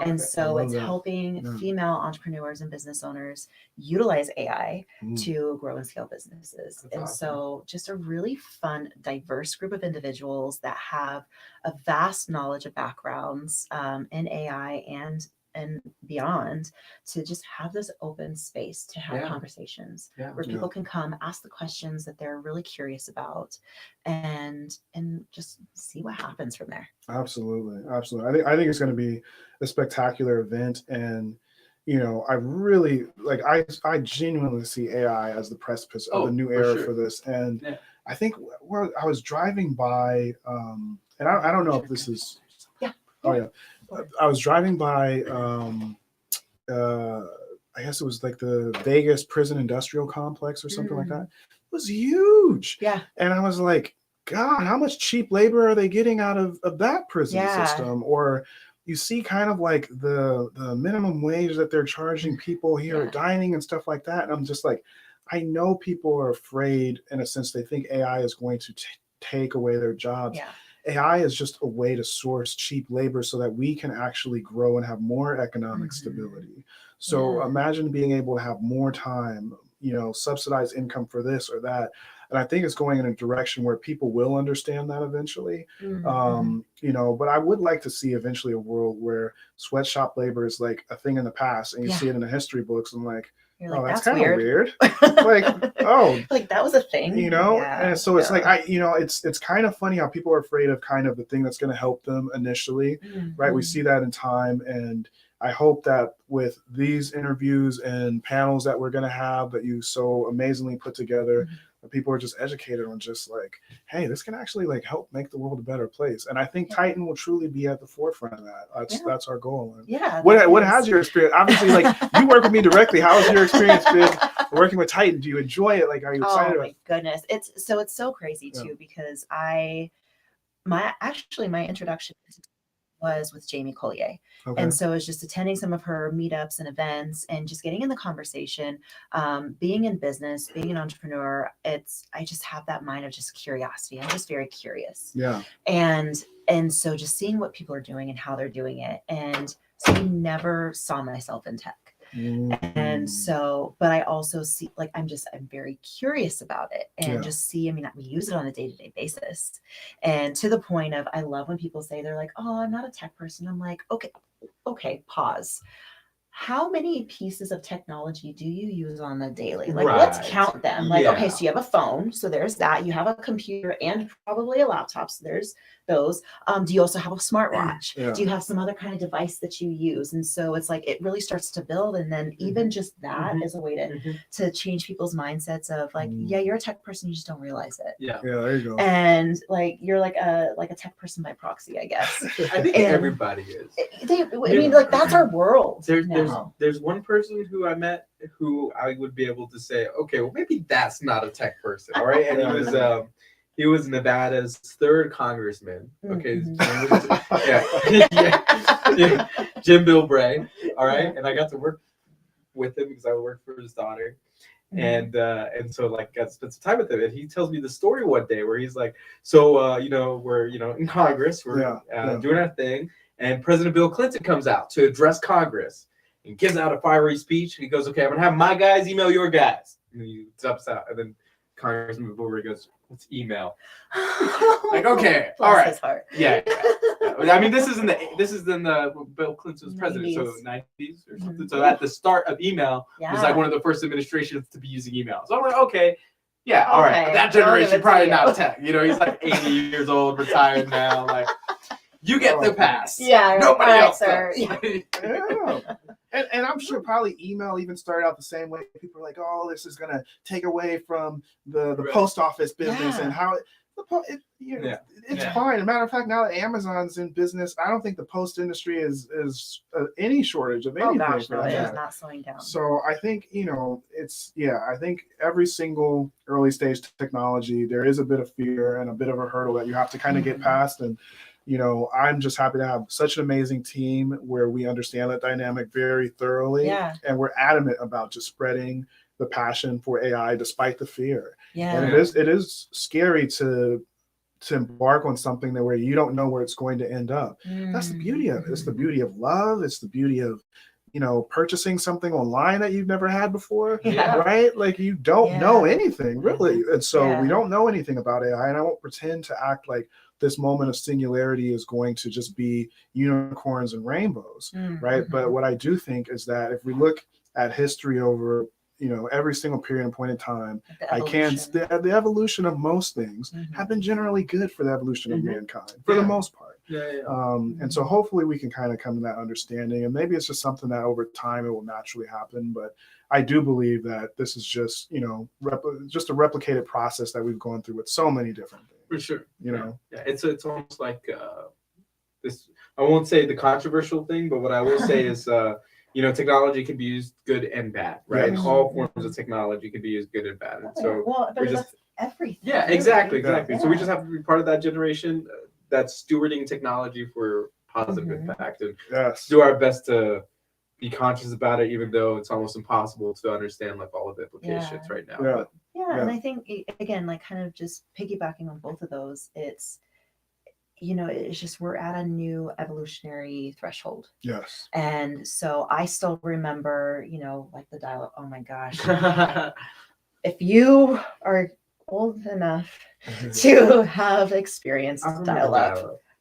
That is a sound. It's like nails on a chalkboard. You will never forget. And you're like, oh, fuck. And then don't anybody call. Don't anybody answer the phone because you're gonna lose it.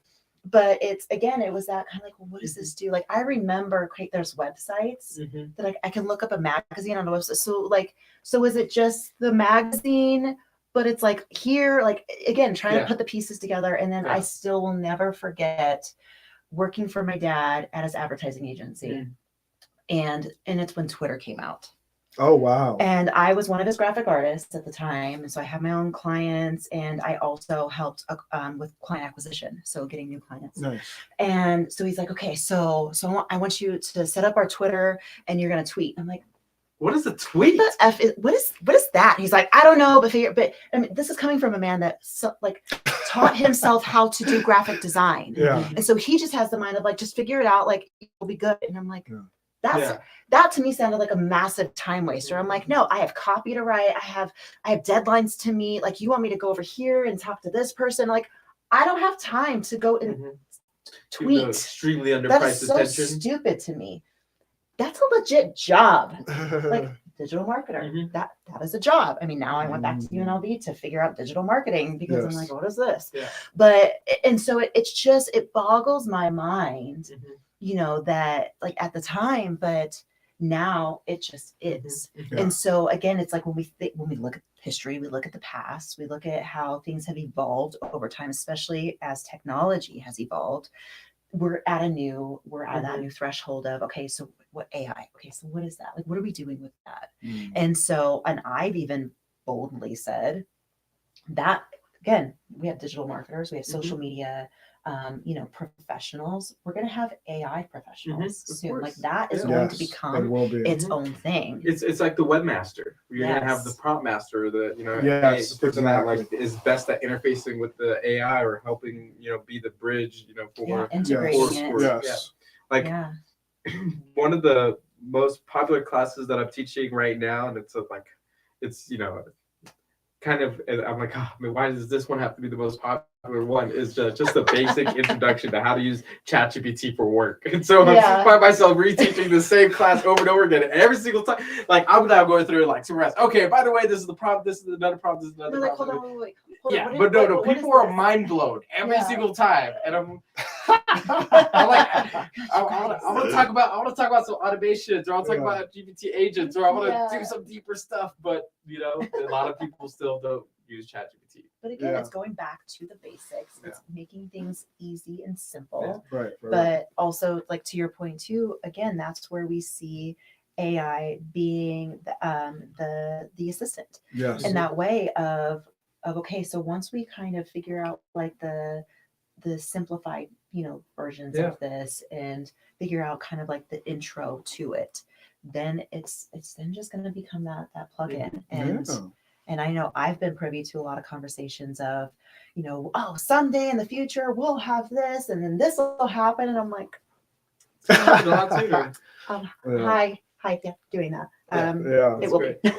So and for me, like we were talking about before of me being, part of Titan and coming into tech on like the business side of things. And so it's exciting for me because I feel like I get to like, this is a playground for me in a whole new way because, and you even tasked me one time, you're like, what do you want it to do? Just give me a list. And I'm like for anything. He's like, for anything. I don't know what would you want it to do? And I'm like, I mean, how long was that? Like, I'm like, keep scrolling. It's got, and I'm like, okay, so in this part of my life, if it could do and he's like, oh, okay. I'm like, I went there. Like, you gave me the playground, and I played with. How did that make you feel when you got the list back?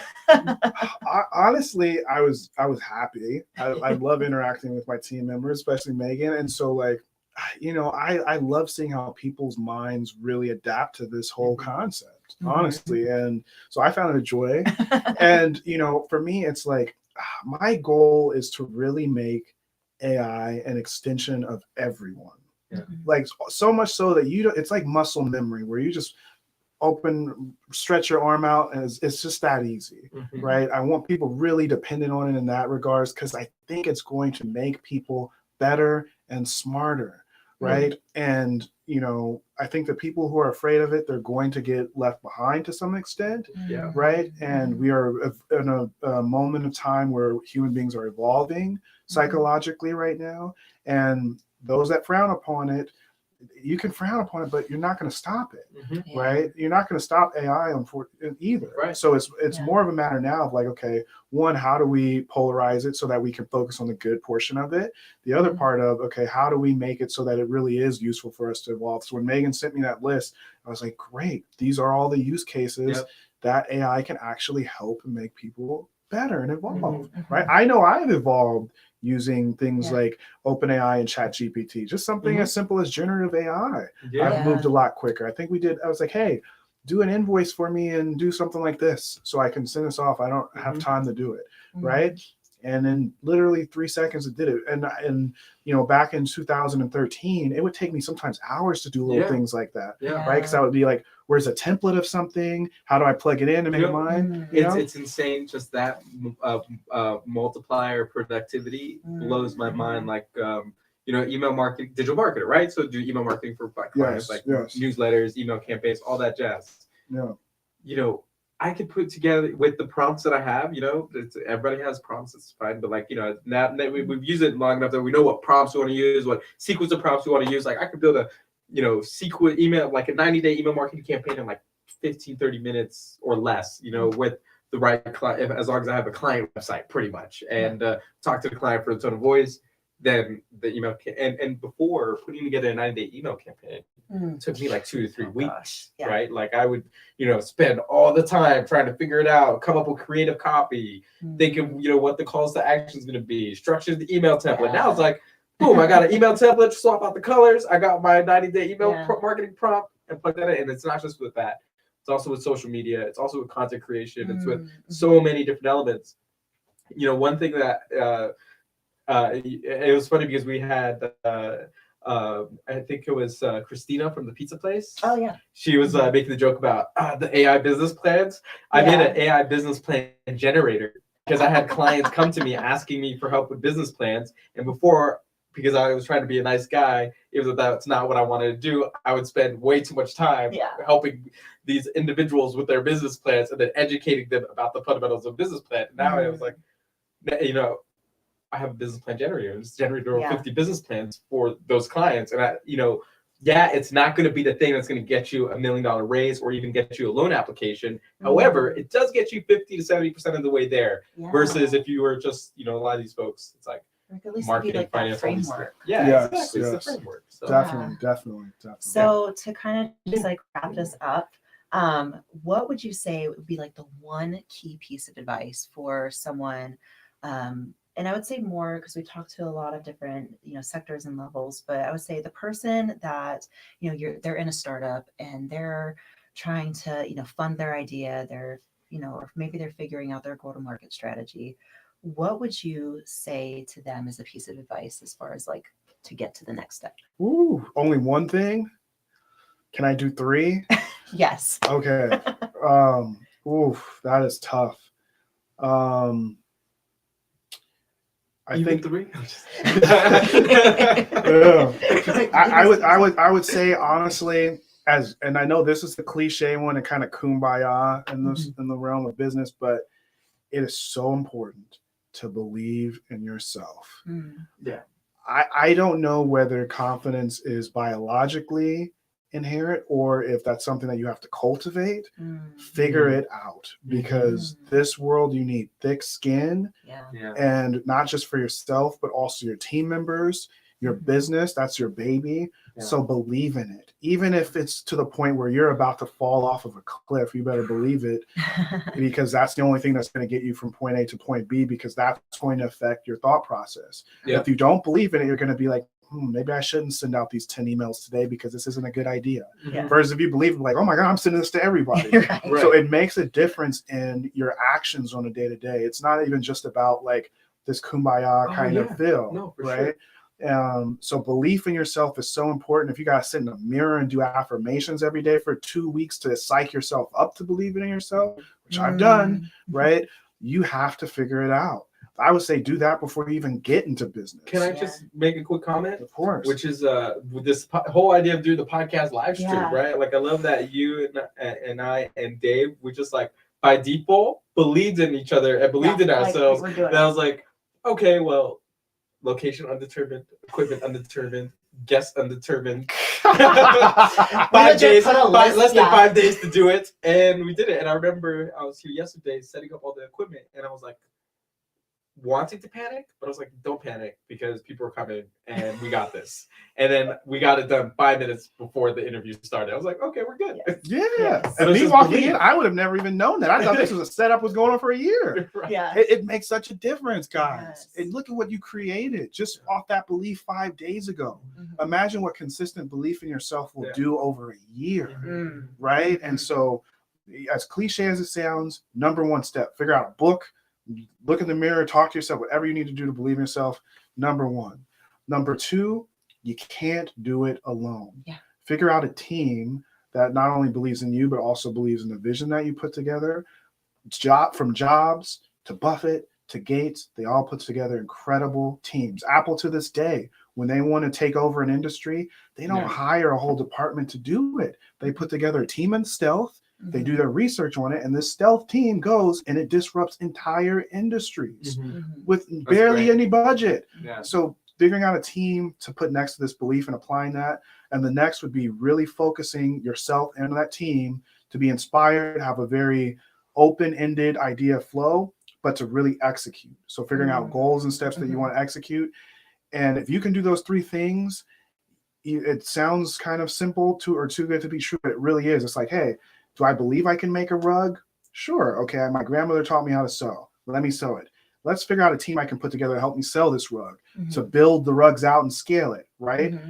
It's the whole Steve Jobs put people in your garage scenario. Same difference. He didn't have any 2 pennies to rub together. This dude had people working out of his garage, and look what that started. Yeah. So now you have people that believe in you making this rug, and they're working on it with you. And now how do we execute? How do we get this rug from my garage to all the Targets in America? What do we need to do? Yeah. And I think if you follow those steps, you can probably do anything. So those are my 3 pieces of advice if I was leaving it with anyone. So yeah. No, I think that was perfect. And I mean, again, those are the steps that I've seen play out in real time. And so, cool. Yeah. Isaac, it's super great having you. Megan, thank you so much for bringing him. Yeah. It was an awesome conversation. Thank you guys. No, this was a lot of fun, and I love this setup. Very awesome. So, yeah, we'll be back soon. Cool.